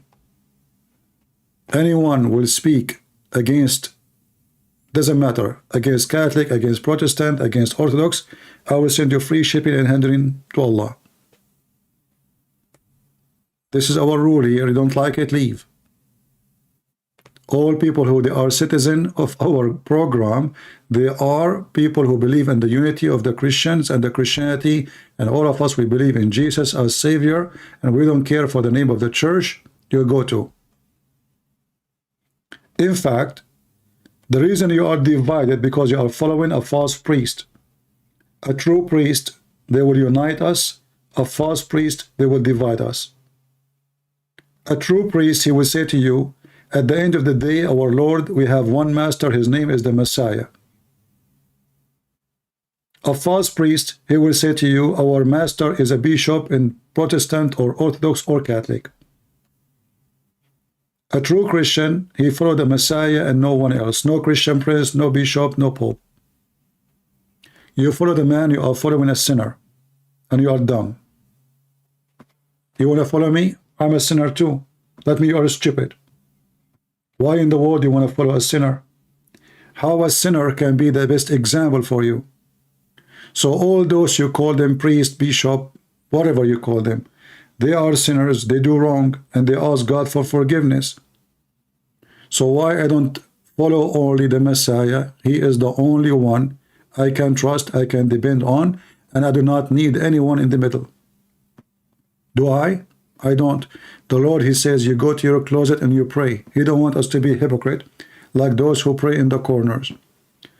Why in your closet? Because between you and the Lord there's nobody between. You speak to him.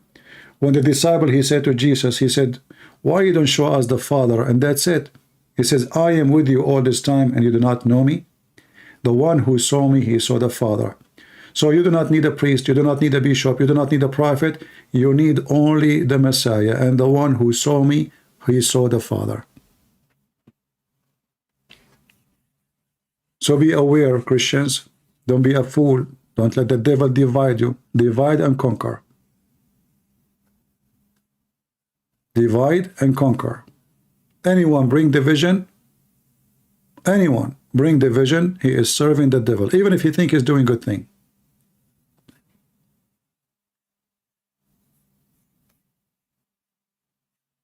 If we cannot love our brothers and sisters in Christ from different church, how we can love non-Christians? Look at those, Abdul. They are praying to the demon Allah. Look at them. Because we love to save them,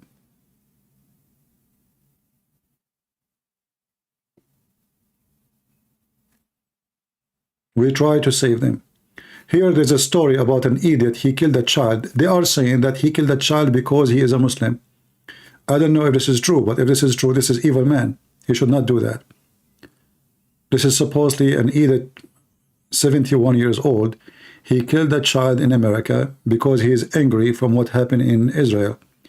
You see, you cannot be evil like them. If you do that, you are a very evil man.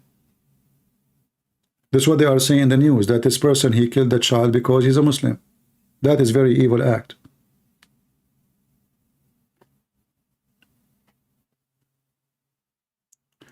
And now the Muslim, they will make, you know, and this is the funny thing is, 1,300 in Israel, tens of thousands of Christians killed in Syria.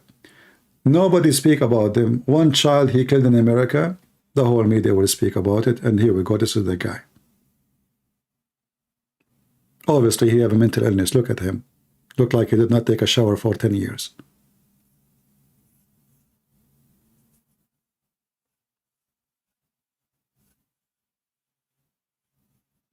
No Christian would do such an act. That's not right.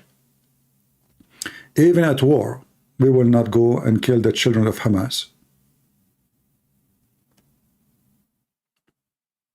News.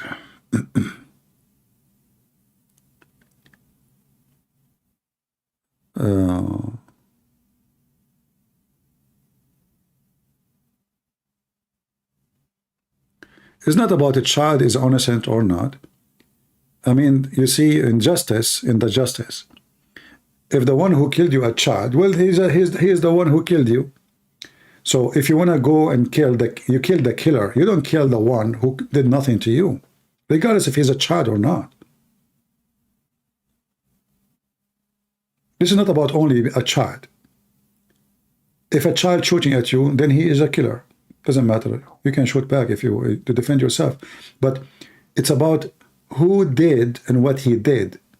So if somebody, he is old or small, short or tall, he is killing people, he is a killer. He should be punished.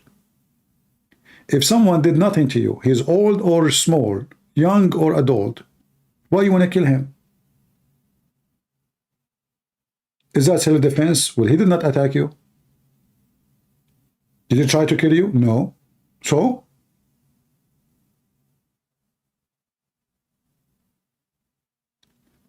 So you want to fight, you fight against the killer, the criminal, not somebody. The word innocent, you know, like I see many people say children. It's known that in Islamic groups like ISIS, Al-Qaeda, even Hamas, I can show you a video of Hamas having, I made a video about it a long time ago. They have suicide built around a child. Another one, a girl, she is teenage. Well, those are children. But this child is going to kill many people by the suicide belt. So is it justified to shoot to prevent this child from coming to you with a suicide belt? Absolutely. He's a terrorist now. So it's not about being a child only. It's about a child who did nothing to you and he mean no harm.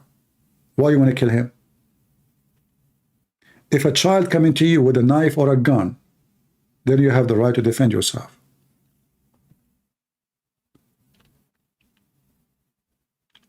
So you don't go and attack somebody just because he's a Muslim. That is a filthy act. Or because he's a Hindu, or because he's Jewish, or because he's a Christian. That's demonic.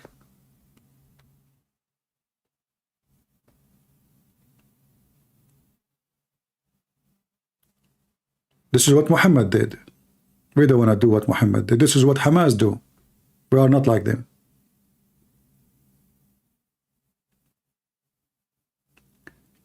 Yeah, until now I see nothing in the news about the ground invasion.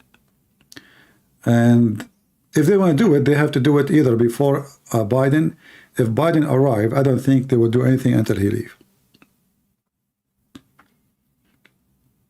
And that's why they are talking about it's going to take long time. But I don't know how that will work, because if those you know, if they close water and food and etc., and then the international community, they will start blaming Israel for everything. So I think it's for the benefit of Israel to go for it and not to hesitate. The total number of people get killed by Hamas is 1,447 until now. More troops surrounding Gaza.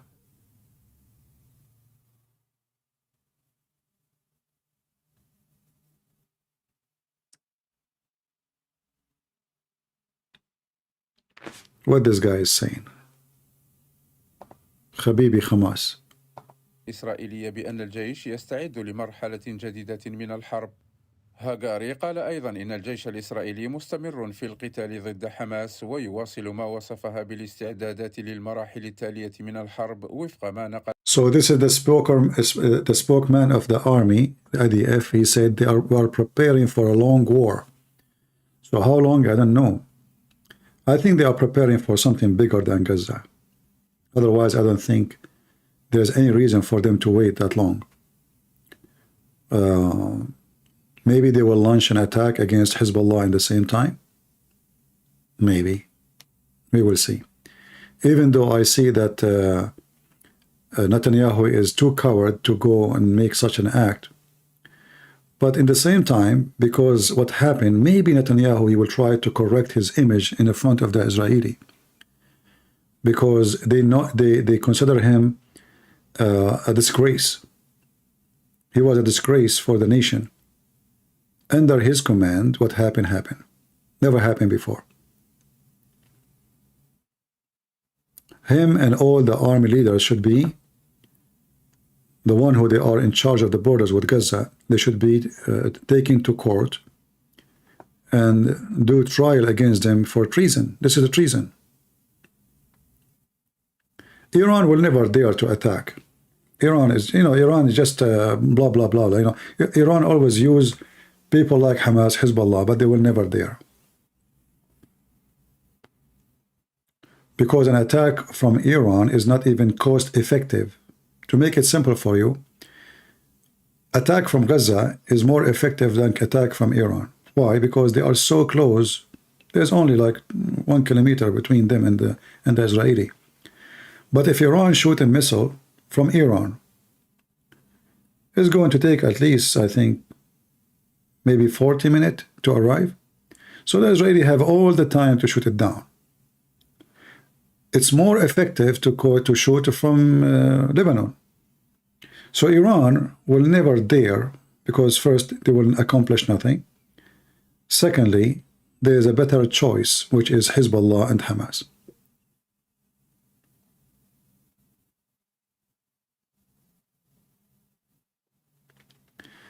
They send a message 250,000 reward for the one who give hostages location. Yeah, well, that means the Israeli army is really confused on what to do about it, because now they can send them false, Hamas themselves, they can send them false information. They can send them the hostages location of where Hamas leader is, so they will not shoot there. So I believe that this is not really a smart, I mean, how you can check if this is true or not is going to be very hard. But we hope it's going to work. Money sometime talk, right? Like when the American, they made a reward of $25 million for the one who lead where Osama bin Laden is.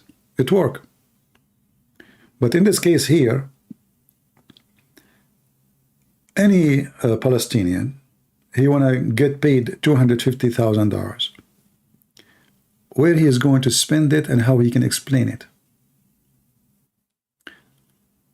They should have promised more. They should have promised we will give you, you know, a pass to go abroad, protection, etc. Not only 250.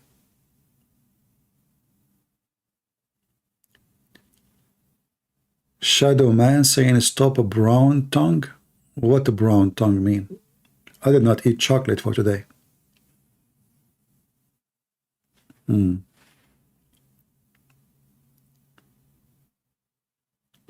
No, even in the Lebanese border, there is no war. This is just like hello, you know.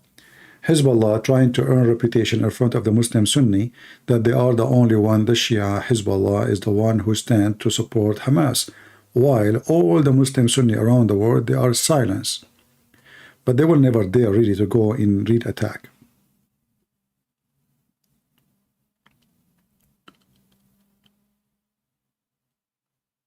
No, I don't think Iran will be involved. They don't dare. They will not dare.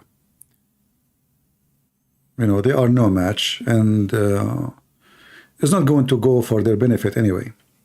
But they can make propaganda, like now, Hamas shooting some rocket from here and there, but this is cannot be considered in any mean, anyway, a war. It's just to earn like reputation that we are the only one stand with Hamas. You know, Hezbollah have 100,000 fighters at least. If they really want to go in war, they should take all their arms and all their fighters to the borders. Until now, you cannot see them. Nobody there. Few rockets here and there. And until now, Israeli even not responding. This is telling you that the threat is from Lebanon is not real, you know. Is it true that Israel paid money to Hamas? I don't know. In the world of stupidity, everything is possible. Will it be destroyed and the new Jerusalem will be built? I do not know about the future, my friend. I am not a prophet. I have no idea. I focus in what today and what tomorrow, and I leave what to God to God. Don't take the place of God and try to bring your own news. If God wants something to happen, it's going to happen, regardless of what I think.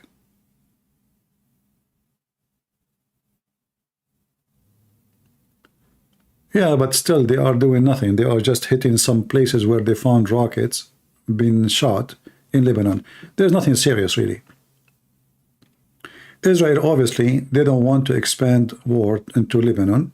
And Hezbollah, they are taking advantage of that. They knew that Netanyahu is a potato. He is not going to do it.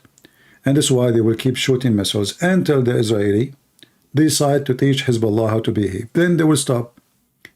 But Hezbollah, for now, they knew that Israeli are not interested into going in war with Hezbollah. Netanyahu is not the right person to be there. Hijab, the most watched Morgan channel. Yeah, why not? Thanks to Morgan and thanks to David Wood. Can you talk about Battle of Gog and Magog? I don't know anything about it. Can you?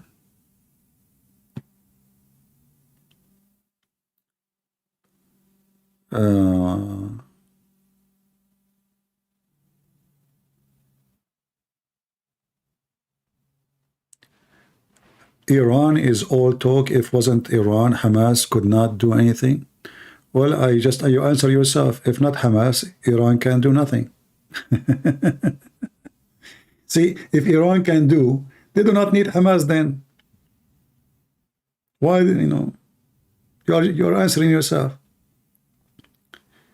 If Iran can do, they will receive the glory to themselves, but they cannot. So they are using Hamas. If Iran can do, they do not need Hezbollah. They can do it themselves, but they are not. So Iran cannot do. Hamas can do what Iran cannot do. That is reality. They support them, but remember, there's many that support Hamas before. Even USA, even Netanyahu support Hamas. Hamas in Syria was sponsored by Israel. We just showed you the video of Netanyahu visiting Hamas members, Muslim Brotherhood, in the north of Israel, in the border of Syria.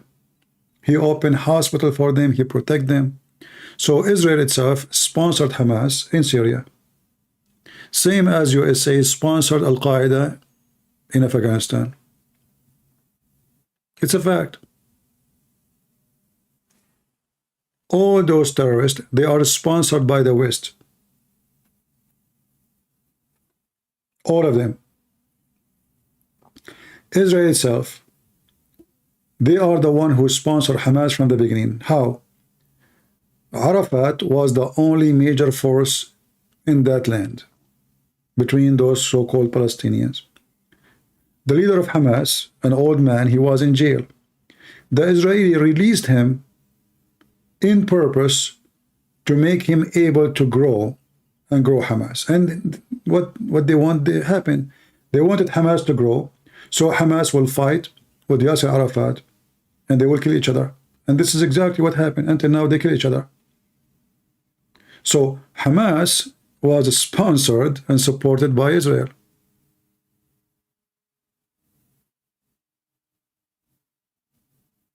It's a fact. They said to themselves, we will make Hamas grow, and then they will fight with the Yasser Arafat group, and then both of them, they will demolish each other.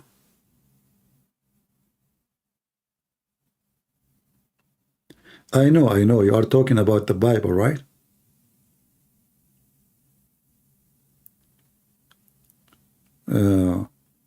Always when you support evil, evil will come back to you. Netanyahu support Hamas in Syria. Every Muslim from Syria now is cheering up, supporting Hamas. The same one, they call them rebels.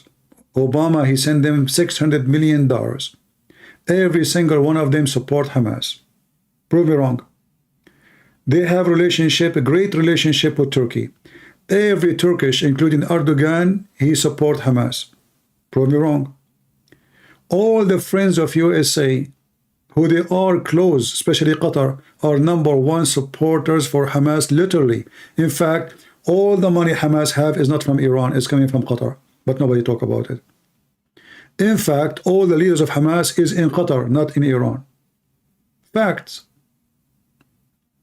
They have their villas, they have their money, they have their weapon, they have bodyguards in Qatar, not in Iran.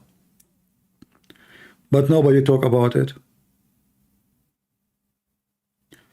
4 armed men from Hezbollah being killed in the north of in the south of Lebanon. All right.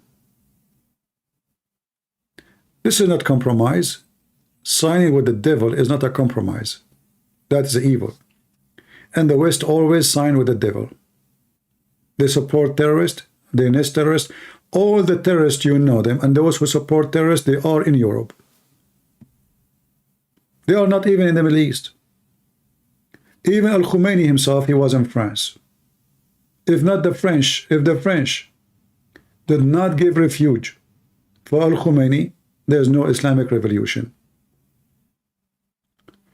All the terrorists, Abu Qatada, Abu Azzam, Abu Shit, Abu whatever, all of them, they used to live in Europe, and many of them is still in Europe. Until now. Europe is the nest of terrorism and always they sponsor them. And nothing changed until now. Especially England. They support them so later they can use them.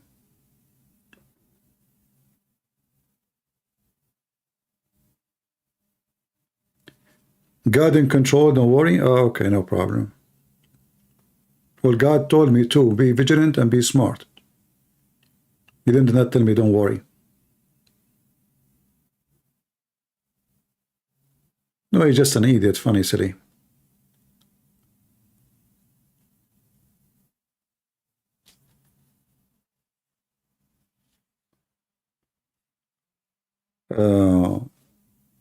Like now, the terrorist attack in Belgium. Are they going to kick the ones who they are doing those things? No. Are they going to stop giving visas? No. Are they going to stop giving residency to Abdul? No. So why you cry?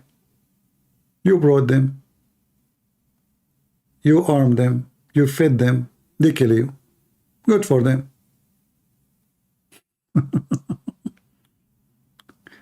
You know, one of the things I don't like is I bring them to my house and I wonder why they are doing what they are doing. And you brought them. Well, you cannot complain. And you should not. This is your act. This is your action.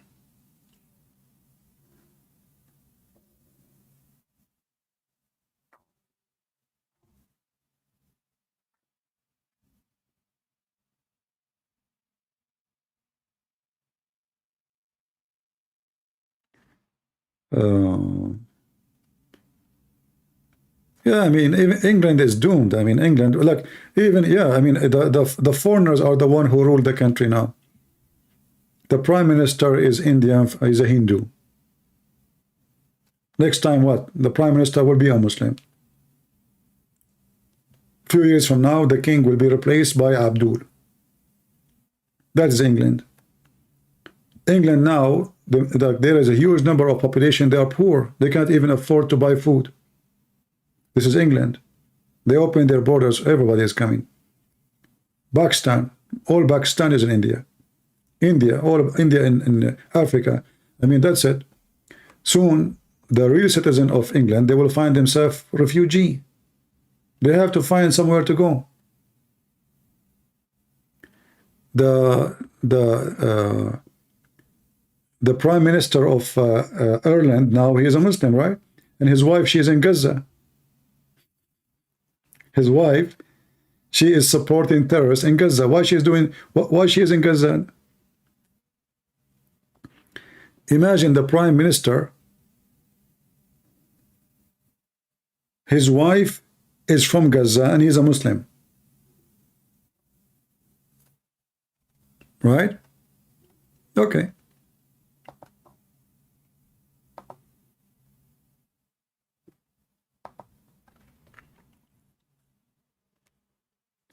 In the top of that, the media in the West, they are running by pervert, like a Trucker Carson, and those they call themselves even conservative, but the fact they are pervert. They support terrorism. They support Muslims. They give them a voice. They invite them to their show. They make them say all their lies and nobody can oppose them. You see, when you give a microphone to a liar, and this microphone, there you have a huge, massive audience. What are you doing? You are just giving the terrorist a chance to explain terrorism in a nice way. So this is what the media in the West are doing. Like Trucker Carson and this filthy Margot. And what is the name of the other girl? The conservative African-American lady? I lost my respect to her. I used to think about her that she is decent. She went all the way to meet with the pimp, Andrew Tate, and she agreed with him. Imagine she agreed with him, a Christian lady. She agreed with this filthy man. And this filthy man will teach the Christians, and she said, I hope the Christian will listen to you. This is scumbag woman. She is telling us that we should listen to Andrew Tate. Trash. So all the Western medias, and this is why they are famous actually, if they are saying the truth to you, nobody will listen. How many people will listen to me, and how many people will listen to Trucker Carson, and how many of them consider him serious, and how many of them consider me not? If a Trucker Carson right now, he go live on air, he will have at least 100,000 people listening, even though everything he say is garbage. False. He just oppose. Just oppose. Oppose will be famous.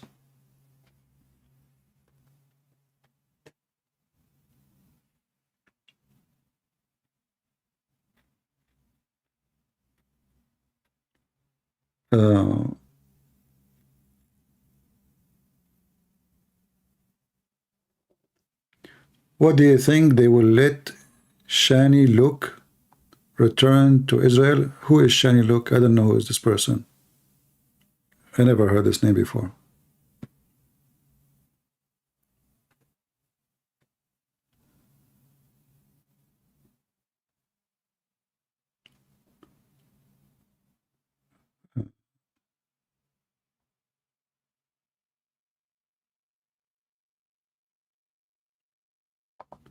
All of them, they are liars. And you know, I find them that they are the same as a fly who swarm over shit. Excuse my language. So Andrew Tate is like a shit, piece of shit. And then all the flies come to the shit because he is really present the best smell they like. And what make it more funny, the guy is accused of rape. At least wait. At least wait until like the court say he's not, you know. What kind of people they are. And the guy is a pimp. And the guy, he is proud about how he used women, how he lied to them. It's not even rumors, it's his videos. Yet they go and they interview him as he is a hero and he is the example for all of us, and how to do things, how to oppose the liberals. This guy will oppose the liberals. He is the liberals himself. He is a porn promoter. He teach kids how to lie to women, how to use them, how to fool them. This is the guy who will be your best example. This is why, if you listen to Trucker Carson, I say shame on you. You are no Christian. Morgan is the same. What is the name of this garbage idiot who brought those two Muslims and Robert Spencer and Rashid? What is this debate is about? Nothing. It's just to promote the Muslims. Just to make them famous. All what they care for, how big the audience is. They don't care really for doing the right thing. How I can, it's like, you know, you have a bunch of pigs and you have to put something for them as a meal to eat. So let us feed the pigs, and the pigs come. And then if you speak against this pig's feeder, the pigs get angry from you. There's many that think that this guy, Trucker Carson, is the only one saying the truth. When the fact this guy is an idiot.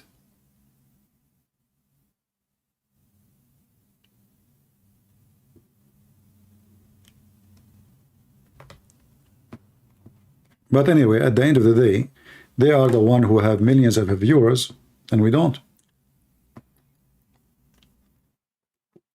I can't even keep my videos on my YouTube.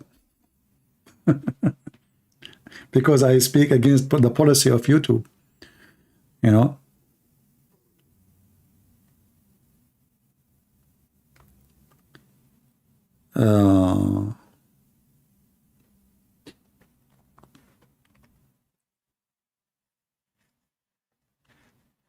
No, the same debate, like they brought Robert Spencer and Rashid and those two Muslims.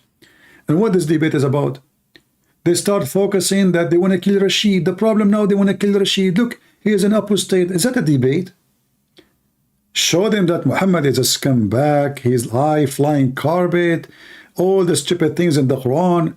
You see, talking about violence doesn't work no more.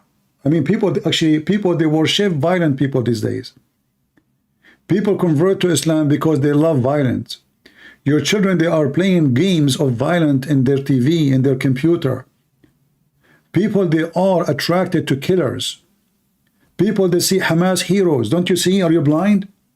So until now, the Christians, they don't know what's going on. They are living in their fantasy of Aflatonicity, where we should teach love, everybody love. Those people, they love killing. So if you want to show Islam to be bad, don't talk about violence for the sake of the shin of Allah. Stop this stupid argument. People, they can open their TV and they see what Muslims do. Show them why Islam cannot be from God. And it's not because of the violence.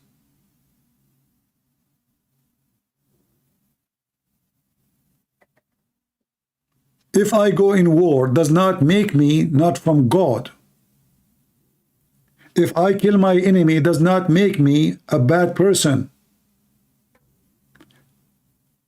Speak of the reason. Muhammad, he told the people, attack the Roman and get the blonde diggers. Tell them, if I pay Muhammad money, I will not be killed. And then people will know that Muhammad, he loved money, not God. He have no problem if the Christian worship false God, as long as they pay him money. Focus in something real. Stop being silly and stupid. Show them that Quran cannot be from God with all the stupid things in there. The flying carpet, the flying horse, the flying donkey, the Suleiman, he have genie, he have Huribooter. Show the world what Islam is about. They keep focusing in violent. I mean, even to the point it became a boring topic. Most of the Christians, they have two things to talk about when they speak to Muslim. The same as the Muslim. Muslim, they have one or two things to speak about when they speak to Christians. Let us start with the Christian first. The Christian, he will say to Muhammadan, your prophet is a child molester. Number two, you're a prophet, he killed people. We are done. We go to the Muslim now. Trinity, all the Muslims, they want to debate the Christian about Trinity. All of them. Number two, the Bible is not preserved. That's it. So there's two party. Both of them, they are really dummy, stupid, and they have no argument. Why? Because the first one, he is saying something we heard it a million times. I can mention it, no problem, if there's a reason for it. But get over it and get something real, something more serious. Get something new so people, they can listen to you. Muhammad, he killed people. Okay, well, Musa's killed people. Oh, Muhammad, he killed because it's unjust. No, it's just. So now we can argue about what just, what unjust. We can get away with it. Muhammad have sex with Aisha, she is 6 years old. The Muslim, he will come with a lie that they have sex with Isaac, he have sex with Rebecca, she was 3 years old. 3 years old. And they will get you a rabbi, a filthy rabbi, he say this is true. Here we go, they got away with it. In order to demolish Islam, you have to change the way you approach and the way you defend. I don't defend the Bible by the Bible. I defend the Bible by Islam. And then the Muslim will be in trouble. I don't use my logic to defeat Islam. I use their logic. You use your logic, you will not really go anywhere. But if you use their logic, they cannot deny it. As an example, when Lili Dawah, he said, why the God of the Christian cannot be God? Because God cannot enter his creation. He cannot. Then we show Lili Dawah that God in the Quran, in the Hadith, he entered his creation. Then now we defeated Islam by the logic of Islam, because remember, God cannot enter his creation. Can the Abdul now deny his logic? He cannot.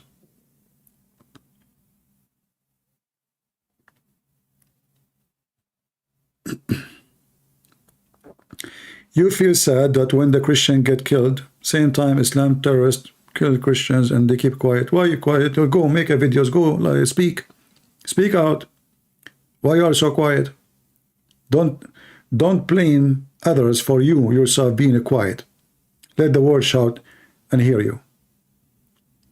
If they are quiet about killing Christians, it's because we Christians, we are quiet.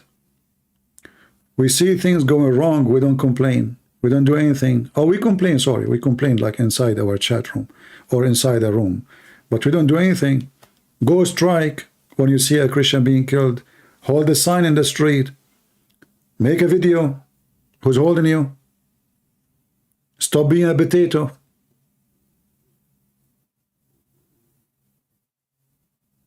Potatoes, nobody respect them. They have no shape. They are not even round. We do not know what their shape. If you grow a potato next to a rocky area, the potato will go around the rock, even will hug the rock, because they don't have a shape. Don't be a potato. Have a shape.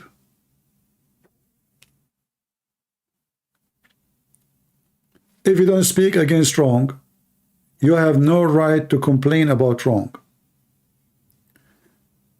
Christians these days, they are worried about being censored. So what if you are being censored? Here we go. YouTube keep deleting my videos.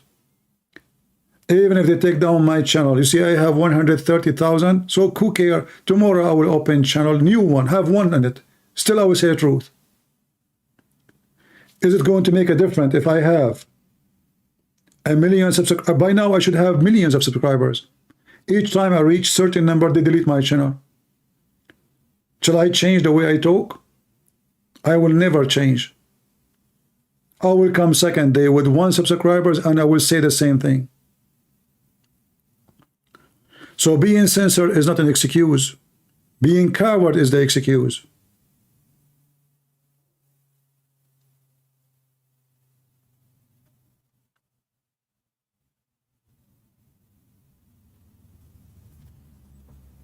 Don't be a coward, my friend.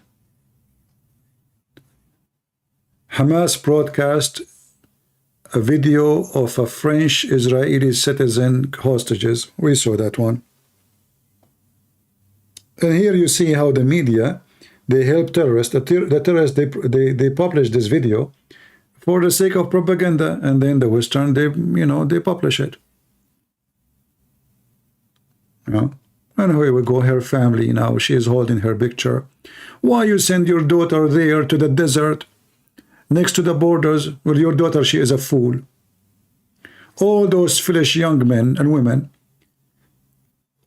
how in the world they go to festival? And I mean, the whole idea of this festival is just dummy, stupid, hippies, what you can say. So they go dancing naked, wearing short skirt and shaking their ass, and very funny, very silly. We're in front of the beast. So who's the dummy? You cannot have festival unless it's in the middle of nowhere. Like, it doesn't work if it is like close to the town.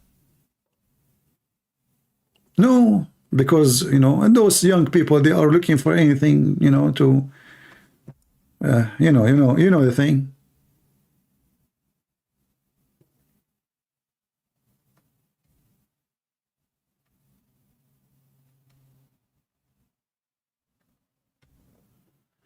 Lord have mercy. And then after the disaster happened, they start crying. Oh, my daughter, oh, my son, where you been? Where you been when they were alive? The tattoo nation, drugs nation. 6. Drugs, music. Where? In front of Hamas. Have fun, fornicators.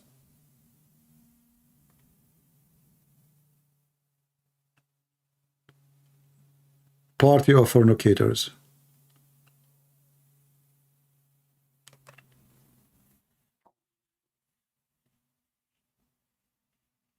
And at the same time, you ask yourself, where is this Israeli government?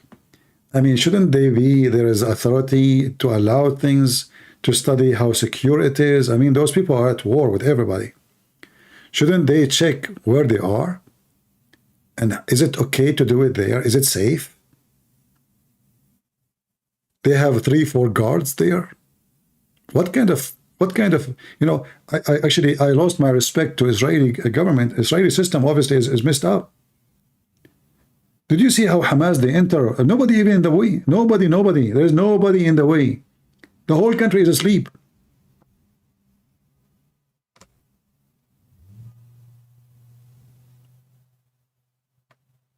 No guards, no police, no army, no soldiers, no alarm, nothing.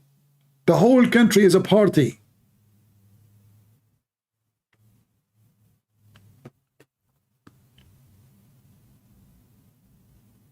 They have a security guard. This is just in case of those people. They like 2 young men, they fought together. They are not police.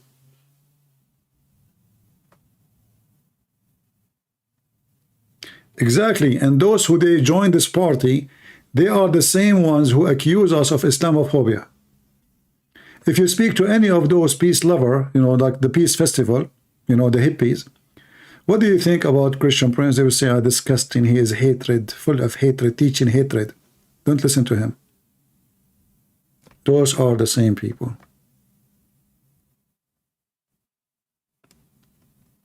Tattoo, rings, nakedness, drugs, sex.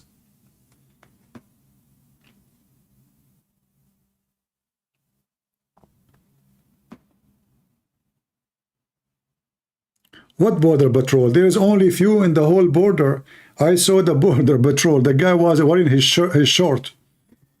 They took him from his place wearing his short, his underwear. There's no borders. There's no patrol. There's nobody. The Israeli, they bent on their sensors. So what Hamas did, they throw a bomb with the drone in the top of the sensor alarm, like control. And that's it. The sensor is useless. But you know, still at the end of the day, I believe what happened today, it is maybe a good thing, even though the price was high. Because imagine if the attack was not from Hamas. Imagine if the attack is happening from Egypt, a country of 100 millions, a massive army, millions. If Hamas was able to reach all the way to such a territory, would nobody stop them? What will happen if the one who attack, who invade is Egypt? Are you with me? So now what happened is going to change the way, the whole way the borders is protected. Because the weakness obviously is there. The system is not good. They depend on sensors, this is stupid. You should always depend on real physical men. You cannot give your security to computers. That is stupid. You can use the computers, but you don't depend on it.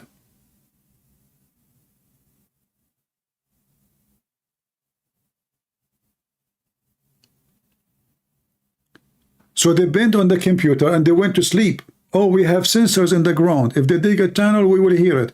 We have a sensor in the ground. If they walk there, we will hear it. So the first thing Hamas did, the funny is, the Abdul turned to be smarter than the Jew. The first thing they did, if you see it in the video, they went with a drone. A drone costs you like $1,000, you know. They connected a bomb in it and they throw it in the top of the control center for the alarm. And obviously, there is somebody in the army in Israel is telling them all the details. Mostly he must be an Arab Israeli soldiers. He gave them all the details about the location, where is the control, where is the center, where is the communication. So they start with that. Otherwise, how they will know? They have somebody spying inside the Israeli army, giving them the exact details about where to hit first in order to stop all kind of form of communication. And this is exactly what happened.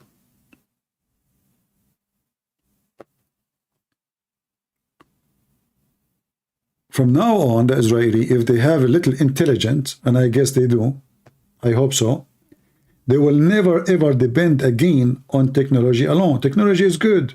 Technology can make things easier.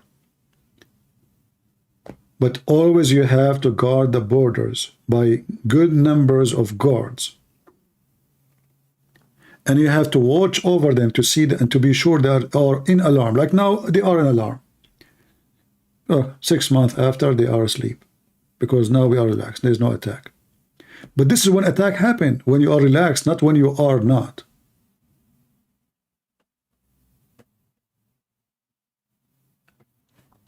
Actually, today, I have a plan to go and shop for guns. I want to buy a new gun. My guns are very good, actually, but I want to find something smaller, easier to, you know, to carry. So I will find something new. You have always to be vigilant. You have to be always smart. You have to be always aware that the enemy is waiting for you for the second you sleep. He will not attack you when you are awake.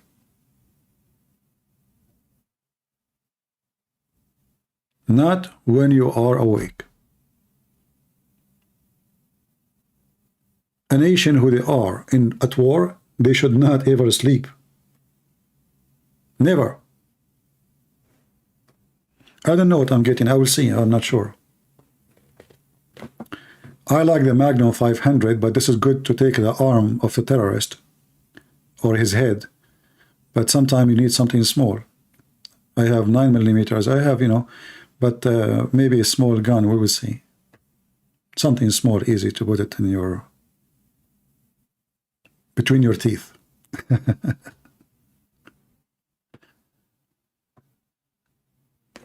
Glock 17. I don't know. Well, I will see what they have, and you know, for me, I like to hold it by hand first. If I feel in love with it, then I get it. I don't just get. I just got like, not by advice. I have to like it first. Yeah, 22 are good because their ammunition is very cheap. But we will see. Any one of you here have a Magnum 500? Like now, actually, the 5.56 ammunition has became more expensive. Where is my? What happened to my mouse? Okay. Talking about the 5.56.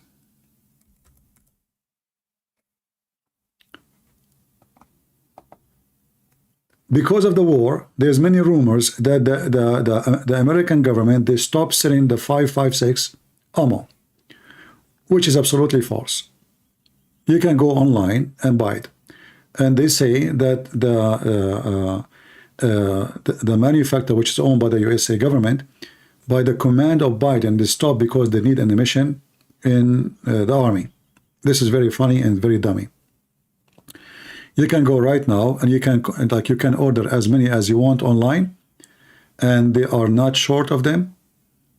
They are all over the place, but in that territory they are limited because a lot of people go into the stores and buying because of the war happening. People are worried, so those ammo are all over the place. You can buy them so easy, you know.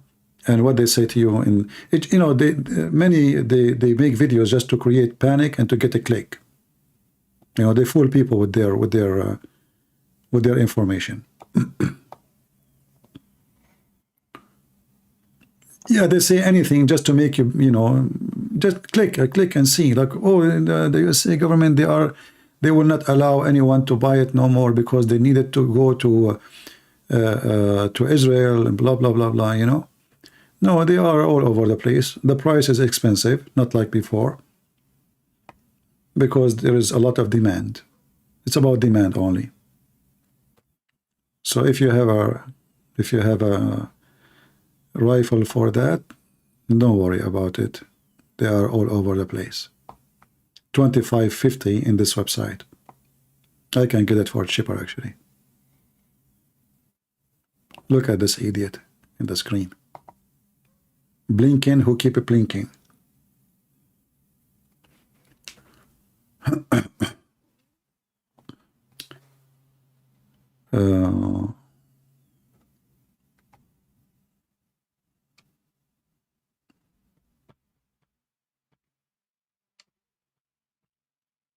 Yeah, we love our enemies, but if they are Hamas, we shoot them. Loving enemy have nothing to do with loving Hamas.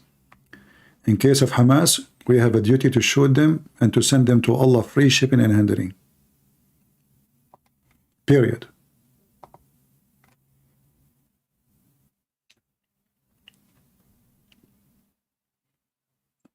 And I said that if the Israeli actually accept me to be with them, I will go join them right now. I searched actually for a ticket and I found it really expensive, but this is not really an excuse. Still I can go. But the first thing will happen when you go to the border, they will see that this guy is an Arab, and now he's trying to convince us that he is coming to help us against Hamas. So the first thing they will do, they will send you to the investigation department. They will think maybe this guy is a crazy, or maybe he's a spy, or he's double agent, or, you know.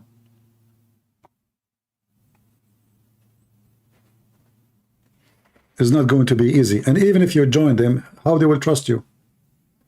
Every soldier around you, he would think, oh, maybe, oh, how they knew we are here? Maybe this guy, the Arab guy with us, maybe he's the one who told them. We saw him using his phone. Right?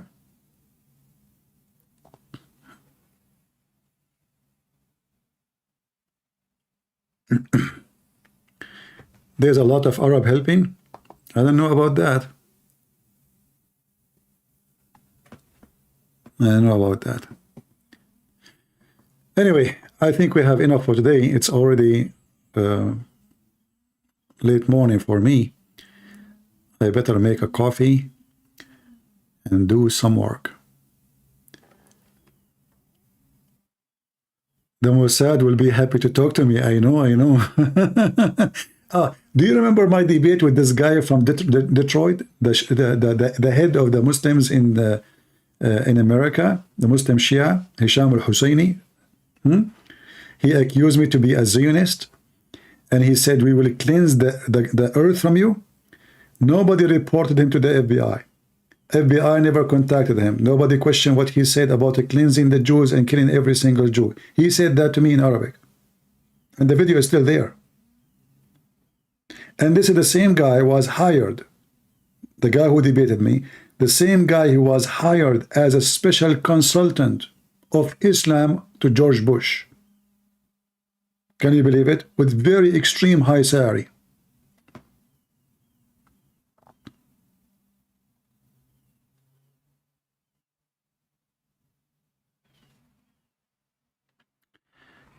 When you read the Old Testament, the Old Testament and New Testament is the same. Still in the Old Testament and in the New Testament, we can kill our enemies. Anyone who said to you no, that is false.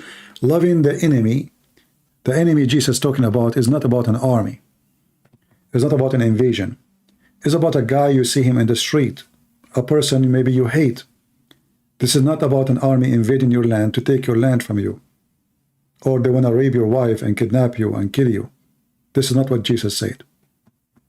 So don't be silly. This is why Jesus, he mentioned, if somebody hit you in your right cheek, give him the other one. Because it's about cheek. It's not about an army invasion. Jesus himself, he commanded his disciple to carry sword and to buy swords. So the Old Testament God is the same as the New Testament God, and loving your enemy have nothing to do with loving ISIS or Hamas.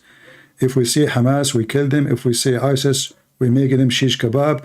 If we see a terrorist, we will send him to Allah.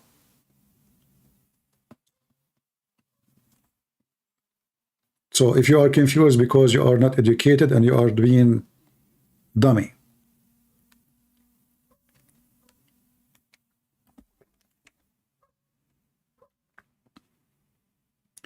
Yeah, I heard of Mus'ab, the son of Hamas, yeah.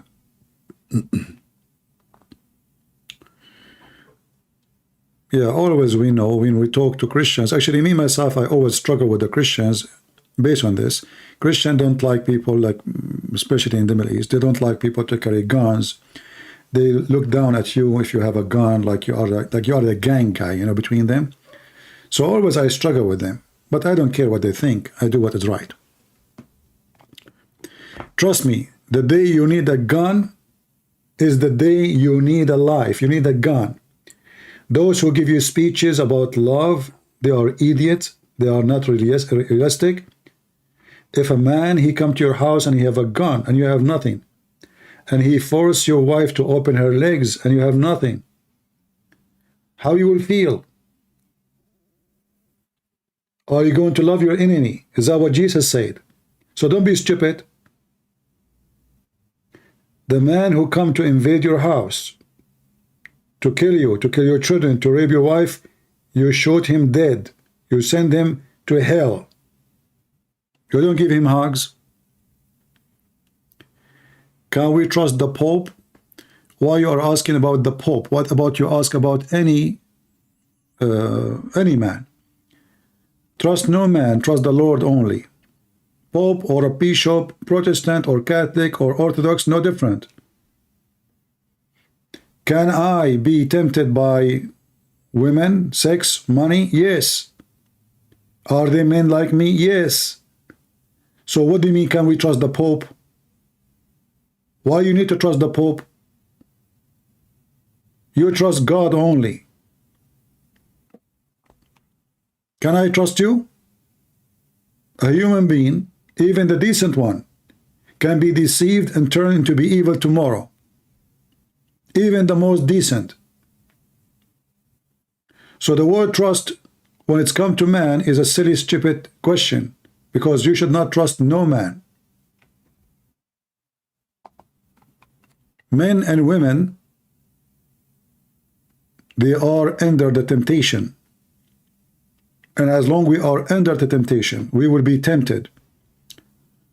We will be falling down. We go up, we stand, we walk, go down. So when a man, he say, do we trust this person? The question itself is silly. You cannot even trust yourself. You can be a believer today and an atheist tomorrow. You yourself.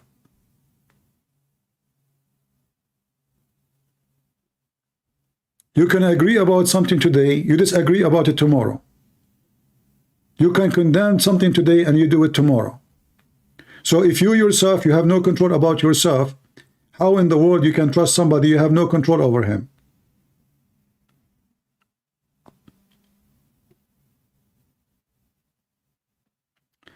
I doubt that ever thought that the Father and Jesus had two wills. Please explain to me. Nobody said they have two wills. This is why Jesus said, not everyone says to me, God, God, will enter the kingdom of my Father, but the one who do his will. Which means the will of the Son is the will of the Father. And this is why Jesus said, let your will be done. Let your will be done. Who said that? The Messiah.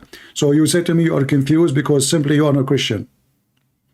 And you are making a false question and false argument and it's not there.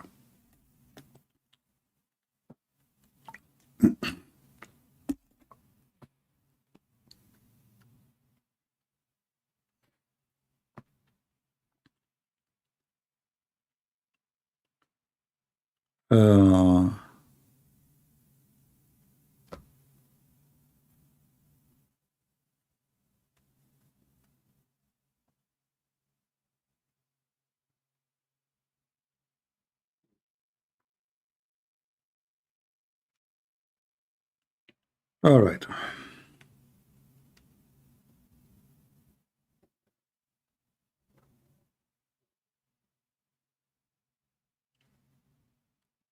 You know, people, they ask questions. Sometimes I ask myself, do even he ask himself the question to himself before he asks it to me? If I have the same book and he have the same book, if I have the same Bible and he have the same Bible, how come he do not know? Christianity is not an ID, my friend. Christianity is faith. It's not even a baptism. There's many, they are baptized, but they are no Christians.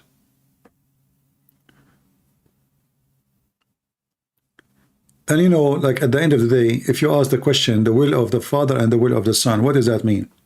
Isn't it us, we as a Christian believe in one God? Don't we? Hey Christian, do you believe in two God, three God, or one God?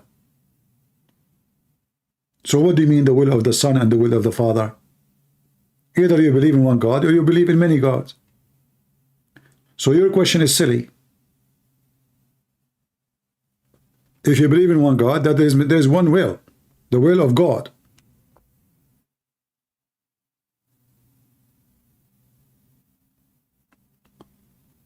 For God, He loved the world. He sent His only begotten Son. That is the will of God. We don't have two wills. We don't have three wills. We don't have four.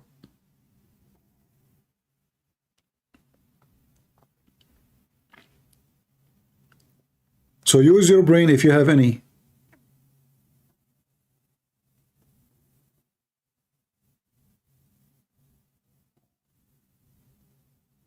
If you have any.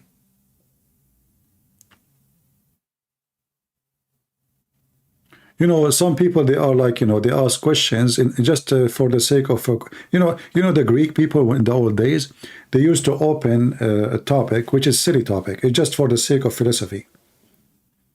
Let us talk about the watermelon. What made this watermelon red and the other watermelon not? So let's debate about it.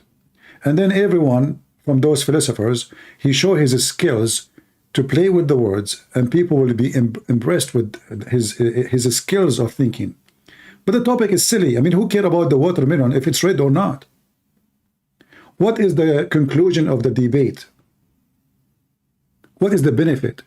So they used to practice debating philosophy and logic just for the fun of it. It's not for the benefit. It's just for fun. So like, it's like a sport.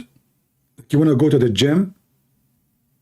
So your brain need a gym. Your brain need some thinking, a practice of thinking, and then that will make me happy.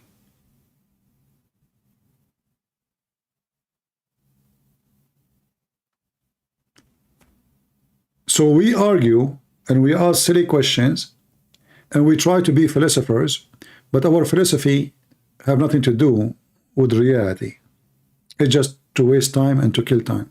Like you will see people saying, will God punish us before He send us to heaven, or He will not punish us for our sin? And then they start debating about it. And then you ask yourself, if those both sides are believers, why it is a point of debate if at the end of the day what God wants to do, He will do, regardless if He will do it or not? Why even I'm worried about it? If the purpose is to find the truth, obviously it's very hard for you to agree, because it's a matter of debate, not a matter of something clear. So they debate just for the sake of debate, just for the sake of fun of it. And then they label each other, like the one who believe in this, he will go to hell, this is stupid, this is not a Christianity. And the other one says to him, you, if you believe in that, you are stupid. So you will find that at the end of the debate, they became enemy of each other. So the purpose of the debate is gone. The purpose was to find what? The truth. The end of the debate is enemies. Right? Pray for the peace of Jerusalem. Instead of praying for the peace of Jerusalem, pray for war of Jerusalem. Because the peace of Jerusalem will never happen unless you have war. Peace, my friend, happen after war, not before. So stop praying for peace. Pray for victory of war, so peace will come. As long the enemy is next door to you, as long the enemy can make a threat, peace will never happen. So your prayer is a waste. Pray that you will be victorious. Pray for war to earn peace. Some people, they want to fight bacteria by praying for bacteria. There's something called medicine.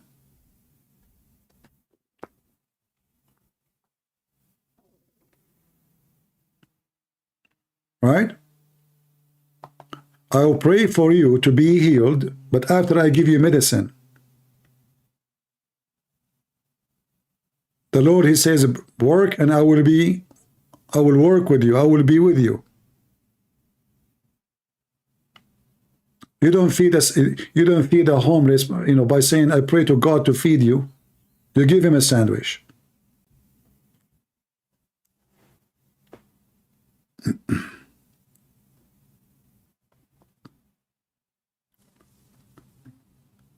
All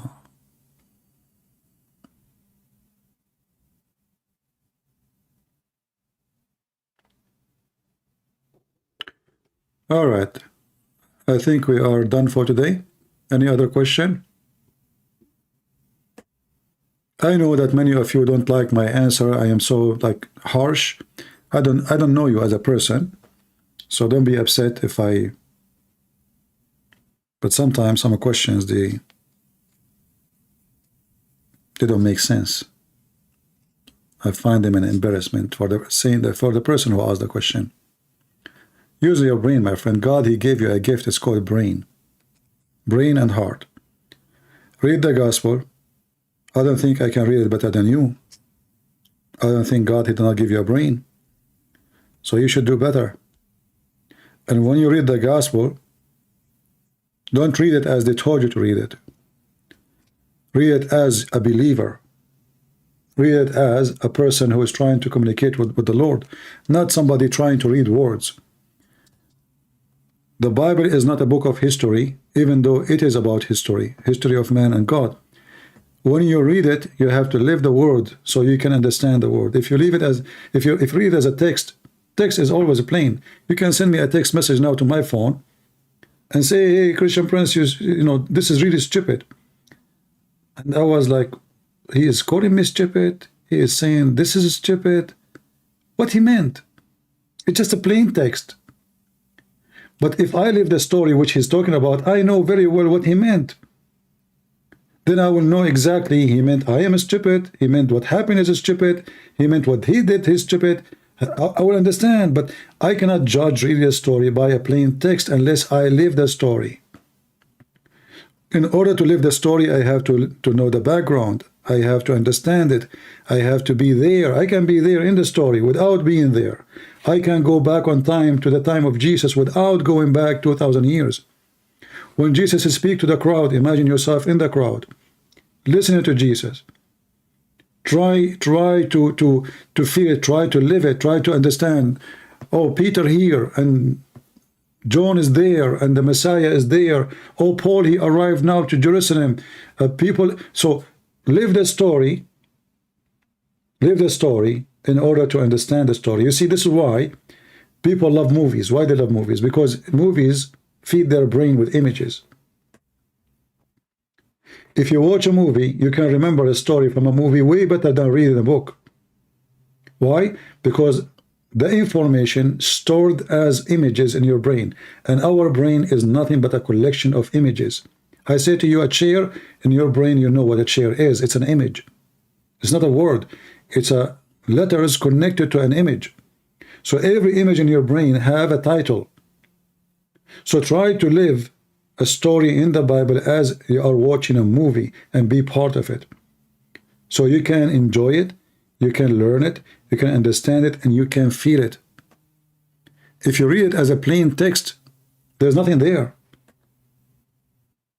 When I see that Jesus, he made the blind see, this is amazing. But if I just read it like this, okay, Jesus, he put, he said to him, okay, that's it, done. But this is not what happened. What happened is amazing. What happened is miraculous. So you have to be a person who live the story, enjoy the story, be in the story, in order to able to have it, to have the meaning, to have the conclusion, to have what you learn. So when we speak about the Messiah says, everything I have is from my Father. What Jesus have? What he's talking about? Everything I have. Shouldn't you know first what he have? It's not just a word. It's not just a statement. It's not a speech. So either we read it as a speech. Oh, it sounds good in English. Maybe it's better even in Hebrew. But neither in Hebrew, neither in English is about how good the language is, but it's about how good the meaning and how good what happened and what will happen. People, they are impressed with certain author. And those authors, they have a skills of language. But their story is a fiction story. Skill of language will not make any difference. Will not make the story real. Will not make the story alive. It's just a skills of language. God is different. We have an idiot, he is posting for us what Samuel he said, right? Well, in the story of Samuel, my friend, this is the same story in the Quran. And when the Jews refused to go and kill their children, the God of the Quran, he cursed them. So every single Abdul Muslim who posts 1 Samuel 15, I challenge you, if you are a man, to call me. And I will show you the story from the Quran. This is what the Muslims they have. And in fact, if the Jews they follow Samuel, 1 Samuel 15, nothing of what happened to them shall happen today. But they don't. This is a clear example about what will happen to you. When God he says something to you, do it, for this is what will happen to you in the future. He's trying to save you. And this is exactly what we are saying.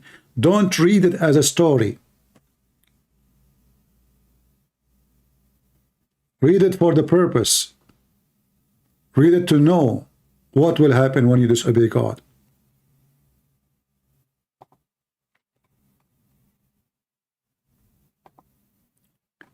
The enemy of God, they make fun of you.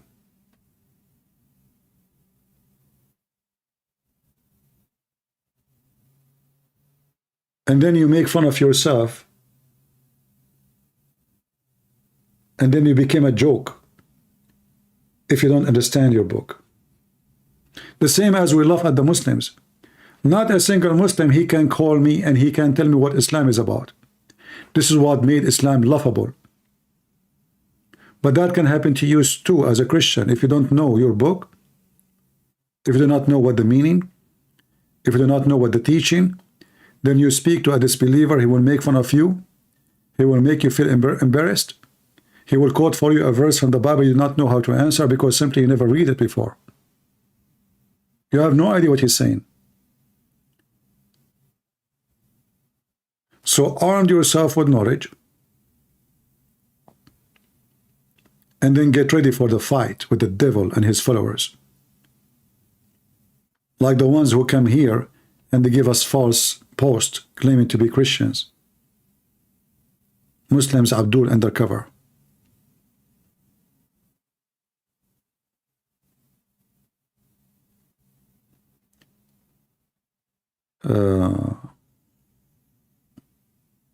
I am not here to explain to you anything from the Bible for now. We are here for many hours.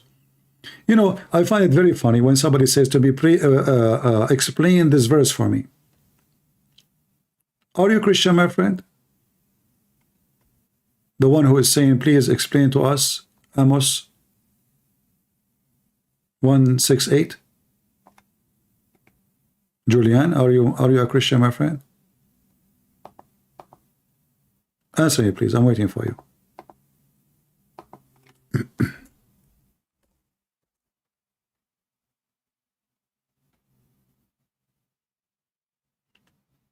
Are you really asking me to explain it to you, or you know the meaning but you want me to talk about it?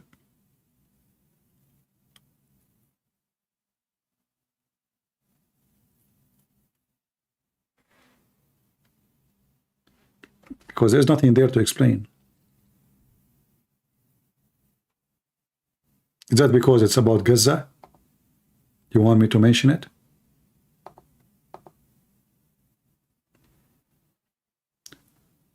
People of Gaza now have nothing to do with people of Gaza at that time. They have nothing to do with them. Those are different people. Those are not the same. If you ask any of those people, they will say to you, they are Arab. They are what? They are Arab. The first time Arabian-speaking peoples, came to this territory is more than 800 years after Jesus.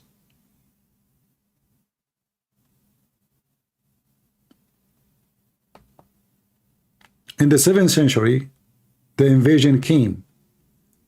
More than 2 centuries after, they start forcing the Arabic language in that territory. They are not even the same people. You see, they call themselves Palestinian falsely. They are not. They are not the people of Gaza. They are not the people of that land. They have nothing to do with it. This is why you see a huge number of them. They are the Bedouin. And the Bedouin never have land. They move. They live in a tent. A person who live in a tent, he have no land. This is why he have a tent.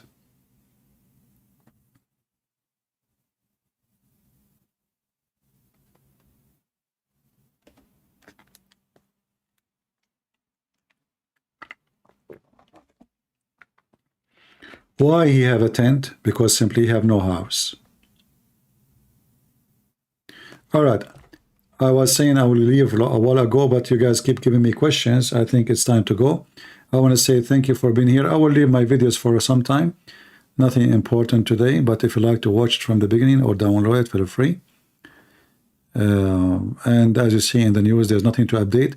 The title you see in the video have nothing to do with reality. I just to show you how people laugh at you by making a clickbait, saying to you Marines came and the American came and they are attacking now, all those false, and they put false images in the YouTube, so just to make you click. Any channel, you click on it once and you find it giving you false information, block it, so you next time you will not see the same channel. This is my advice to you. Otherwise, those liars always, they will get more and more viewers. Thank you. God bless you. And until we see you soon again, may the Lord bless you all. And I'm not going to pray for peace. I prefer to pray for war. War against the devil and his followers. War against Hamas, the criminals. We don't want peace unless we bring justice first. Justice have to be accomplished, not fairy tales.